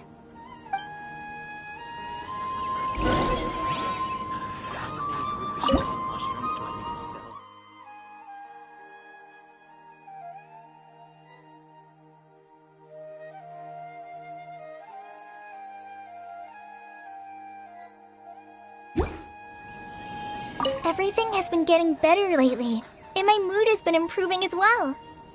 You can come find me anytime if you need anything. You're welcome. I was just doing my duty. Remember to talk to Master Tighnari before you leave.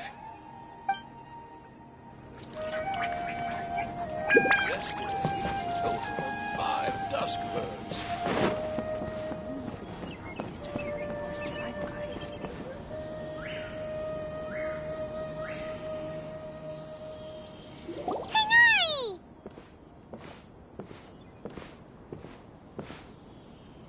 Ah, good morning. How do you feel today? We feel much better. How about you? I'm recovering well, thanks for asking. But from the looks of it, you seem to be already busy with work again. It's fine. I'm not that busy, really. The Elazar patients have recovered, as well as Hypatia. For now, I only need to tend to my Forest Watcher duties. It seems once Irminsul started getting better, everything else started to recover too. Yes, but there are still some residual effects. The withering is one example. Though it won't spread anymore, the existing zones won't just disappear. We forest rangers will still need to do the work. By the way, we have some good news. Sino got his position back! This news is hardly new. He had already mentioned it to me before. Huh? You mean he was already here? Why didn't he come to say hi to us? He visited once, but he was afraid of disturbing you while you were resting. He just asked me a few questions and left. Then you probably already know all about the celebration feast. Celebration feast? No, I haven't heard anything about that. Huh? But didn't Nilu say in her letter that they would celebrate Sino? He didn't tell you?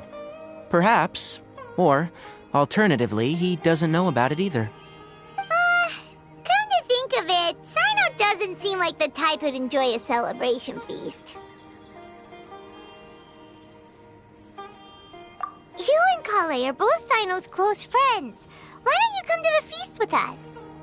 Kale has taken over some of my tasks these days. I don't think she'll have time for it, not to mention me.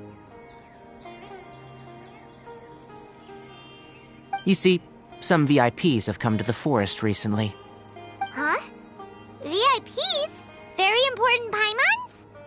Well, technically speaking, they are former VIPs. The sages involved in recent incidents have begun their training in the Avidia Forest, and the people they had previously imprisoned have all been released. Huh? Yes, he's a little weak, but he isn't injured and his condition is stable. Lesser Lord Kusanali, in her boundless mercy, has decided to spare Azar and the other wrongdoers. Supposedly, they were ashamed of their shallow ideologies, and have decided to dedicate the rest of their lives to cultivating wisdom in the Avidia Forest. When they learned that Lesser Lord Kusanali had defeated the Balladeer and saved Irminsul, they were shocked at first, but also became happy, feeling that the sacred light guiding them on the path of discovering wisdom had begun to shine once again. As a result, work has increased for the forest rangers. That sounds really exhausting. There's nothing we can do, really. But that's another topic. Back to the matter at hand. Are you two planning to head out? Ah, right! We're here to request permission to head out. Would that be okay? You've recovered well. You may go. But be careful. Yay! Will do!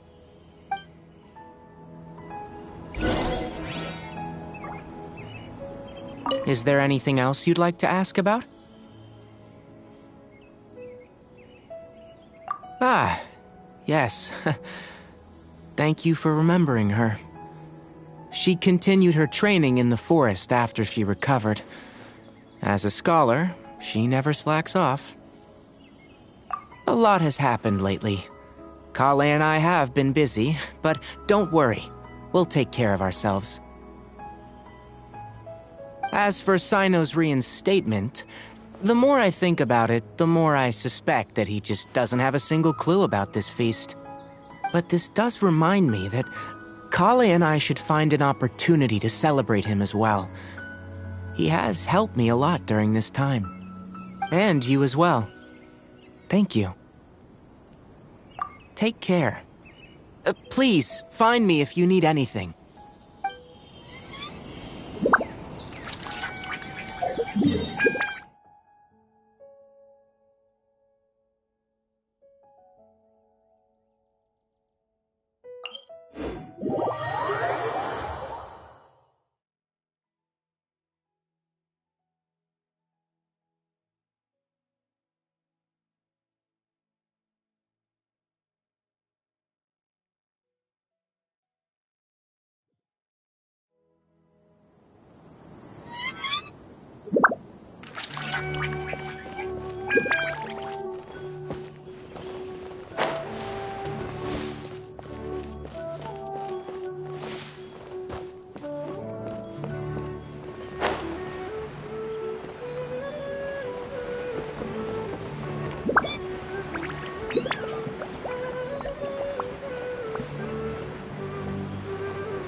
Well, there won't be any problems if the feast starts at that time.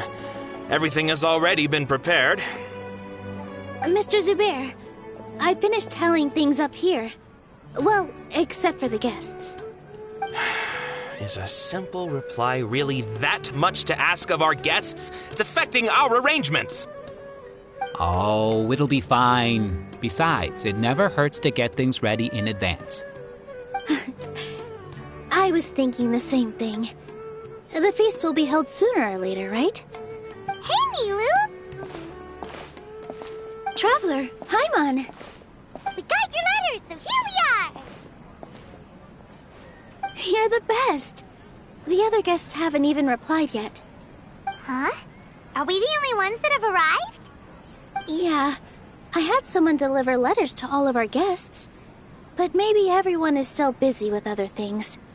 Look, I get it. Sumeru is in an extremely important period of transition right now, but even if your friends are important figures, they shouldn't just ignore your request like this. Nilou is Sumeru's #1 celebrity, after all. You have no idea how happy I am to talk to people with good taste. If you consider enjoying Nilou's dances having good taste, then almost everybody has good taste. Because Paimon thinks everybody will love her performance.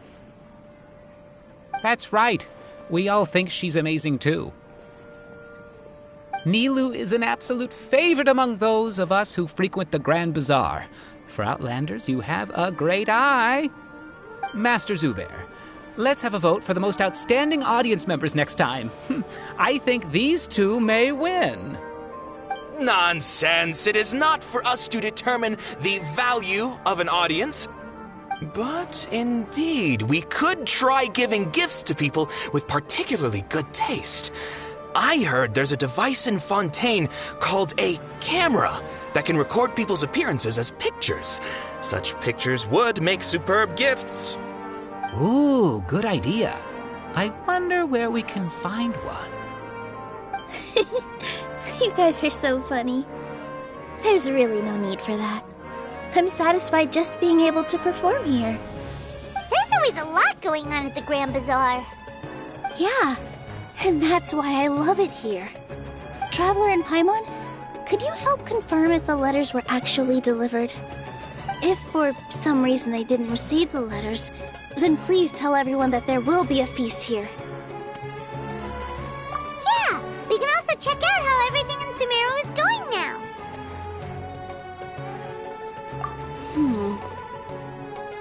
When I wrote the letters, I heard that Dia was in Port Ormos, and Alhaitham was at the Academia. As for Sino, we've only heard that he appears at the Academia from time to time. I'm not too sure about Rahman's whereabouts. My guess is that he's with Dia. As for Dunyarzad, I just hope she's feeling better. I sent her a letter, but I was afraid of disturbing her. If you have time, please ask about her for me. Okay, got it. Let's go, Traveler.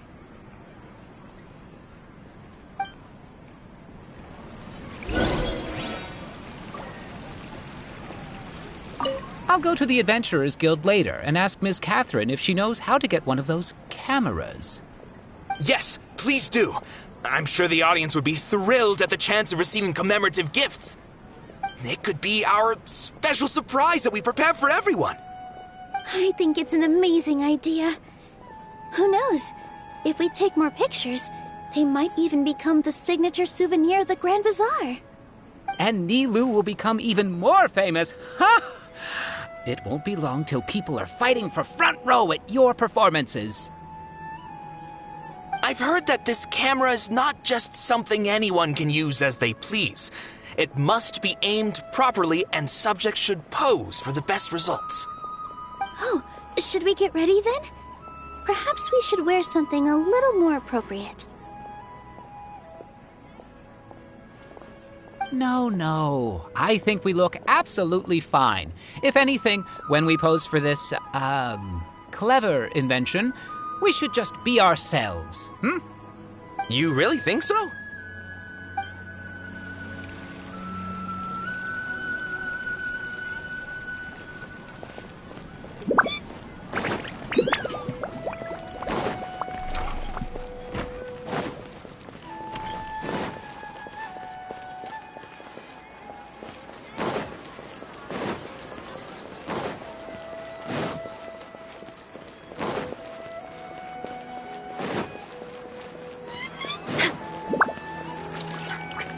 Next on the agenda...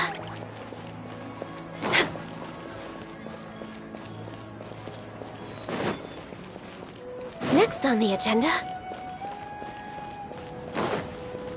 We're way behind schedule.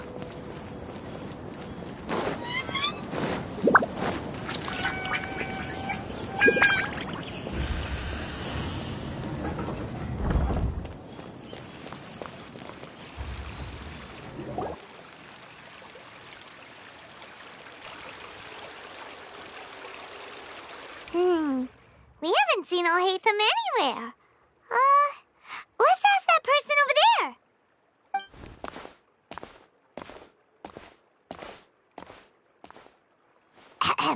Hey there, have you seen Ƒөΐũើω around?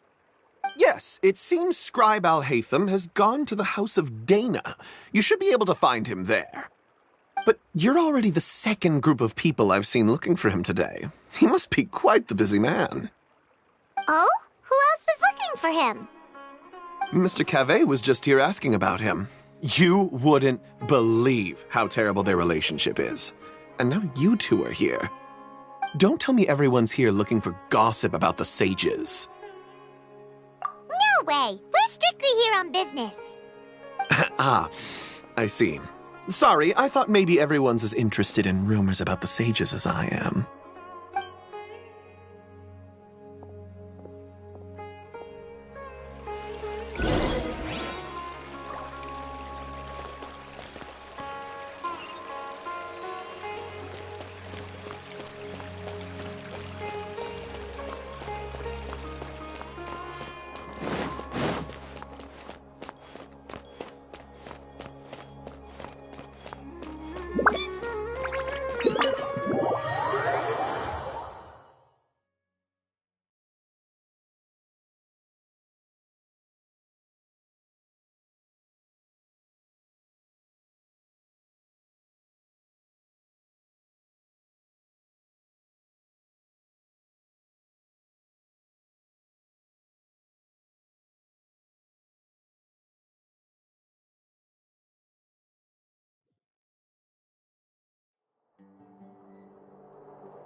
Ƒөΐũើω should be around here somewhere, right?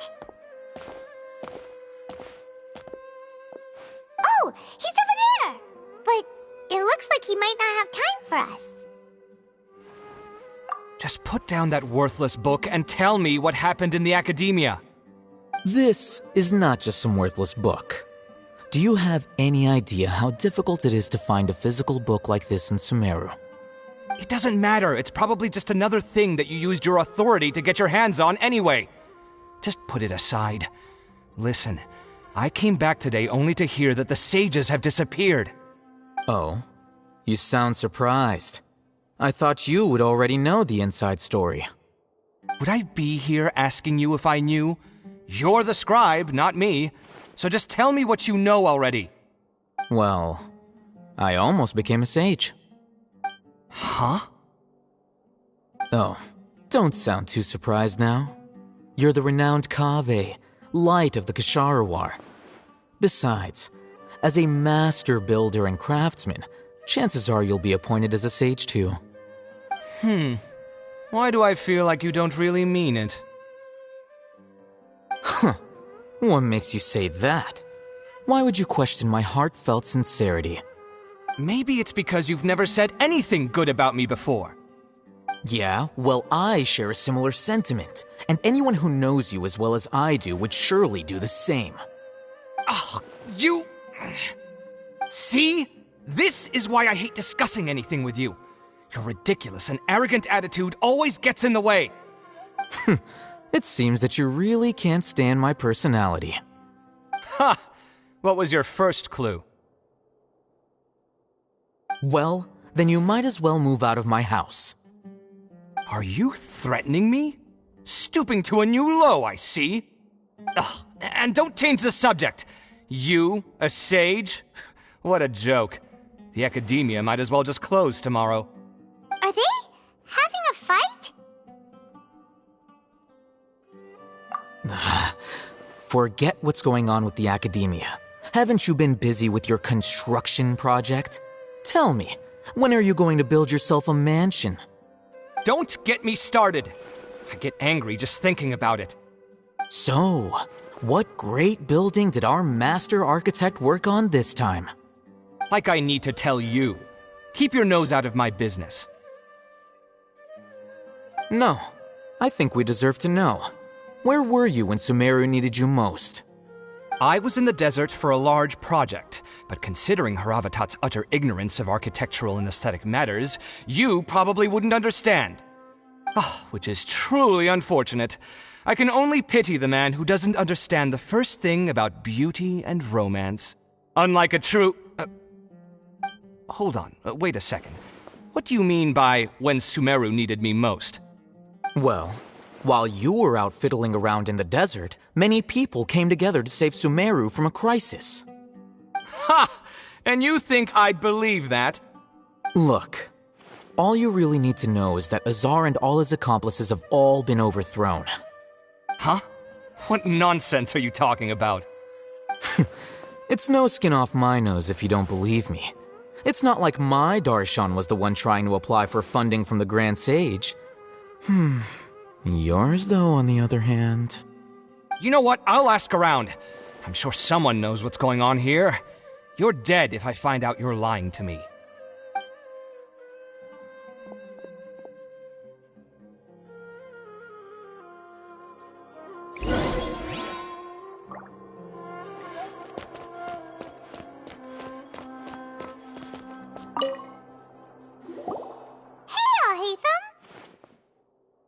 Oh, it's you two.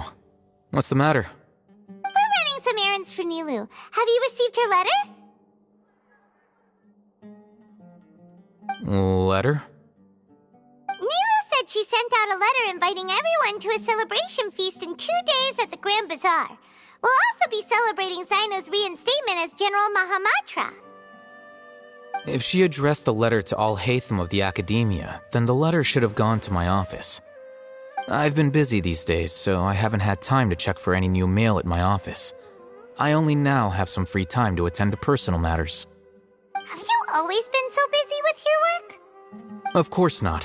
I'm only busy these days because several sages have been dismissed recently and the whole academia was practically turned upside down. Kainari told us they all went to train in the Avidia Forest.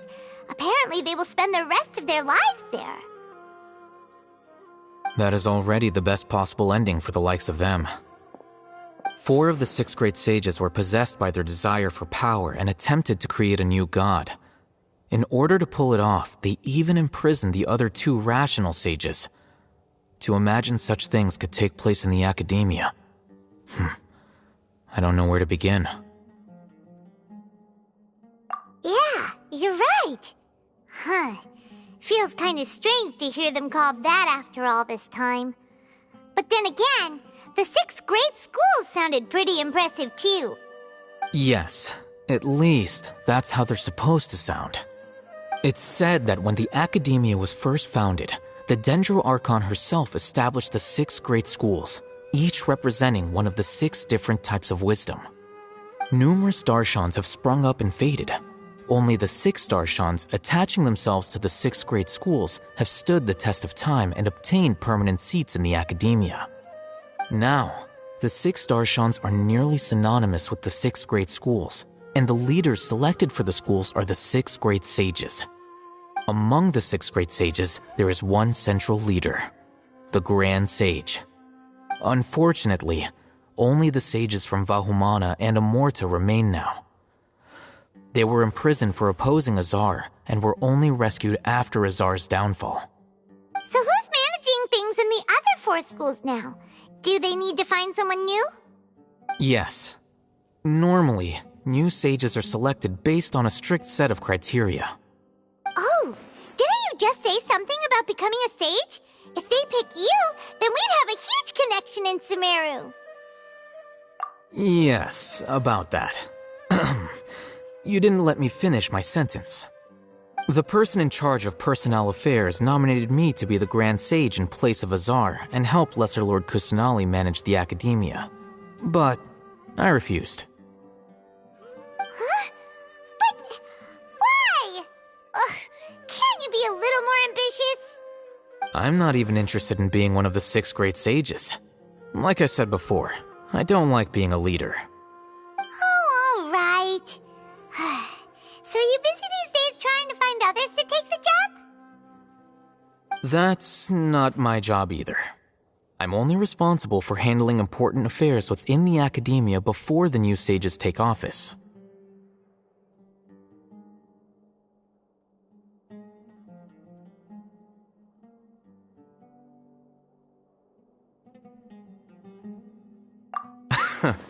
And the first thing I'll do is reject Kasharawar's application for funding. By the way, who was that other person just now?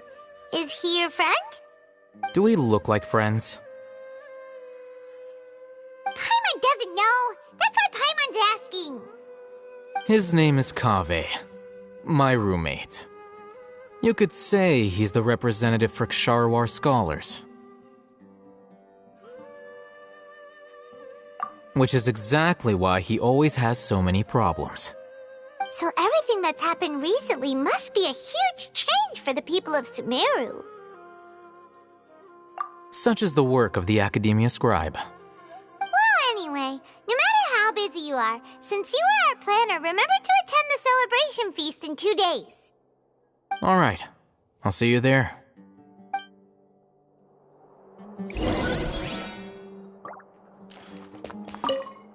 The House of Dana is the last quiet place in the whole academia now. I was originally planning to stay here a little longer, but there's a chance that Kaveh might show up again. Tuh, what a nuisance. I'd better go somewhere else.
This is Port Ormos.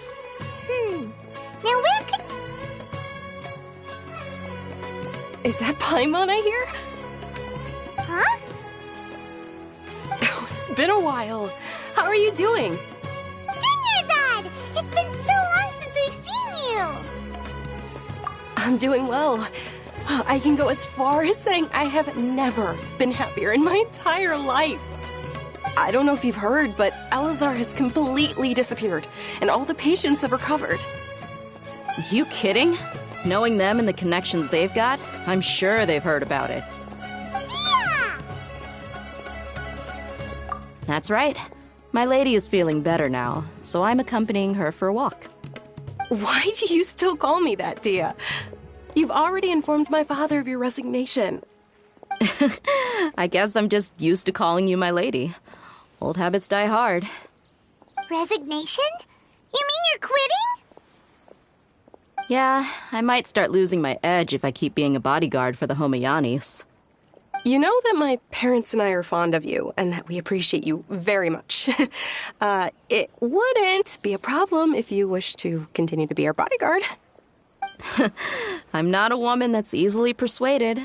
You should know that by now, my lady. When I took this job, I had already decided that I'd quit as soon as you'd recovered. It's time for me to get back out there and chase that horizon. So what are you gonna do now if you're not gonna be a bodyguard anymore? I want to take a risky job and put my body to the test again. Huh? But we literally just finished one of the most dangerous jobs ever. Are you getting bored already? I know. If I hadn't joined in that plan with you, I wouldn't have come up with this idea. I guess I still get fired up by that feeling of going all out in a fight. It made me realize that I'm still a mercenary through and through. Life is short, and I'm happy that I got to be a part of that operation. But the whole thing also made me realize that there are still many problems in Sumeru. And as a desert dweller, I'm still not completely ready to settle down on this side of the wall. Well, I remember a friend had someone bring you a message. You mean I'll hate them? I didn't expect him to still remember that. I thought he was joking.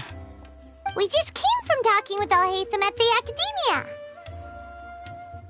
Did he tell you that he suggested that I come work at the Academia? What? I heard that Azar and his cronies fell from power, and Al-Haytham told me that now was a good time to find a job in the Academia, but only if I wanted to. Whoa. Paimon can't see you being anything other than a mercenary. Me neither. But I think Dia would look great dressed up as a scholar. Ugh, forget about it. I wouldn't last 10 seconds in there. Al-Haytham probably just liked the way I worked and knew I'm good in a fight, so he suggested I find some work in the Academia. But you know, if you take him up on the offer, Sino might actually agree and let you become a Matra. Because you're super amazing! The Matra have all the talent they need as long as they have Sino. I prefer to be free to live however I choose. In fact, I chose this job from the very start because I knew it'd be right up my alley. Even if being a mercenary means facing all kinds of danger. A lion has to return to the wild sooner or later. If anything, being your bodyguard has been unfamiliar territory for me. I don't want to see you go, but I'll respect your decision. I'm glad to hear you say that. Come on, no need for the sad face. It's not like we'll never meet again. Once the whole Dendro Archon thing is settled, everything in Sumeru will take a turn for the better. That makes me happy too. But a peaceful society will probably mean less demand for mercenaries like me. Before long, we'll be a dying breed. So I'd better get to work while I still can. Huh? But wait a second! You make it sound like you're leaving now! Well, no, not yet at least. I promised my lady I'd stick around until next week. So, have you been in Port Ormos this entire time? We were wondering if you had received a letter from Nilou. Oh, did Nilou write to us? She heard that you were seen in Port Ormos, so she sent the letter here. Huh. It was probably sent to the inn that we're staying at. My lady has been very energetic lately and keeps taking me on hikes, staying out even into the night.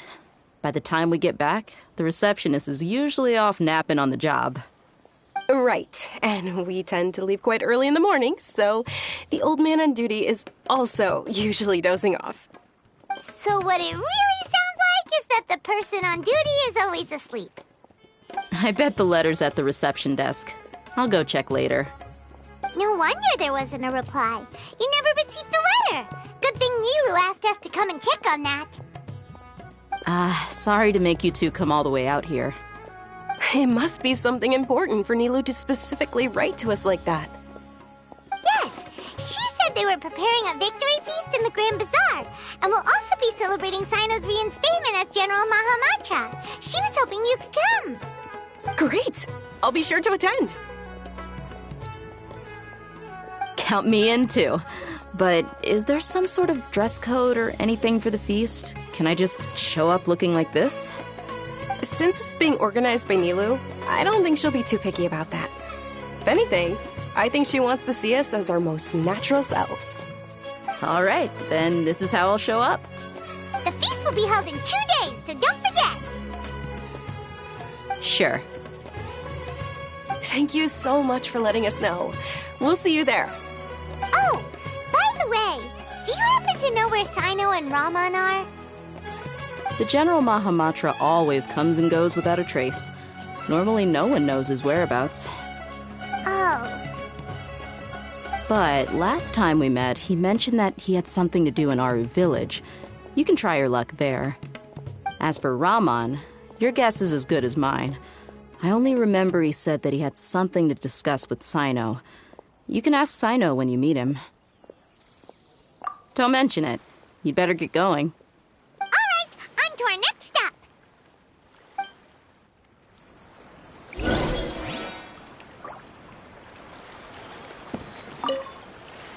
After recovering from Elazar, everything seems so different to me.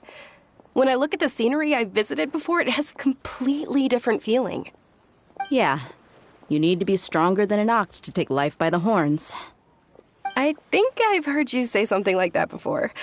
But today, I finally understand what you mean. Is there any place you'd like to go? I can accompany you. I've got time. What if I tell you that I want to go to the desert? Fine by me. If we go to the desert, I can introduce you to my friends there. But we should prepare and get everything we need before setting off. Let's go! I'll go pack my luggage now. After we're done with the feast in 2 days, we can go have fun in the desert. You can count me in.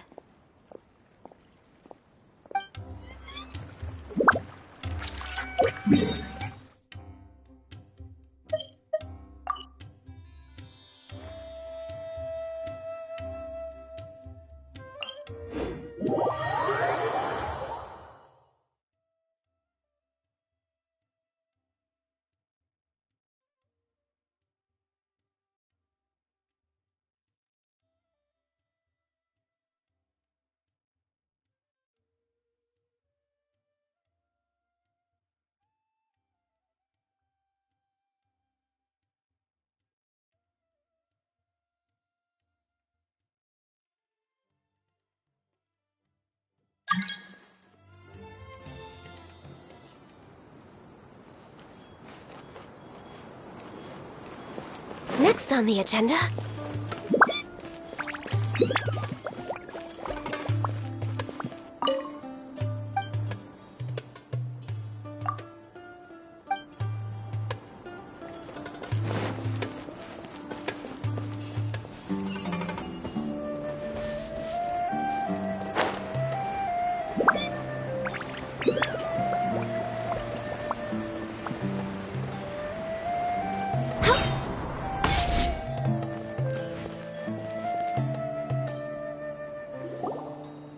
It's been a while since we last visited Ŭŭ village. Ah, there's Sino!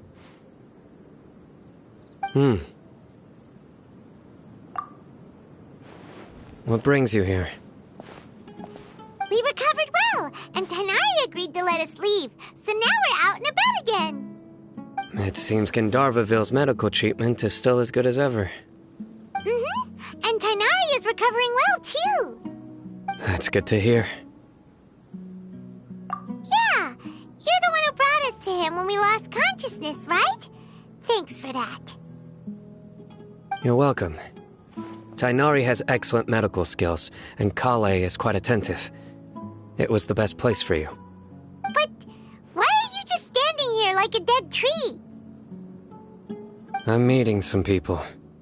Oh, you mean Candace? I've already talked with Candace and the village chief. They're still at the usual place. You can go there if you'd like to see them. But you know one of the people I'm meeting as well. Oh, by King Deshret's blessing, my friend suddenly appears in the desert. Don't tell me you've run into trouble and need us to help now. Roman! And, Setaria? Oh, you know me? Oh, well, you're pretty famous in the academia.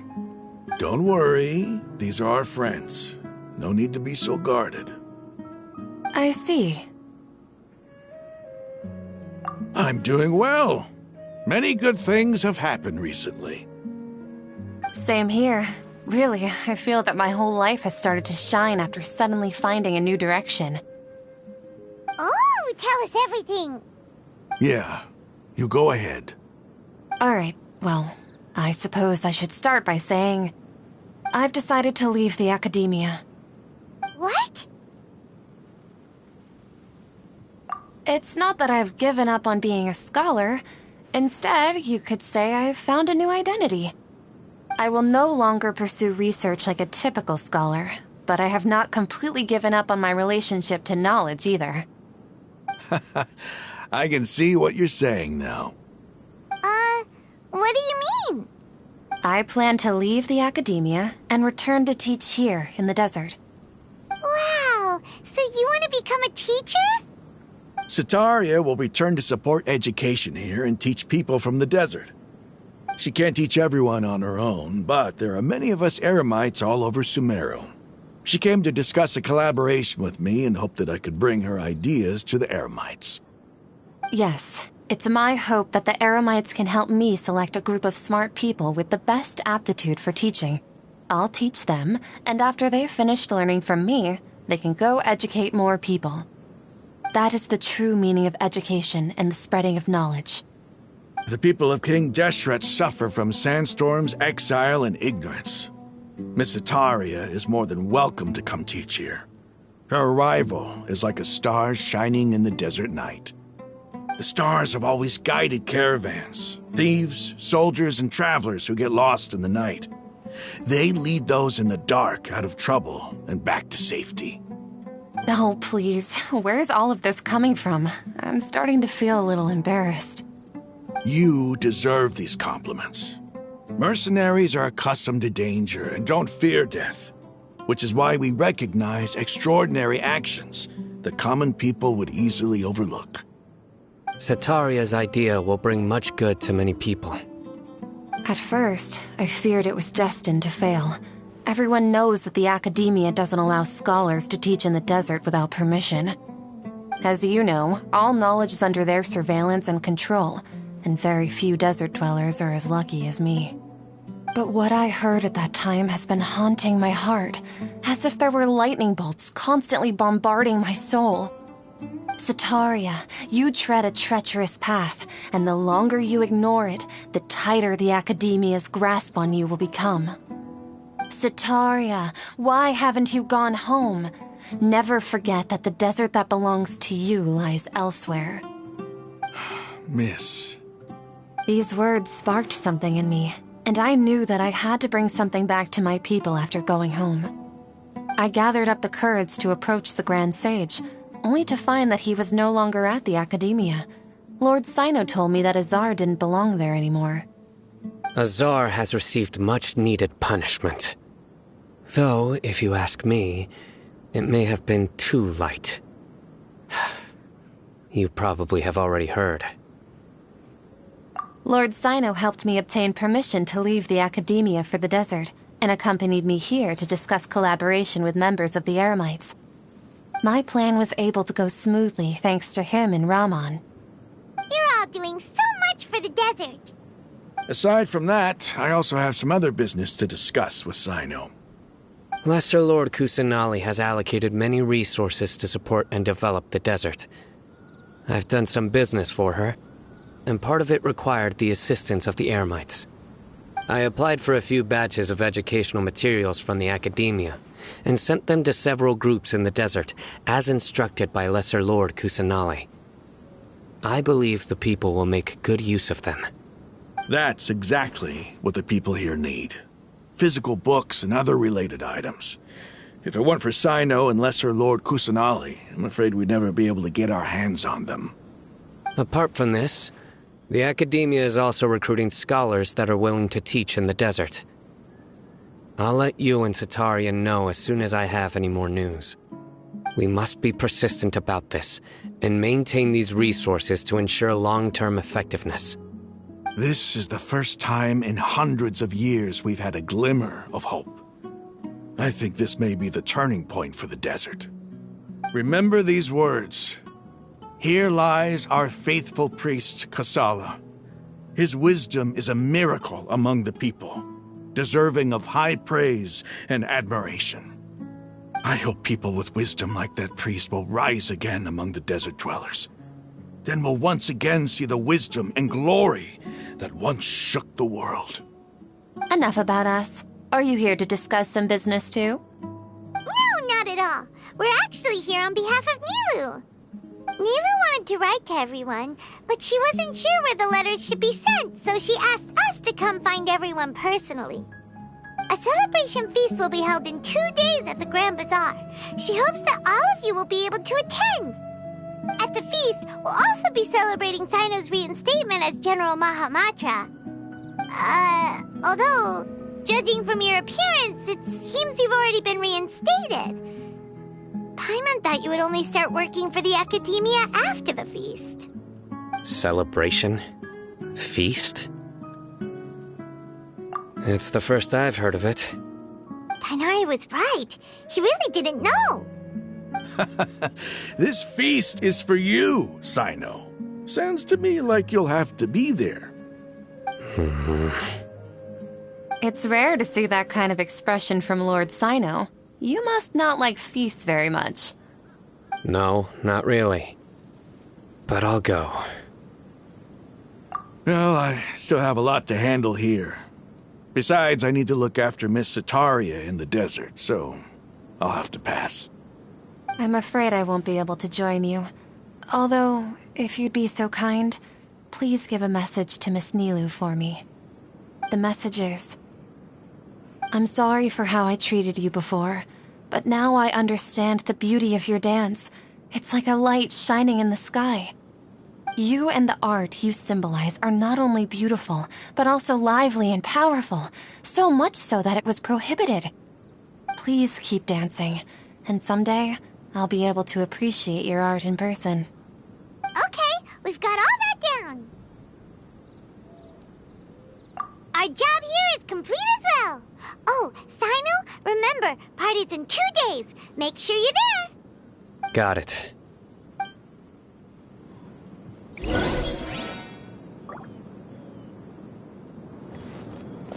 Anyway, our preparation has been going smoothly these days. Can such good things really be happening in the desert? It's almost hard to believe. Yes, even if you can't bring yourself to believe it, you should at least believe in those of us who are working hard to make it a reality. Indeed. Take it one step at a time. There is still a long journey before you. What heartwarming words.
Traveler, it's good to see you again.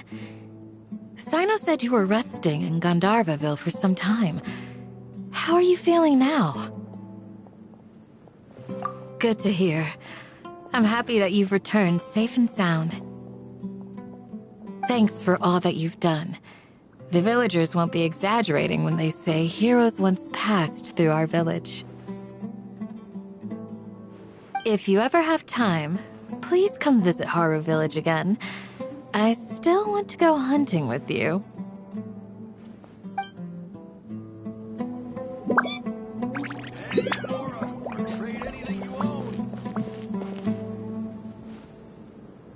Yes, you were right.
request from the Academy.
Today's the big day! Let's go to the Grand Bazaar and see how the celebration's coming along.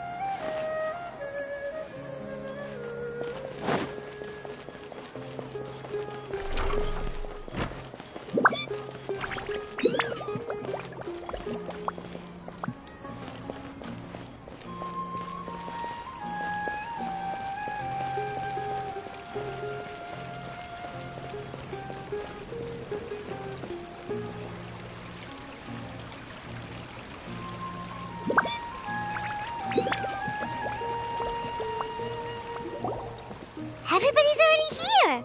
Looks like we're the last ones to arrive. You're here. Ah, there you are.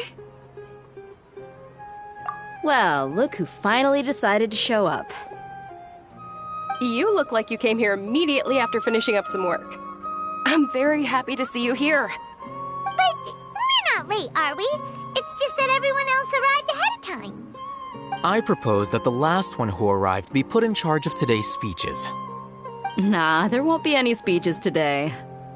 Oh, really? Well, even better. Come join us over here. Let's share some great food and drinks, and chat about all sorts of fun things. Everything looks quite good. Wow! Paimon can't wait! Traveler, just look at all the delicious food here!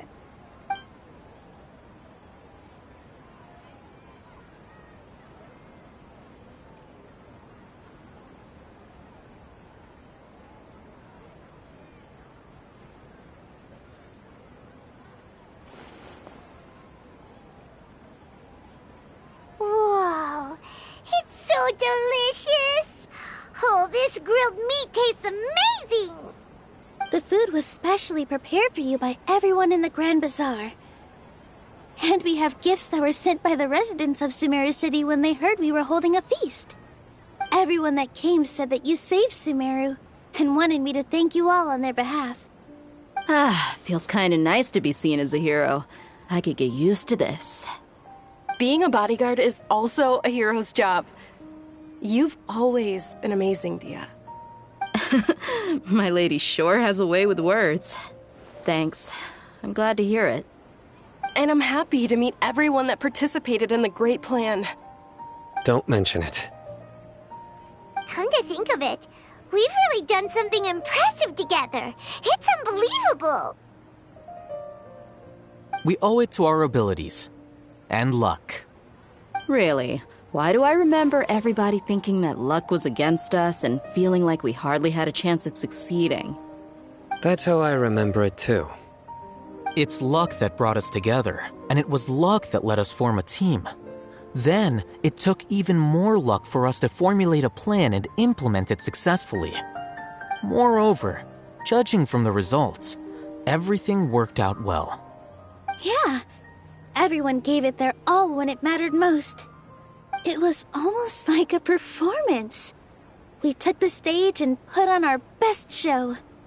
Everyone played their part, and thanks to everyone's efforts, the performance was a great success. So, would you say we're good actors too? It's such a blessing that Lesser Lord Kusanali was able to return to power at the Academia.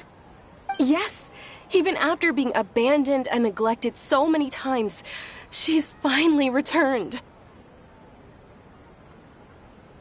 Uh-huh. Lesser Lord Kusanali once used all her power in a great disaster, which resulted in her losing all her wisdom and memories of the past. The Academia basically abandoned her because of it. This should be something everybody should remember.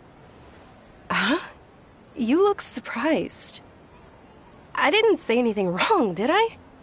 No, everything you said is correct. That's good. Something wrong? Yeah, what's with that face? You knew all of this already. Even if those two giants of the Academia are here, I still have to say it. Those sages really have some nerve. 500 years ago, Lesser Lord Kusanali used all her power for the people of Sumeru, and what did they do in return?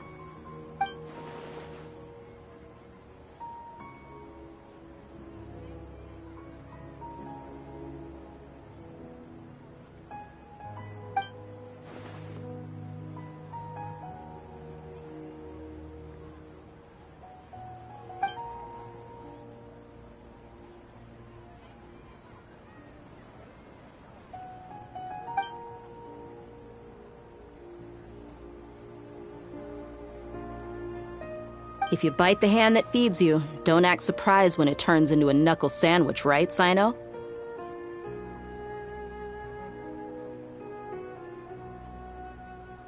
Perhaps I shouldn't say this, but their treatment of Lesser Lord Kusanali calls for a more severe punishment.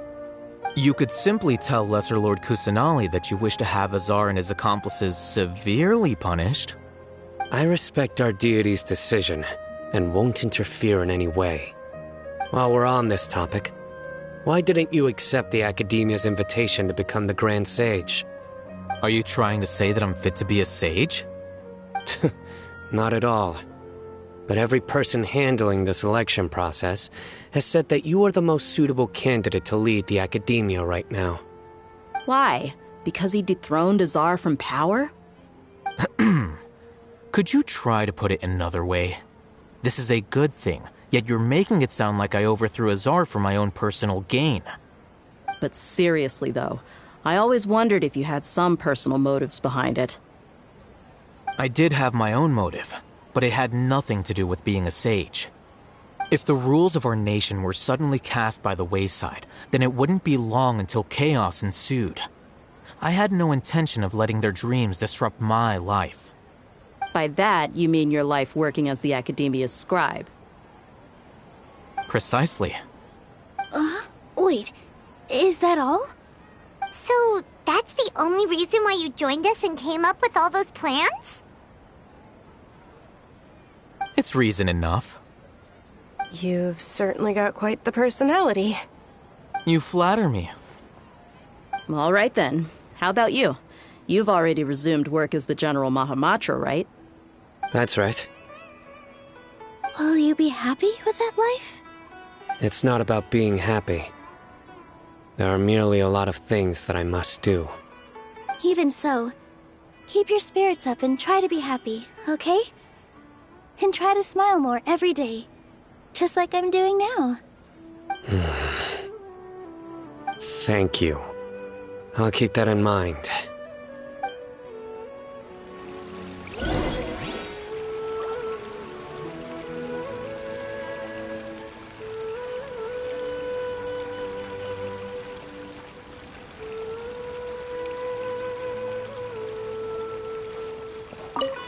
I seldom participate in such lively gatherings, but the atmosphere here is quite good. No, this gathering today has a unique meaning. The Grand Bazaar is lively because the people here feel happiness from the bottom of their hearts, unlike the farces at the Academia. That happiness is an emotion that'll be forever alien to those bookworms who have driven themselves insane by studying. I seem to have taken both keys when I left the house.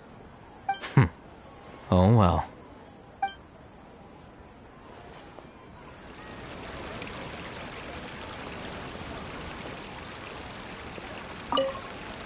My lady, the grilled meat over there is delicious. Have you tried it? Yes, I also tried some fruit just now. Oh, they're very sweet. What an amazing place to relax. No wonder everybody likes to rest at the Grand Bazaar. You said it. Oh, look who else is here. Hello. Oh, I'm so happy Nilou invited everybody. Oh, now I have the chance to meet all the heroes. Hey, less of that polite chit-chat and more eating and drinking. The feast is about having fun, not stuffy formalities.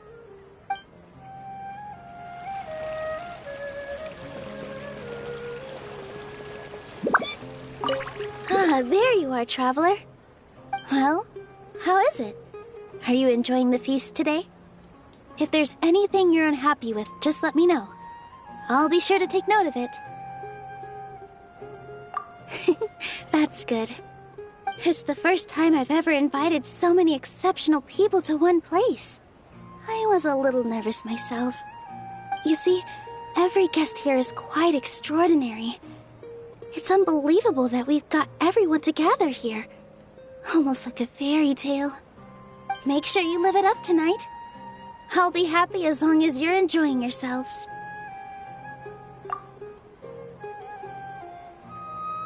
I'm honored to have her think of me this way. If I have a chance in the future, I would really like to invite her to one of my performances. I can't explain why, but I just feel elated right now. Thank you.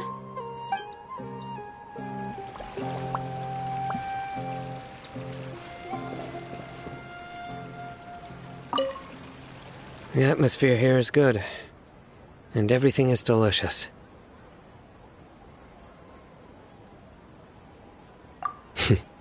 Yeah. I don't often come to such places, but it feels quite good. I have a lot to handle these days. Otherwise, I could show you around. There's always next time. We're friends after all. This feast is pretty good. I like it.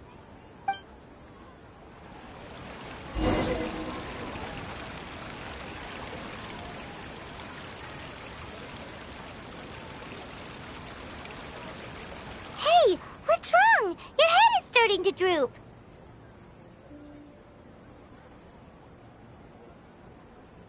Hey, you can't just fall asleep here. Paimon will go find something delicious for you to eat. You'll wake up once you've put something yummy in your tummy. Of course, just wait here for Paimon.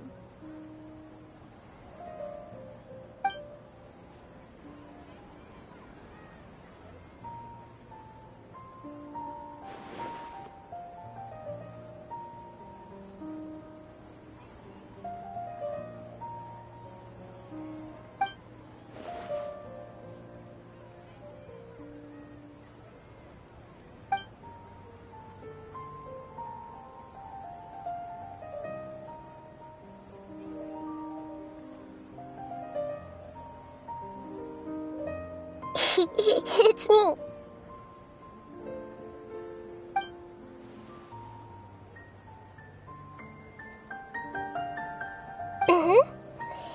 You may blame me for being a bit too self-indulgent. I was thinking about talking with you, and the next thing I knew, I had made a connection with you. The connection between us is amazing. It's like flora and the fence it grows upon.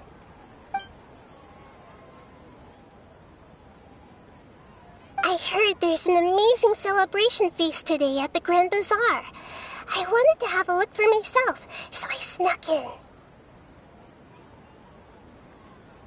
Lately, I've been so busy dealing with all the fallout from recent events, so I really haven't had any free time.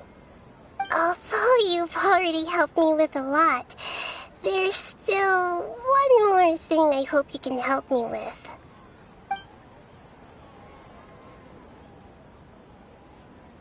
Please say thank you to everyone for me.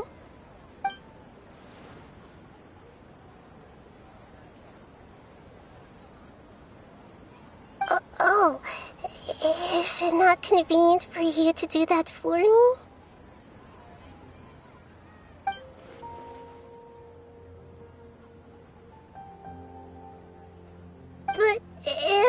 show up all of a sudden, people will become all quiet and stiff, won't they? What if I end up scaring them and ruining this wonderful feast? That'd be the last thing I want.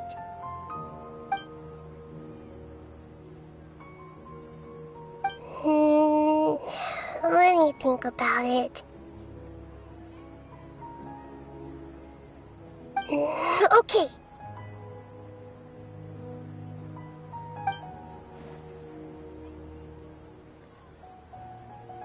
Yes, I have.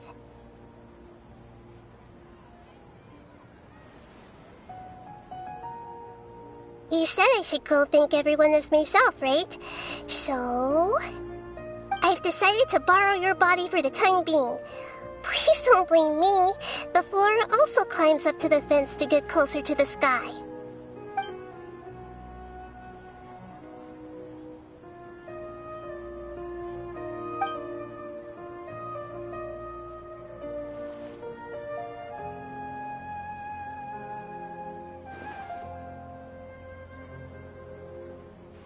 Everyone!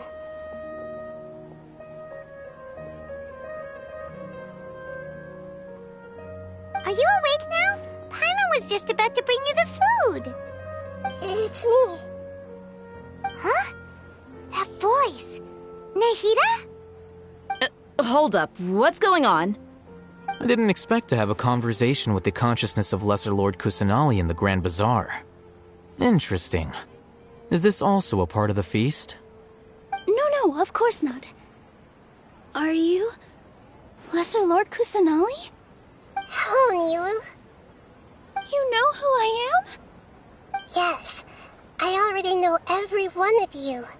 Nilu, Alhaitham, Sino, Dia, Paimon, and Dunyarzad.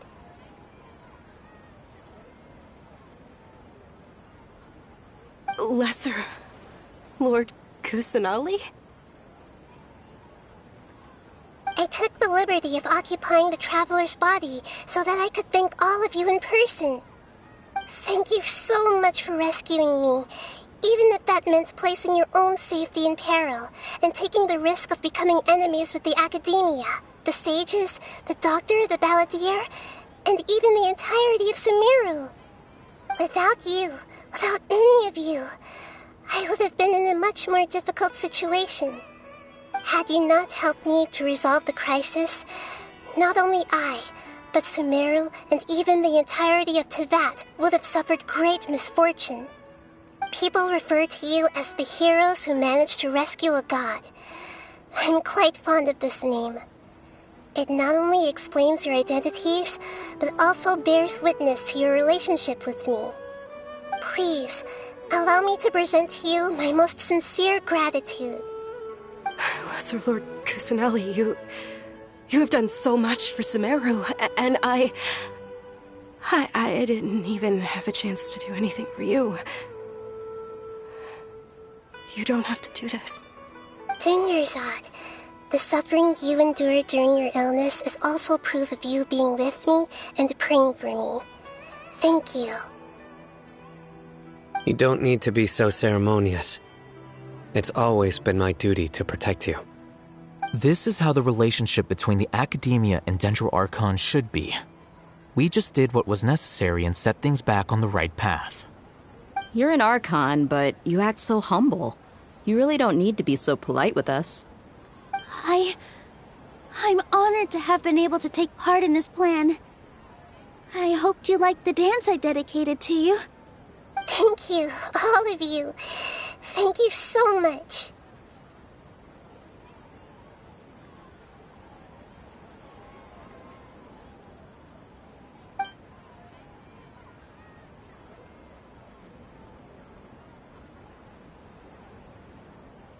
Yeah.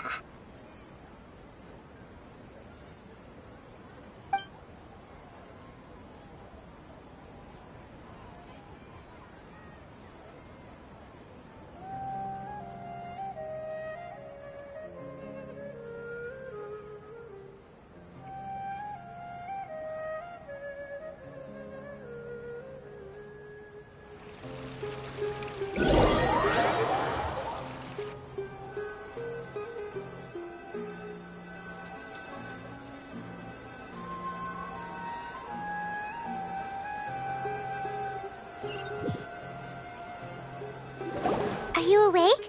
Did you rest well? After Nahida left, you ate a lot of food. You've become a glutton. That just means you still have a lot to learn from Master Paimon, the Sage of Gluttony! Alright, since you're awake now, should we go and have a chat with Nahida? She should be in the academia right about now. If you have any questions, now's your chance to ask.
This is long overdue.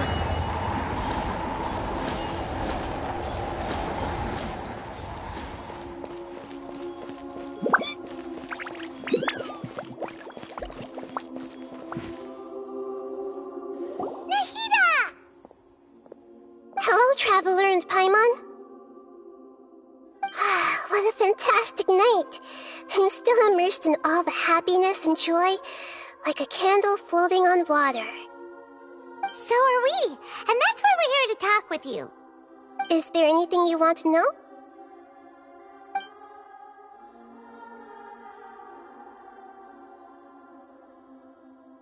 After recent events, the Akasha can no longer function as it used to. I've given it some thought, and have decided to shut it down permanently. But this is definitely not a bad thing. Even from the beginning, I've been planning to shut it down. The Akasha's centralized administration of knowledge has always restrained people's curiosity and curtailed the number of paths available to them. I don't think this is good for Sumeru. Although people may initially feel a little uncomfortable with the loss of the Akasha, they will soon understand that this life is more suitable for them. And as for the future of Sumeru, I'm preparing to regain control of the academia. The former sages have received their punishment, but the new sages have yet to be selected. I will oversee the process personally. I hope that the new 6 great sages will be more focused on academics. Sumeru needs such leaders more than ever. The other big issue is the people of King Deshret. All the residents of the desert, in fact. They have been mistreated for far too long. I've already taken some measures to address this. It will take some time to rebuild everything, but no matter if it's culture, friendship, or trust, we will rebuild it.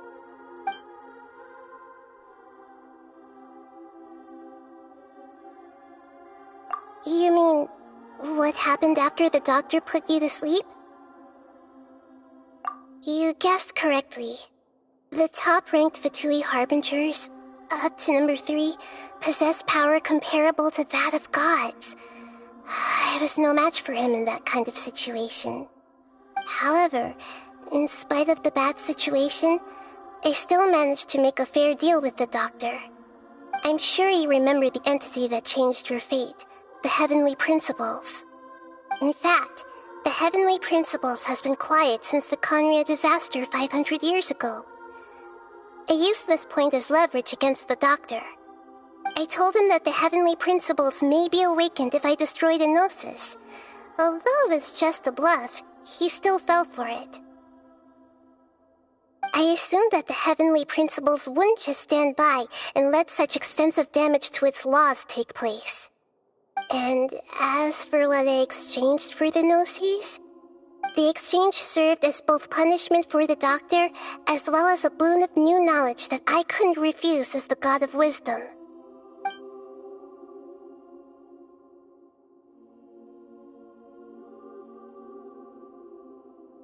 He's still in a coma. I've hidden him like how one would hide a feather. I know you have many misgivings about him, but as someone who had become a god, he has retained a number of very useful features. Don't worry, I'll keep an eye on him and make sure he doesn't do any evil. In addition, there are still some mysteries left in him. Some things may be very clear from my perspective, but he is still yet to understand them himself. His future will be determined by fate.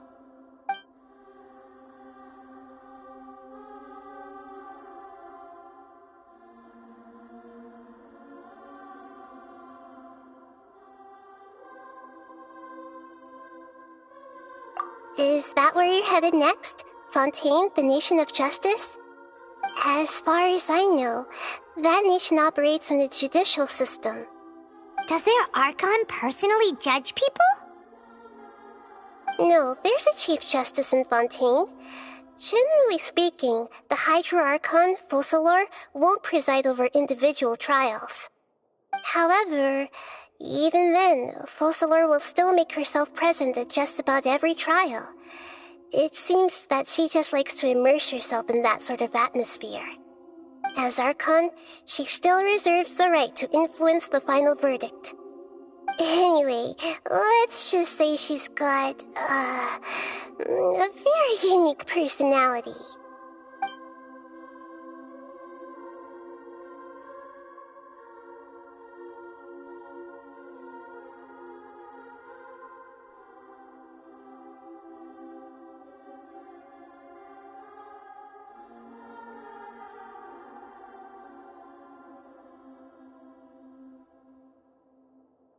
Are you sure?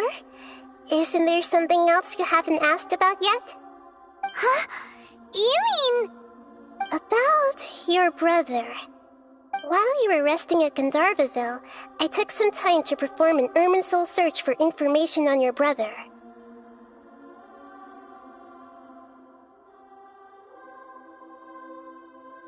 Yeah! Isn't Irminsul a repository for all the information and memories of Teyvat? So there shouldn't be anything on her or her brother. This is true in your case. Irminsul indeed does not have any information on you. However, there must be something different about your brother. Because, as it turns out, the world has recorded information on him after all. What? There's only one possible explanation. He belongs to this world.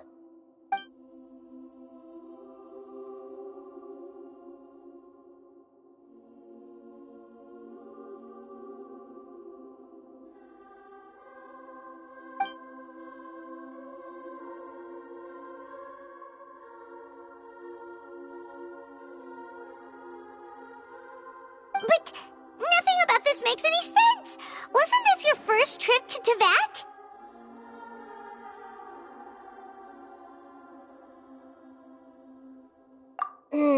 According to the records I was able to access, your sibling suddenly appeared in Conria. After the Conria disaster, he began his journey through the 7 nations of Teyvat. But just as his journey was about to reach its conclusion, the Irminsul records on him suddenly become fuzzy. What do you mean, fuzzy? Did something happen to him? All I know for sure is that somebody, for reasons only they can know, is deliberately obfuscating his fate. And whoever it is, if they can do that, who knows what else they're capable of. But even that wouldn't explain how he somehow comes from this world. Something else I noticed was that according to these records, the ƑөÚÿ have not classified your sibling as one of the Descenders. What's a Descender? Paimon's never heard of it. Look, I'm sure you must be curious about the information I received from the Ƒөΐũើω in return for my gnosis, right? A very important part of the intel was about this world's descenders. External beings, ones that don't belong to this world. Traveler, you are Teyvat's fourth descender.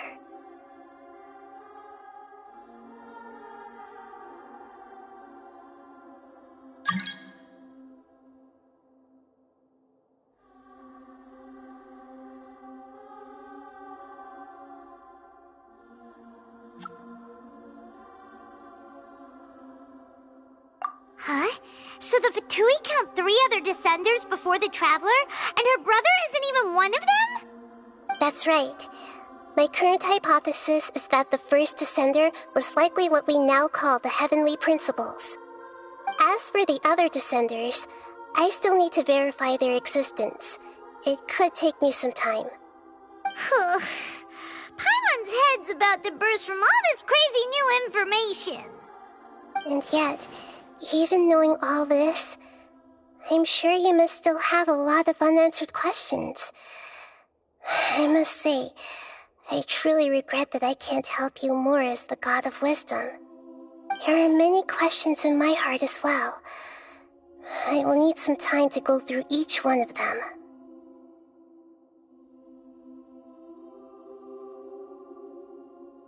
And soon, you'll also begin your journey anew and depart from Sumeru. I'm very interested in your future. It's a journey that can't be observed or recorded by this world. If fate is the ultimate knowledge, then your future will be the ultimate fate. Paimon's sure glad we got to meet you, Nahida. The pleasure is all mine.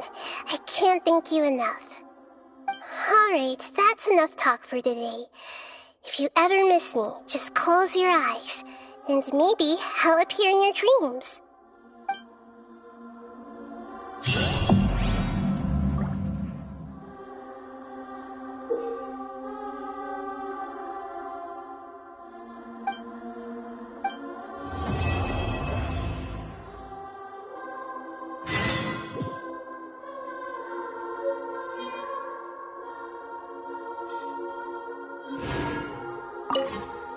Is there anything you want to know?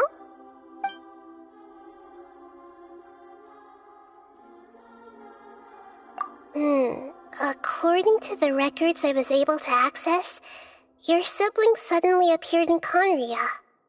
After the Conria disaster, he began his journey through the 7 nations of Teyvat.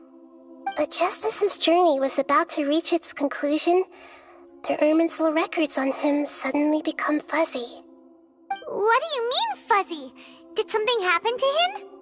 All I know for sure is that somebody, for reasons only they can know, is deliberately obfuscating his fate. And whoever it is, if they can do that, who knows what else they're capable of. But even that wouldn't explain how he somehow comes from this world. Something else I noticed was that according to these records, the Ƒөΐũើω have not classified your sibling as one of the descenders. What's a descender? Paimon's never heard of it. Look, I'm sure you must be curious about the information I received from the Ƒөΐũှøω in return for my gnosis, right? A very important part of the intel was about this world's descenders. External beings, ones that don't belong to this world. Traveler, you are Teyvat's 4th descender.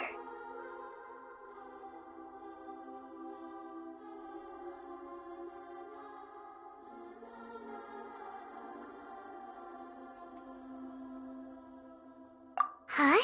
So the Ƒөΐũှøω count 3 other descenders before the Traveler, and her brother isn't even one of them? That's right. My current hypothesis is that the first descender was likely what we now call the Heavenly Principles. As for the other descenders, I still need to verify their existence. It could take me some time. Paimon's head's about to burst from all this crazy new information.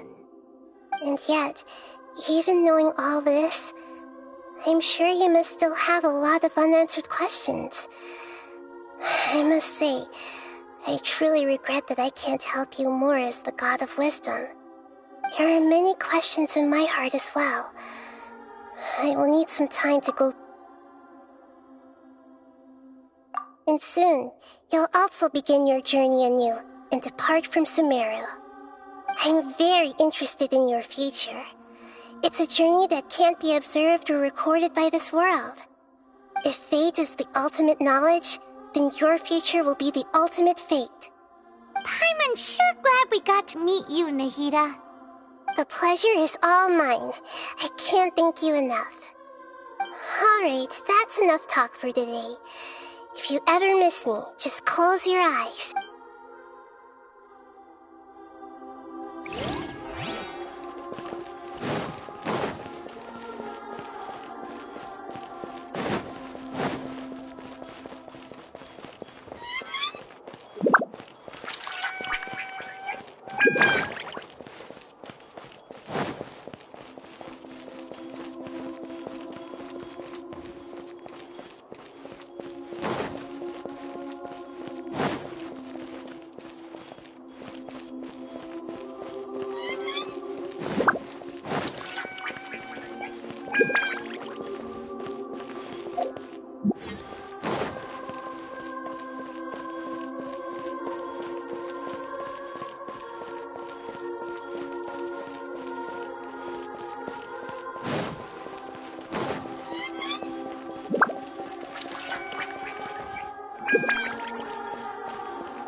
We're way behind schedule.